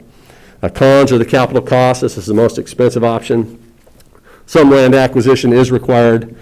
And then again, there's probably more treatment complexities with owning and operating package plants than there is with with the lagoon system, or our third option, which is the step system pumping to the new Redmond Wetlands Complex. So here's one of those little things that popped up along the way that caused us to think and pivot a little bit. Redmond is actually relocating their wastewater treatment plant from the north end of the community in the Dry Canyon all the way out to the land disposal area where they dispose of their treated wastewater, which is off Northwest Way. I'll show you a graphic of that here in a second, give you a sense of where it's at. But it's closer to Terrebonne than it is to most of Redmond. And so from that aspect, it makes a lot of sense. And instead of building treatment infrastructure for communities so close together, can we pump straight into their treatment complex? Chris, how far is that? I mean, what kind of linear? A little less than 3 miles. One of the positive elements of the modern step system, those little pumps that you have attached to your septic tanks, they can pump up to 10 miles. And so if you can site treatment infrastructure inside of that radius, it's those little systems can push it that far. Redmond has been gracious enough to entertain the thought of this. It's something that they didn't ask for. We asked would you mind if we talk to you about this? They've been very open and accommodating, and I think they see the positive environmental aspect of this and the efficiencies of it. And since they're in the midst of designing, this new project, it just makes great sense to, consider Terrebonne as a part of that as well.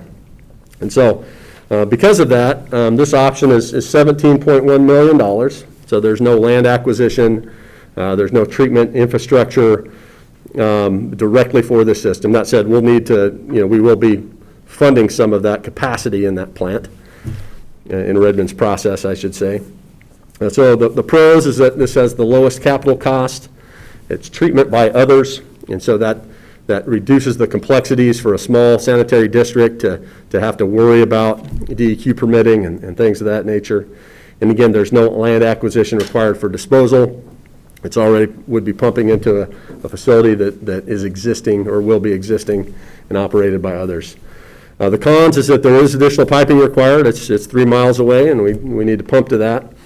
And potentially there's higher operation and maintenance costs, although we've had to make some estimates. And those estimates that we've made have resulted in slightly higher operations and maintenance costs for this plan than the other two. That said, as we're working with Redmond on refining, hey, we need this many gallons per day processed. We're going to have this many EDUs on this type of schedule. As we're working with them, they're designing their plant.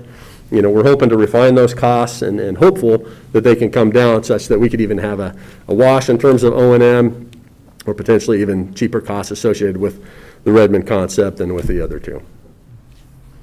And in the write-up that you developed, the staff report that you developed for this item, there was a kind of table vision, and I'm sorry, maybe this is farther into the PowerPoint, but one of the things I was curious about was the patrons or the utility members who are tied into this system will be paying monthly fees, and I was curious whether those fees were basically intended to support the processing and routine maintenance for the Redmond plant, or whether there was adequate, whether Redmond would essentially be collecting funds from these utility ratepayers to, for the long-term maintenance of all the pipe back to where they were and the step, and in the long term replacement costs for infrastructure in the Terrebonne zone as well, or whether the fees paid to Redmond would really be about what was necessary to keep the plant running. Yeah. So in order not to scare them off, we've kind of conceptualized the thought that that we would be a single user. This district would be a single user to the city of Redmond that would pump directly into the plant. Okay. The district would be formed. District would handle its own billings. It would then take whatever treatment cost on a monthly basis that is charged by the city of Redmond and find a methodology to equitably distribute that to all the users in the district. The district would be in charge of all the piping and really all the way to the septic tank itself and probably the pump maintenance on that because those systems have to be maintained regularly in order to operate efficiently. You can't just let the homeowner pump it on their own and then before you know it, you've got stuff that shouldn't be in the pipes, right? So the concept that we've envisioned is this district is a single user, but runs its own utility in terms of everything else. So there's what you pay Redmond, then there's, as a part of your rate, your monthly rate, and then there's the operation and maintenance just of the piping system that the district would own, replacement costs, capital funds for future replacement, whatever staffing costs for billing and so on and so forth. So that's kind of how we built the model. And I'll touch on that here in a little bit. So yeah, what one of my concerns will be that district is collecting enough fees and rates to ensure that they can do all of the operation and maintenance of the pipes and the septic and replace components of that as the need arises because I was sharing with the other two commissioners that I've seen many community water systems that don't allocate, basically don't charge themselves enough to adequately maintain their system, and then 20 years down the line, their system is failing, and they've built up they've saved nothing towards the replacement that's needed, and then essentially you have a community water system in ruin at a certain point. So you want to, I would want to be very sure that the long-term view is built into the rate structure. Yeah, absolutely. And so we've made assumptions and accounted for that as we put together the rate model for this, and I can walk you through that a little bit, but the assurance is that we've factored in not just the O&M, but future replacement, a small part of that for bonding capacity to then do the next phase and so on and so forth. So that's the sweet science of this type of work, and this consultant team we have is, this is, what they've done in a few spots, especially for resorts, who,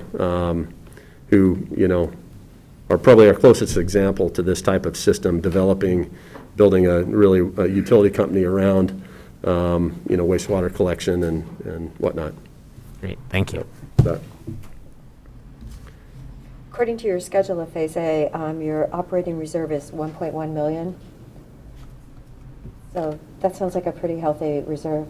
Yeah, so it in Phase A, it gets pretty thin. We don't have a lot of bonding capacity in the model that we've developed. We'll get into the details of maybe how that works here in a few slides. Other options that we looked at, and I kind of alluded to this already, gravity sewer. This was studied in 1999, and there's no magic technology that's made it easier to slice rock in the 20-plus years that we've come. Plus, just the impact of the community. Deeper trenches are wider at the top, and certainly would really tear up the town. And we looked at cluster concepts. That was one thing that we wanted to focus on a little bit, small bites of the apple. And, with clusters, you still have to get rid of the water, ultimately. And finding disposal areas to serve clustered areas became kind of difficult, and just looking at availability of property, knowing that property could develop, and not wanting to encumber this and that. So quickly, that cluster concept kind of snowballed into the phasing concept that we have here today with the 3 primary phases. So here's a picture of the preferred alternative, and both in conversations with the sewer advisory group that we've been working with, and then as the consultant team develop some criteria. The Redmond complex, is the preferred alternative, and we've had brief conversations, but as we put the preliminary engineering report together, we'll need to double back and ratify some of those a little bit more. But again, the Redmond Wetlands Complex is opening in 2025. This plan would avoid us having to have the district acquire any property for lagoons themselves that would be controversial. We know Terrebonne just loves controversy and great spirited conversations as a community. This would avoid some of that. It's practical and achievable with step technology, efficient pumps that allow you to pump to this facility without much burden. It does require an agreement with the city, and we'll talk about that when we get to next steps. But as you can see, it's a pretty short distance. The northern Redmond city limits are just off the screen here. And so when you think about that being the northern part of Redmond, and by the time you get to Highland, well, Terrebonne, all of Terrebonne's closer to this facility than Highland. So what Redmond is proposing in their wetlands complex is a lot like what the city of Prineville just did. It's a more natural treatment using lagoons and wetlands to treat and then return treated waste, effluent back to the earth, so to speak, and it creates great opportunities for other public use as well, trails and other things. So very successful project the city of Prineville pulled off. The same concepts being discussed here. When did they pull this off, Chris? I would say probably about 4 or 5 years ago. And if you're ever interested in taking a look at it, I could arrange a tour. Okay. Yeah. It does require, it requires a substantial amount of space, but. It does. Yep. Redmond looking ahead at this moment, at this, window of, they're in a window of time where you could find that kind of space right now. It'd be hard to. Yeah, and they've had the disposal area. There's BLM property that would be acquired or leased or utilized in some manner for this as well. That's available, and so it's has a lot of positive things about it, a lot of synergy, and you get the wastewater treatment plant out of the city, which is, for some of the reasons we're citing in its proximity to Terrebonne and smells, and with the way the wind blows, it shifts that to a better place. And the Prineville project, it really does, it is an incredible park amenity for the city, the residents of the city of Prineville at this point, as well as providing all sorts of neat wetland habitat for migratory birds and other stuff. Yeah. So our agreement with the city would function on two things. One, they're going to have to over-design their project here to account for additional capacity from Terrebonne. It would equate to about a 5% increase in flow into their treatment area. And so that doesn't come for free. That's something we have to talk about and identify how we could pay that back. Plus the rate. Let's talk about a rate methodology so that we can refine that and have good information as we take the next step. But how do we basically make it fair and equitable for the city of Redmond to process Terrebonne's effluent, for Terrebonne to get the best rate possible to pencil this concept out. So having looked at the alternatives, kind of selected, drawn to a preferred alternative, we took a look at capital cost and rate estimates. And the way you kind of go about rate modeling for a new system like this, and it's kind of in line with what was done in 1999 as well.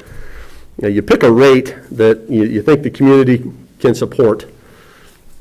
And in that guidance, some of the funding agencies that we would go to for grant, potentially loan funds, they want to see the community have a rate of a certain amount as well. They want skin in the game. And so the minimum rate necessary to qualify for some funding is $65 a month per EDU. And so that's on the higher side. That's probably twice what Redmond pays. That's a little bit north of what the City of Bend folks pay. But that again, this is it's going to be costly because we're starting from scratch here. And in that, we've assumed we made another assumption. What's a connection fee? and then both for, to connect to the system, and then what's the capital fee going to be in terms of the treatment piece. So how much do we kick to the city of Redmond to accommodate, to add that capacity in their treatment process? So we've aligned those costs. We've assumed $10,000 per EDU. $8,000 is about what it costs for a new septic tank installed with the pump package. And so that would be a property owner cost.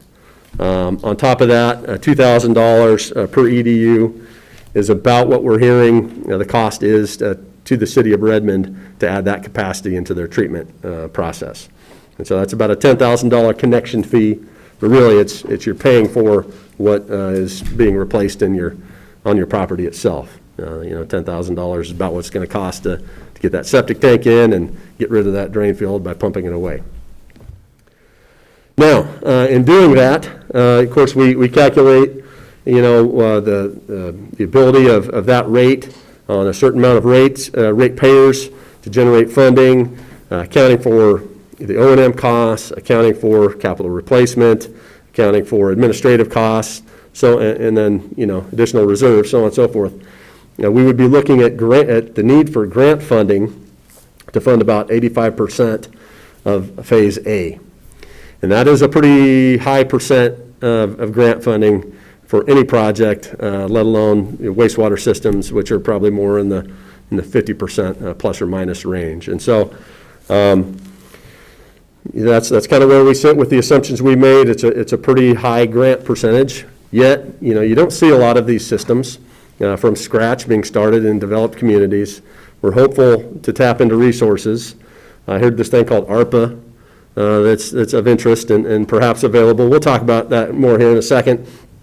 And, there could be an alignment of the stars, so to speak, such that between, federal programs that we've heard in infrastructure packages, between perhaps, the desire for this project to compete very well at the state level for funds, ARPA probably needs to happen in a pretty significant way to kind of give this thing the momentum to get going, because we have a lot of near-term costs that will probably arrive. We'll need to address before the sanitary district can even be formed. There's 85% is just probably, where it needs to be to get it to work for the community on the rate side. And again, it relies on a lot of other people's money to help fund the Phase A. Phase B and C, the thought would be they require less grant funding because as we're bringing users on, we're developing more rate revenue. As we develop more rate revenue, that's a higher bonding capacity to where we can, the district could potentially borrow for funds to build additional phases, such that probably Phase B is maybe in the 50% range. Phase C is even less than that, possibly very limited grant funding at all by the time you get to Phase C if you're able to borrow. So in terms of capital funding, and this pulls out, the septic tank and pump package and the treatment contribution. So this is basically pipe in the ground from the wastewater treatment plant, Redmond's new wetlands complex, to all the frontages of all the homes in Phase A. So we're looking at about $4.3 million necessary for all that piping. In 2025, that'd be the first phase. The second phase, Phase B, would be, the way we've just modeled it, a 2032 type project at 4.6. Phase C, 7 years after that at, a little south of 3.5 million. So it's about a 12.4 million. And again, this is based on the EDUs that are there today, plus some growth. It's not the full build out that we used to compare alternatives when we did the alternatives analysis. So governance options, it really kind of comes down to formation of a sanitary district, and we've utilized county legal to kind of help us understand what's involved with that. At first, it would involve filing a prospective petition with the county clerk and an economic feasibility analysis. A lot of that, of course, is what we're doing right now in putting together this study. Submit a petition with required number of signatures to the clerk. And this is where, you know, the local leadership, we're calling them champions, we need champions within the community here to say, yeah, we need it, I'm willing to serve and be a part of a sanitary district, perhaps help lead it. You know, we're hoping that folks emerge as we begin to talk more about this project and people become more comfortable with it. Again, Deschutes County is not a utility provider. We're simply creating this roadmap for the community to latch onto and move forward. There's 2 hearings that are required as part of the formation steps, and basically that's to make sure the community knows about it and give them an opportunity to request an election to where it actually goes, you know, there's an election held within the district boundaries. If there is no election requested by a certain amount of percent of property owners within the time frame of those various hearings, the board can actually approve the sanitary district by board order. So it's a process, but one that's certainly been done for practically every district that's been formed in this state. This all complies with state law direction. So phase A, we strategically crafted that around the commercial core because we think it gives us the smoothest way to develop that community consensus. It'd be those property owners voting on the district. The study basically shows that it can be a functioning utility just as phase A with all the commercial properties. And so phase B and C could then annex in the future, you know, as needed. We only know what's going to happen with time and septic performance. And so, you know, there's synergy involved with building phase A and, you know, stubbing a line such that, you know, it could develop in one large annexation, or it could go frontage by frontage as folks need to hook into sewer to offset their septic. We did look at private ownership options, public-private partnership. What complicates that in a lot of ways is the fact that we need a lot of grant funding to build this, and so we can't go and immediately sell it or give it away to a private operator to operate and own. And so those options get a little murky out of the gate. Perhaps in the future, you know, those would be available. Now, the likelihood is that this district is formed. They don't hire any employees, buy trucks, do this or that.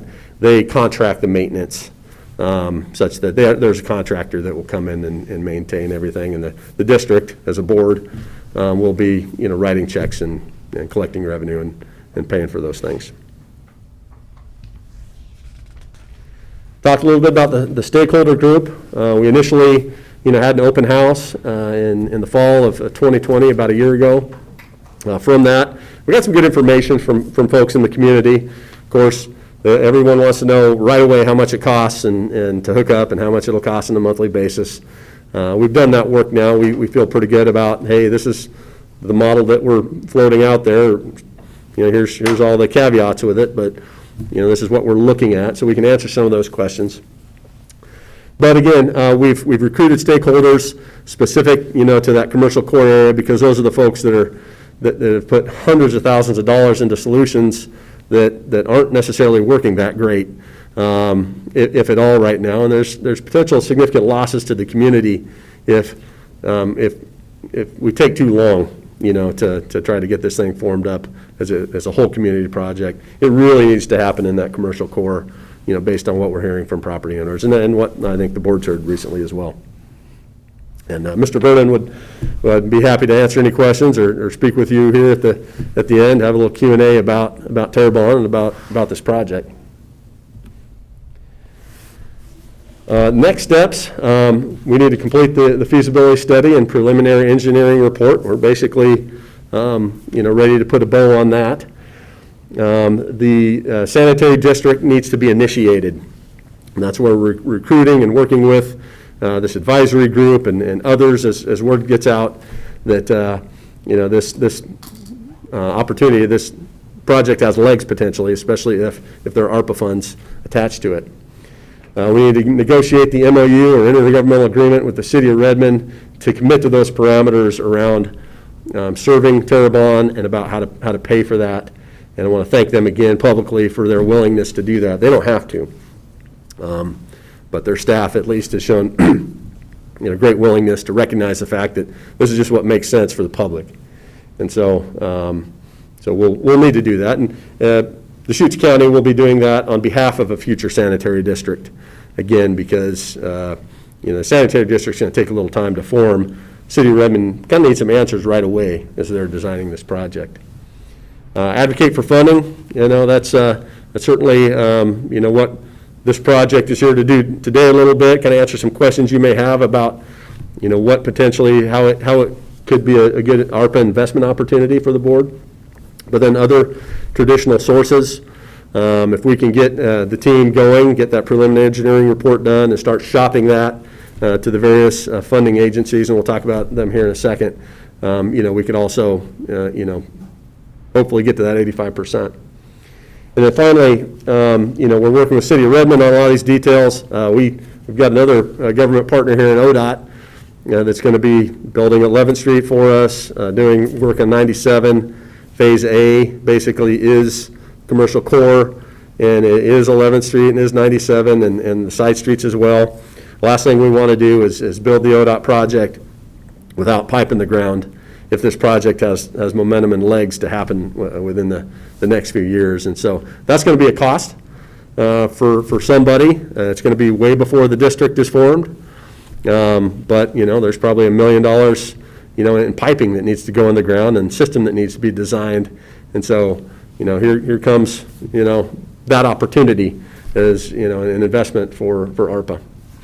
And Chris, can you, will this collection pipe run right down the middle of 11th, or is it going to on an edge, or? We're not down to that level of detail yet.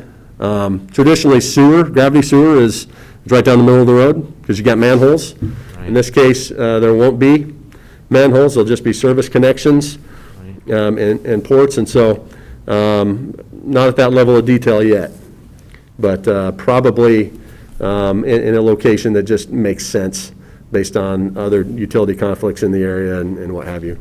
But you absolutely want to coordinate this with the road work that's going to happen on 11th. Ideally, it's we hand ODOT a design. They incorporate that into their design package. It gets paid for, through somebody, not ODOT, not the road department. So, that's a question we have to answer here if we're willing to do that. You don't have an extra $4.2 million? Yeah. Well, it's spoken for. Yep. And also it's prohibited by state constitution from spending the gas tax dollars on utilities, unfortunately, or fortunately. All right, so funding options, ARPA, again, it's key to really, I think, incentivize formation of that sanitary district in the community. There's costs associated with upfront costs with the petitioning process. You need to hire an attorney. You need a lot of legal advice and hand-holding through that process. There's design that we should probably get going on sooner rather than later that's going to arrive. Those needs way before the sanitary district can be formed. Again, to get ahead of the ODOT project a little bit. And then Redmond, of course, they're about to start, incurring some expense associated with accommodating additional capacity into their plant, the connection for Terrebonne. How can we pay them back? Can it be up front? This should buy Terrebonne's capacity into their project with ARPA funding or other funding that becomes available, and maybe not have that be a cost associated with the hookup fee, or what? It kind of lot depends on what they're willing to want to, what risk they want to take moving forward in designing capacity that could potentially not realize itself. So other funding sources that are out there for these types of projects, Oregon Business Development Department has a host here, Community Development Block Grant, IFA Special Works, Public Works funds, IFA wastewater financing grants and loans. USDA has a program. The consensus is these programs aren't flush. They're not wandering the earth looking, to fund the Terrebonnes. It's the money isn't there to do these types of projects. There used to be. That said, there's a lot. Here we are on the cusp of a recovery investment in the form of an infrastructure package federally, maybe other things at the state level. There are opportunities here that we probably don't know exist yet that we need to go seek. And so That presents yet another, opportunity to really get this thing going, not just have it be a study that just sits on the shelf for another 20 years. So, with that, you've asked good questions along the way. I'd like to invite Guy Vernon up. Guy, if you maybe have a seat at this chair here. Of course, Guy was instrumental in getting us involved, and went and talked to his neighbors and got signatures to show that interest to the board. He's been also a very good vocal member of our the TSAG, Terrebonne Sewer Advisory Group, and owns the Rustic Ranch Mobile Home Park. So, Guy, maybe a little bit about your situation and how you feel about the potential for this system in Terrebonne. Thanks for joining us. Can you hear me? Okay. Well, first of all, I want to thank you very much for providing the funds to get the ball rolling on this. It's the further we get into it, the more I think in the beginning I was a little naive about what it would take to create a system. I know way more about systems now than I did. My particular need is we have 30 homes there, 30 families that live at Rustic Ranch, and I've had 2 different engineering companies, one local one and one out of Portland, look at alternative systems, because I've had several talks with Todd Cleveland and the DEQ about just our system is a kind of a split system, which is partially septic and partially a drill hole, which when I purchased it, I had no idea what a drill hole was, and even that I was purchasing a drill hole. And then once, a couple years later, we had a septic problem, and I got informed that they're no longer legal, and it's really an environmental hazard, and that there's several of these. Chris briefly noted what it is basically is they drill a well at varying deep, and they put a stick of dynamite down there, and they fracture the ground, and then your effluent just flows directly into wherever it goes. DEQ, if this system fails, they won't let you work on it or anything. It doesn't take a really too much of an imagination to think that, probably a reverse well into the ground isn't a really good idea, and these exist. And we have one there at the park. And anyway, so there's no relief for us. There's nowhere to put another septic system. The drill hole is functioning, sort of. We've really cut back on our water usage, which has helped. But going forward, Todd tells me that a good septic system is, it lasts about 25 years. And, I've owned the park since 1992, and we're kind of on original equipment. So we're nearing, the end. And there's no way to, do any expansion. So anyway, that's my particular story. The little restaurant across the street has closed the Sunspot due to septic failure. The grocery store is having just a tremendous problem, which I think you probably maybe already know about. But anyway, Ryan and Chris have been very informative, worked very hard. We've contacted, there's a small group there that was in one of the slides of, Terrebonne isn't a big place. There's probably less than 20 I will just say, people that own and operate. And at this point, I haven't found anyone that is against it. Right, that they just, they want to know more information. They want to know, obviously, how much it's going to cost. And it kind of boils down to, there's two classes of people that own commercial property there, one with septic problems and ones that are going to have septic problems. And there's a number of people that, through these conversations, the people on the south side of the town there with the alpaca farm, they want to do some different things that just, they're just not going to be able to do these kind of expansions and bring more commerce and business to the area unless this happens. The residential, and I think I have these numbers right, and it's in one of the studies. It would be the westerly portion there. We walked, we talked to close to 100 people. There was, I think, less than 5 that said that they were not interested. Most of those people that were contacted, they understand the need, but it came back to how much is it going to cost, and that's there. And I believe there's 300 plus platted existing lots that are unusable. Isn't that about the number that was in that study? And I may be off on that, but I think that roughly that's the number of lots.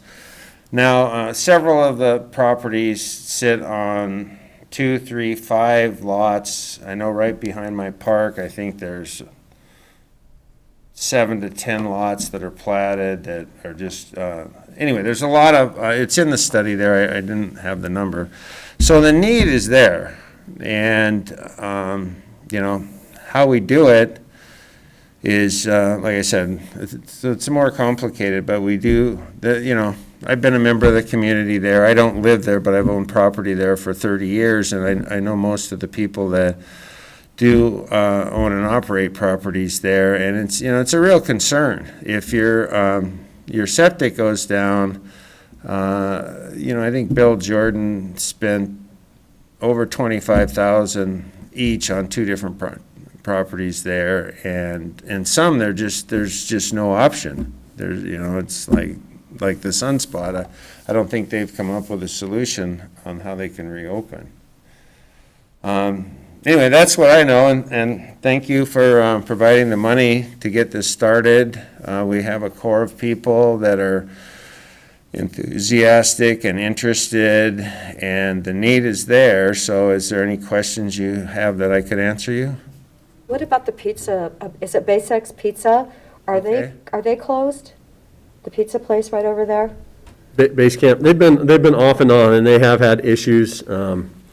They do have options in the way of the fact that, I think it's the Ferguson family owns the property. They own other lots that they're basically pumping their effluent to. So creating drain fields on, remotely.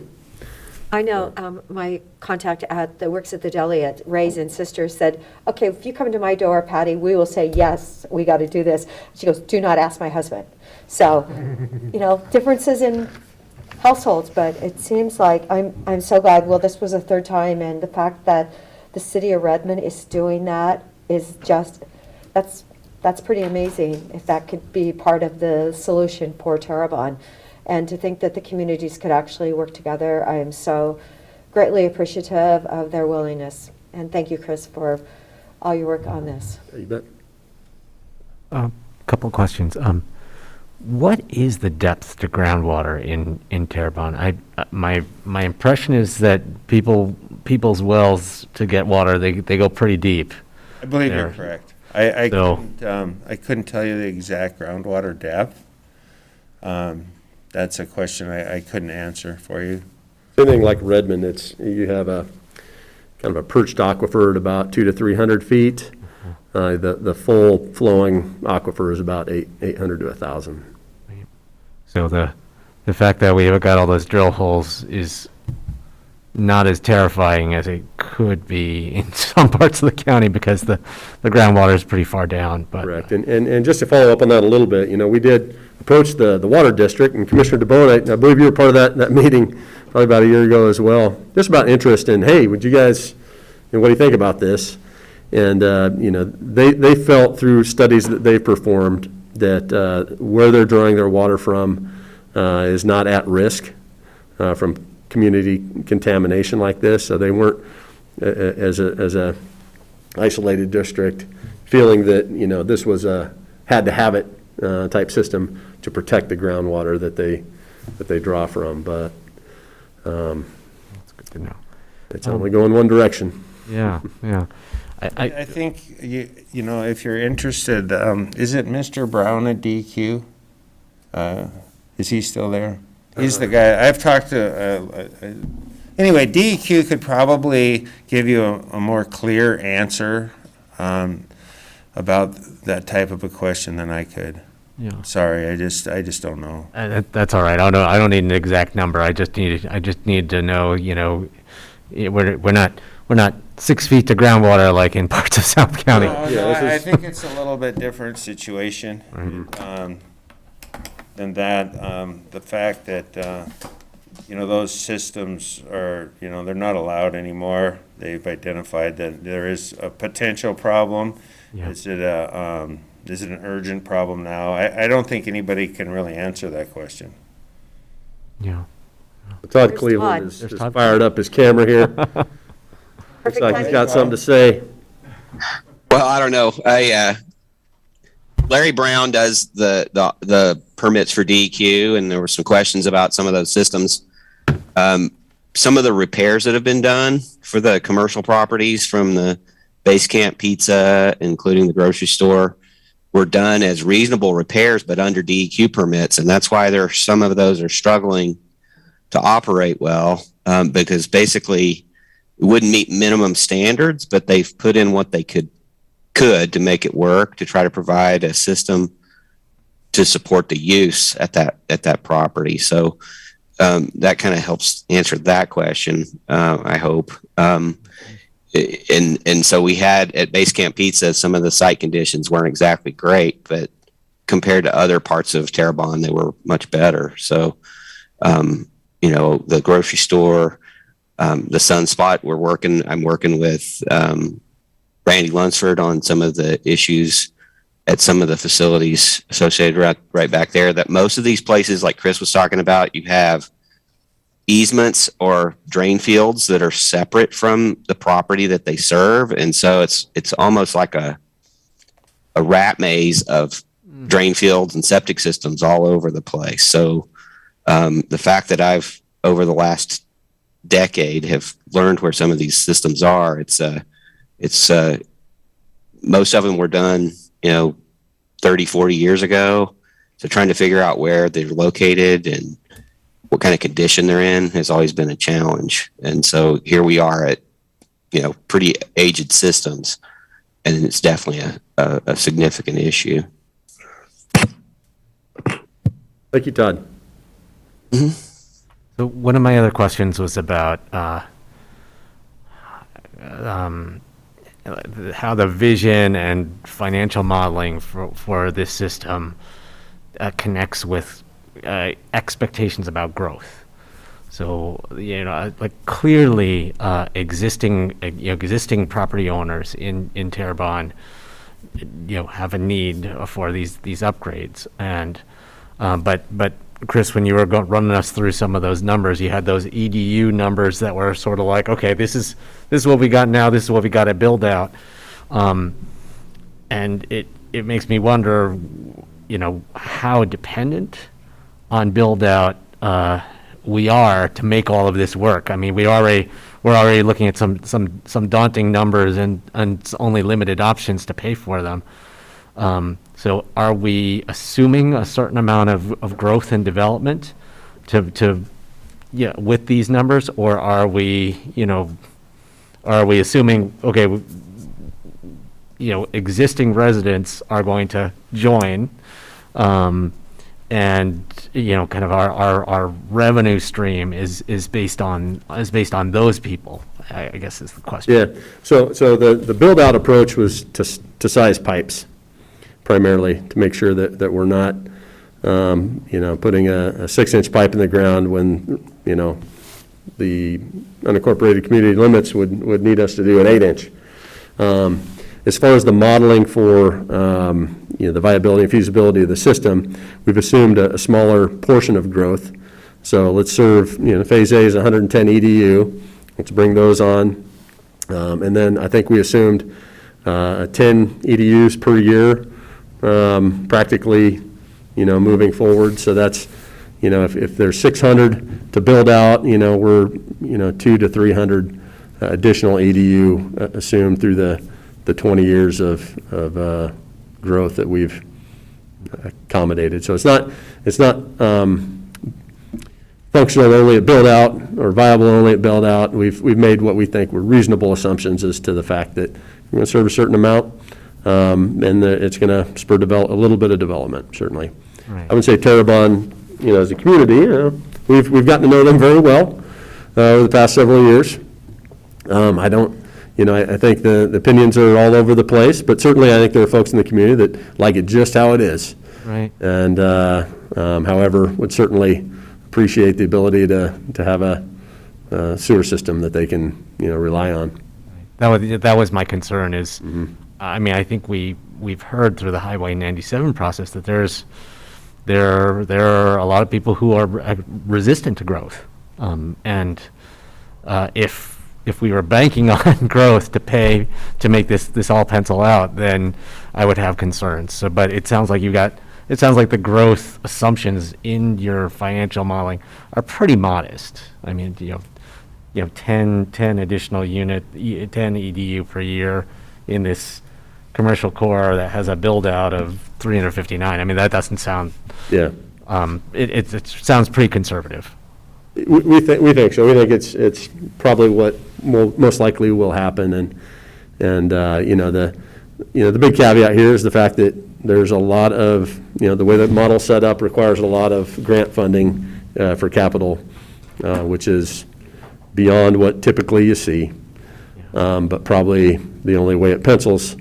If we start talking about a rate of $75, $85 per month, in the community, that would be a burden.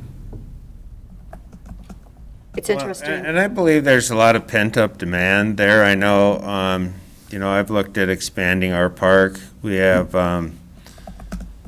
probably, it's about 10 acres, and less than half of it is actually developed at this point. There's, I don't know the exact number of visitors to Smith Rock, but it's substantial every year. And, Terrebonne serves for a service center for all of Crooked River Ranch, which is pretty big, it's where they come to, groceries and so forth. So I think the demand exists there, just, the expansion and just, it's not, they did a good job of redoing the water system, and we have fire hydrants and fire flow and stuff now. So it's, but it's just bottlenecked with sewer. And as Todd was saying, most of the like my park is, it predates my purchase in 1992, so it's, it's pretty old. And so I think 10 per year is on the low side myself. Well, if you look at Phase B, for that residential on the west side, there's actually a build-out of 162 spots. So that's like 50% of what you have existing today. It does seem rather, if you're only taking in, 10 a year, which is extremely conservative, I think that's good. But there is a lot of potential there. Yeah, and it's all these assumptions, everything's built on servicing Phase A as being a serviceable phase that pencils. And that's where the need is and the momentum is in the community right now. So if we needed a bigger area, to get it to pencil, that brought in residential where people maybe aren't super willing to take on a utility bill if their system's still functional and not obsolete, that may make it more politically complicated to establish. Well, and one of the questions that was posed to me, they said, well, it's going to be very expensive for you to hook up your park. And I said, well, if we don't end up a solution, I won't have a park. So it's, when you're faced with things like that, you just, if I have to refinance or whatever it is, it's just, there isn't really an option B. And I think that's where a lot of these businesses are facing is that, they'll have to raise prices or whatever, or they're just going to have to figure out how to do this and continue on, because if it doesn't get done, then you're not going to have a business, and the value of your property will just, crater. So my one of the other kind of ways I'm trying to think about this, or I'd like us to think about this, is sort of in terms of kind of precedent and and history. So we literally just heard this morning about the loan that was made to the La Pine district, before the city incorporated there, and to go back to the kind of growth assumptions, basically what made that all work and, got that loan paid off earlier than it expected was growth. But, this is, Terrebonne is a different situation, and we have heard from, maybe not all, but a lot of people from the Terrebonne area that they're not very excited about growth.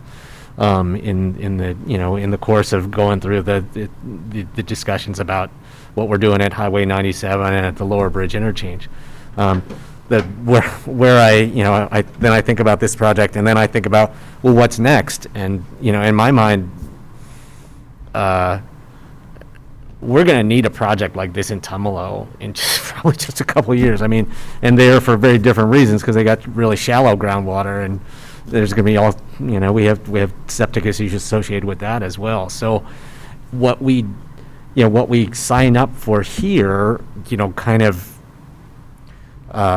creates an expectation about how we're going to deal with situations like this in the future. And, it does make me concerned that we're sort of kind of, putting a lot of eggs in the ARPA basket, from that respect, because we don't know if we're going to have that in 5 or 10 years. So, I do want us to get to a plan that is, sustainable, and replicable in the future. And I'm not, I have concerns about a major ARPA allocation, in the range of $4 million or more dollars, from that perspective. At the same time, I definitely hear how urgent this situation is, and that's a really important consideration as well. I think this is a great opportunity to partner with this. ARPA dollars are mentioned. Figuring out the number can be a step that we all do here. One question I have is this: the footprint of the unincorporated community. Is it truly this square? Because I know the zoning of south of this Phase B yellow line is kind of the same zone, but is this the footprint? Is it this square? No, it has a different shape to it. It goes further to the north across Lower Bridge and then grabs, some of the Alpaca area. Just graphically, it was shown as that. The zoning doesn't permit dense development in the areas that aren't a part of that. And I'm just trying, so are there other areas that are available in the urban unincorporated, not urban, but Terrebonne unincorporated community? Is there anything else that's sewerable that could be sewered? Because, you don't put sewers in rural, except an unincorporated community from the statewide land use. So is there anything else that's sewerable? Outside the area? Nick's ready to maybe help.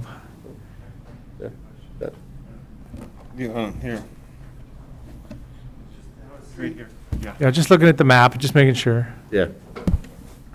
Nick Lelak, Community Development Director. sewer is available, you're right, only in the defined unincorporated community. So the area south that Chris is mentioning, I think that's a 5-acre minimum. So legally, it's available, but in terms of zoning, there wouldn't be the density like we're seeing in the areas Chris has identified. Well, so 5-acre minimum, and there's a few parcels in there that are larger than 10 acres, so there are just a couple opportunities to subdivide if there was, I mean, they could do it today with or without sewer, probably. Right. But I'm just pointing out that there are other places that could be sewerable. Yeah, in the 5-acre zone, there's, there's no need for sewer, just given the amount of space they have for drain field and reserve. And, but it's a small number in that area that, it would be available. Well, it'd be going right through With the step system especially. backyards of some. So, okay. Yep. It's just not a business case that makes sense to even talk about, is what it boils down to, it looks like. Okay. So Chris, I have a question. Looking at the schedule, you say Phase A, it's 4.3 million. Is that the capital that we need to be thinking about? Is that what you've taken from our other handout? This handout with all the detail, where it gets down to like 4.3 million of minimum grant to fund the balance? Is that what that 4.3 is? Yeah, 4.3 represents the amount necessary to basically get all the pipe in the ground. Does not include what the EDU, the hookup fee, basically, which would be $10,000, a portion of which pays for the capacity in the Redmond's treatment plant, a larger portion of which pays for the pump station retrofit and hookup and power, basically, for each unit. So 4.3 is just the pipe, basically. Okay. Well, so this will be kind of a dance with the community, knowing that, okay, if we're going to do this, let's go do this. If you can bring this to the table, you can bring this to the table. I support some investment at ARPA to really get this thing going. This is a community sewer system for existing privately owned properties. So that's the big difference for La Pine, because that was undeveloped, publicly owned properties that had a huge opportunity to take it from BLM land to inside of an urban growth boundary, which is even before that, to, neighborhoods with SDCs. So this is first sale SDCs. This is privately owned property already. That's the big difference.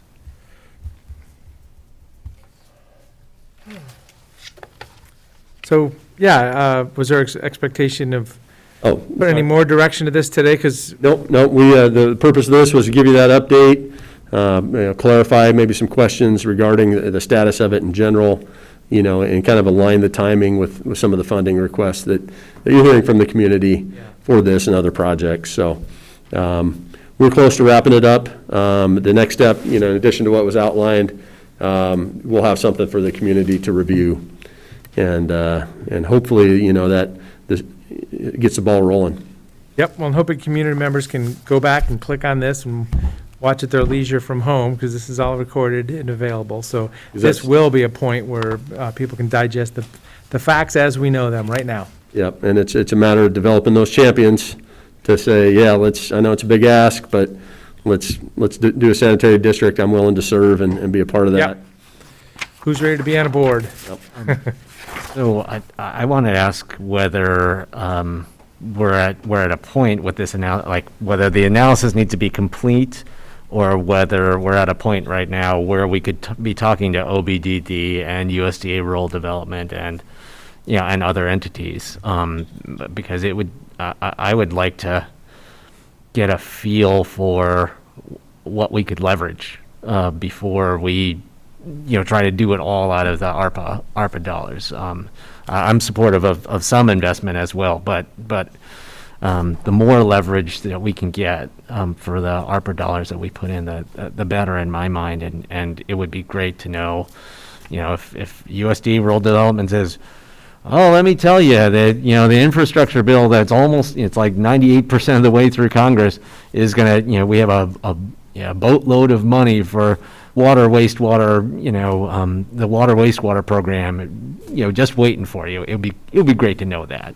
Yeah, so those things the things that need to happen in parallel are the sanitary district formation, getting the leadership and the property owners going, motivated to get that district process going.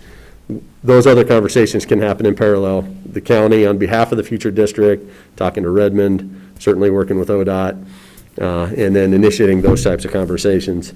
Now we've kind of reached our budget limit for what we've allocated for the study. And, to really facilitate forward momentum, it's probably funds to assist with the district formation, funds to continue engineering this and working those applications through those funding agencies. So if there was an ask to have today, it would be, certainly geared around, some funding to make sure that we don't stall on those areas. I definitely don't want you to stall, and I know in November of 19, I did speak to John Hoffman when he was the head of the USDA area, and they seemed to think that there would be dollars at that point in time, and this is just taking a bit longer than we would have imagined, but I'm happy that it's at this point now, and hearing what we did here about Redmond is incredibly significant for this project. I'd support an allocation of, planning, organizing, district forming dollars right now. Do you have a sense of kind of what would be a useful dollar number to, for those purposes? We'd have to draw a scope around that. I mean, if, $100,000 would probably continue the momentum to the next point.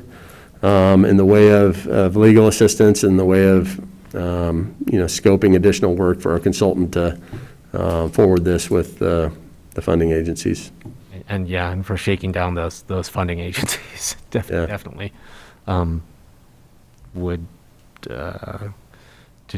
Does Greg need to be here for us to make an ARPA motion? Or? Well, I'm thinking there's a half a step here, just making sure people respond to this meeting and any connection to the community. Mr. Vernon's here, but just that next connection, or at least time to digest what we talked about today and see if anybody's going to call us. Because I'm about there too, and in fact I would probably say let's do something more substantial out of ARPA dollars to show Redmond that Deschutes County's going to lean into this to aim for success. So I'm just saying, there's different ways we can go on this. Right. Yeah. I mean, I had some hope that we could hold on the ARPA investment, on the ARPA commitment, and the capital commitment until we had some idea of what other dollars might be available from the state or the feds. But well, these are federal dollars. Yeah, other federal dollars. Particularly USDA rural development. I think of, I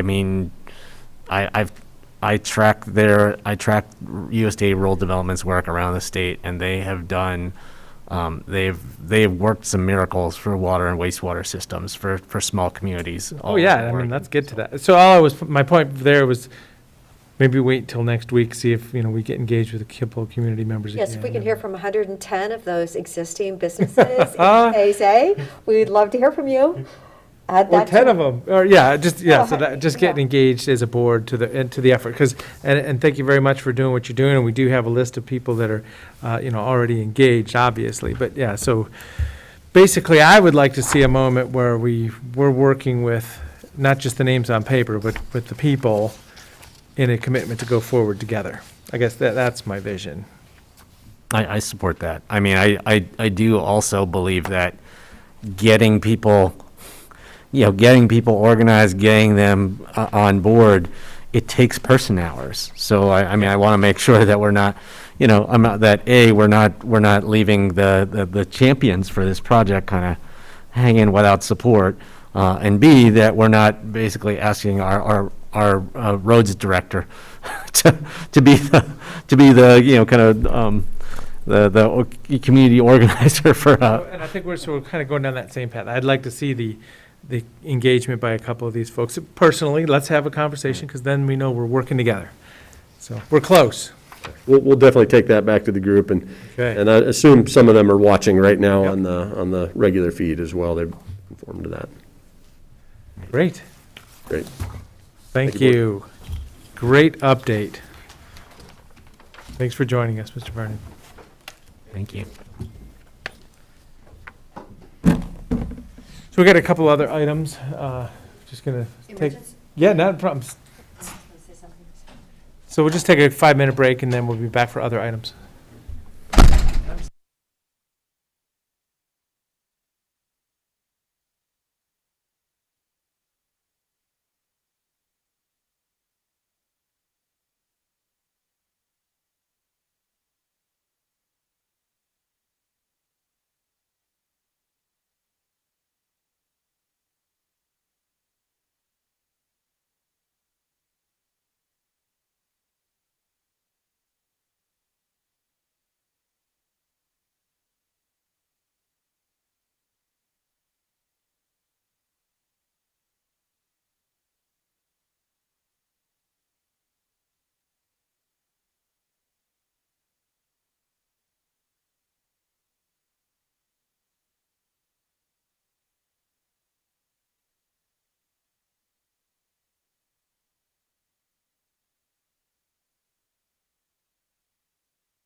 Okay, welcome back. So this is our board meeting. Other items following the agenda.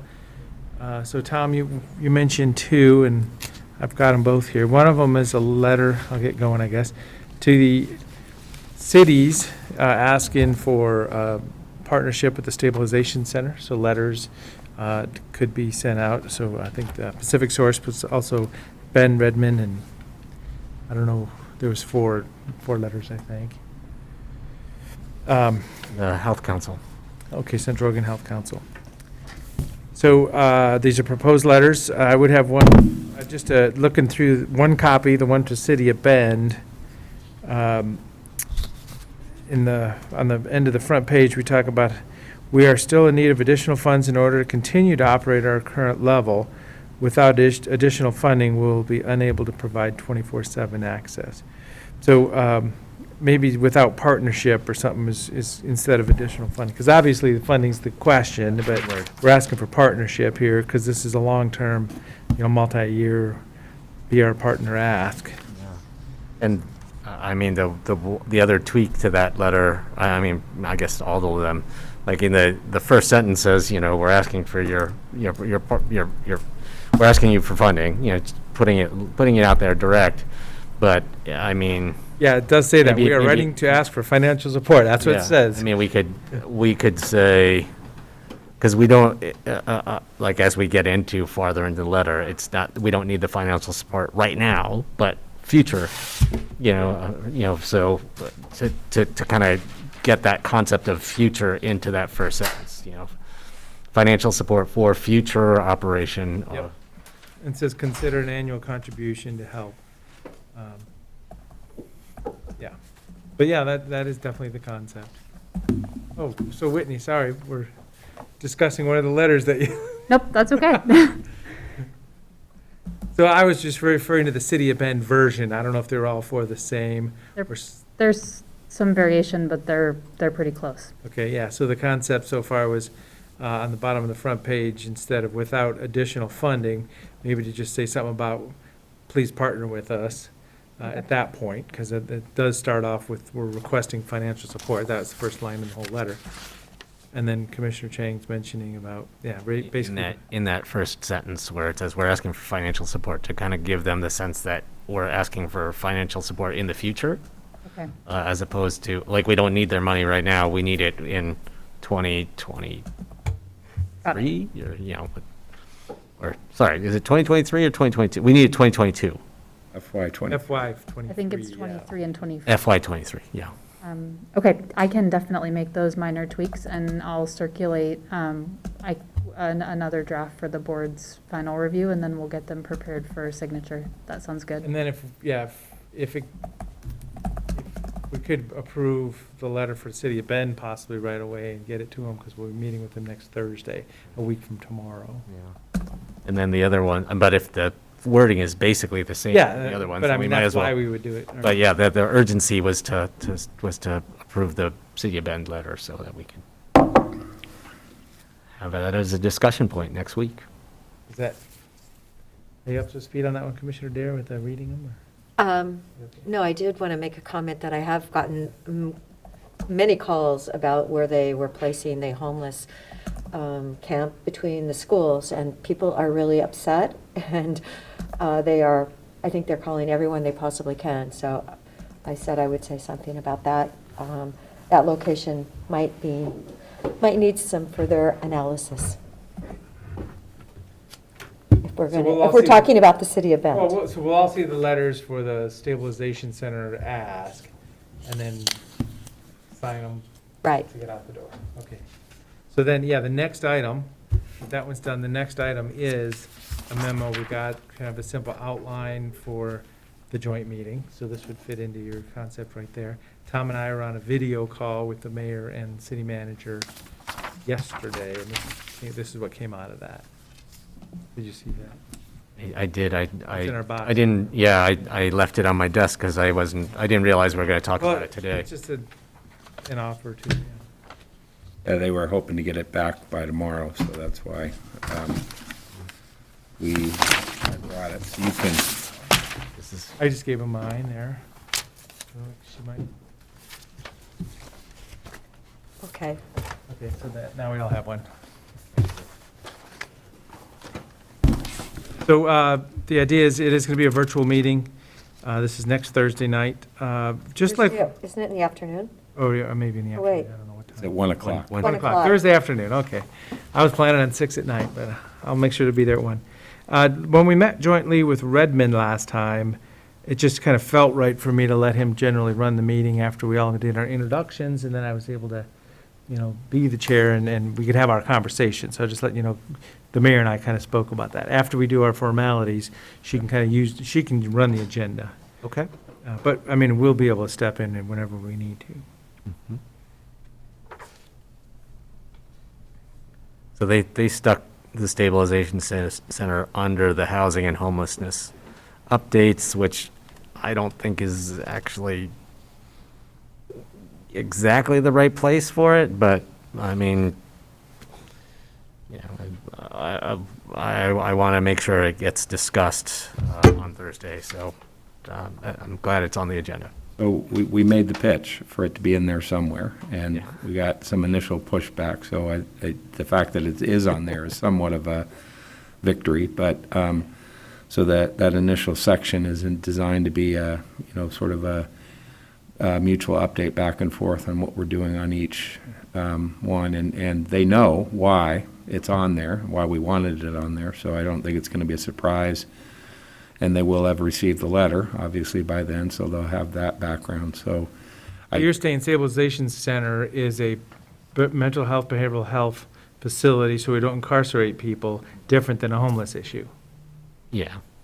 Yeah, I mean, we heard the numbers from Holly this winter, maybe, was it 15 or 20% of the people who come through there are homeless? So yeah, it serves some homeless people, but the vast majority of the people coming through the stabilization center aren't homeless. Section of anybody and everybody, and they've said that. So I would support proposing that it moves under other topics. I agree with that.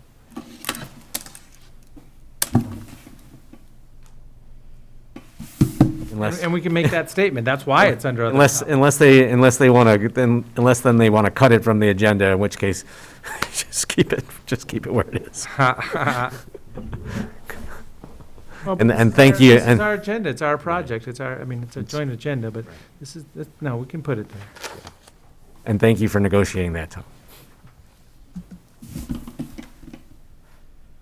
So at the bottom, it talks RV park. Remember, I'm real excited about the possibilities of a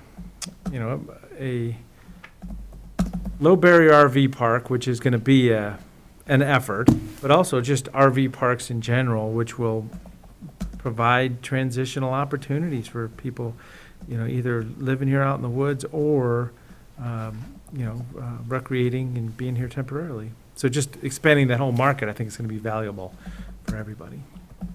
So I'll talk a little bit about that. Do we have a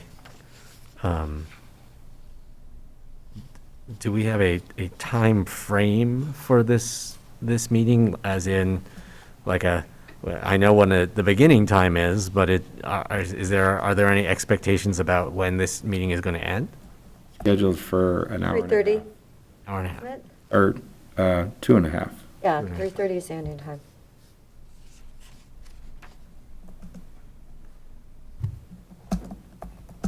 Well, yeah, so we do need to get to other topics then, because it'll be tricky if we don't just get through this thing. So maybe it's better to keep it at the top of the agenda. Yeah, there you go.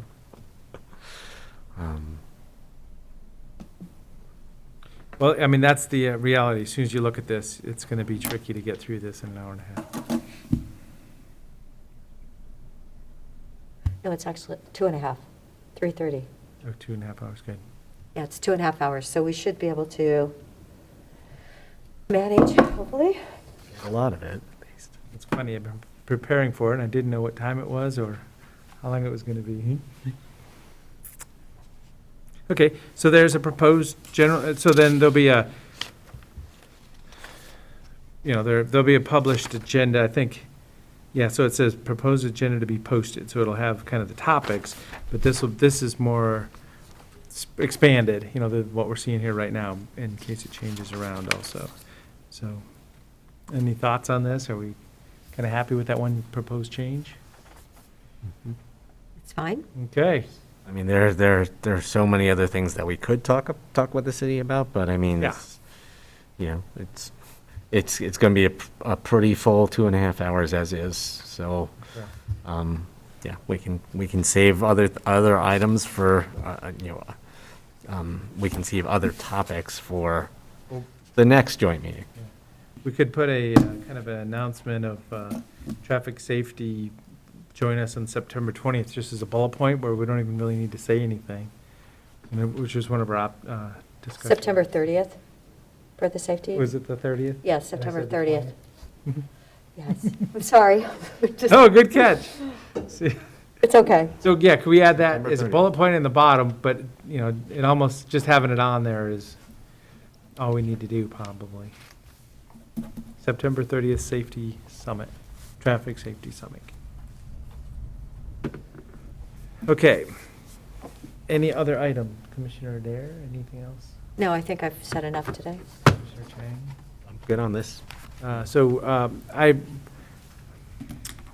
Just like you clarified right after lunch, maybe we want to do that again, because now I have 500 emails. I mean, that was a trigger that you did this early this morning, and. Well, it wasn't a trigger. The way that people misinterpreted my statement was a trigger.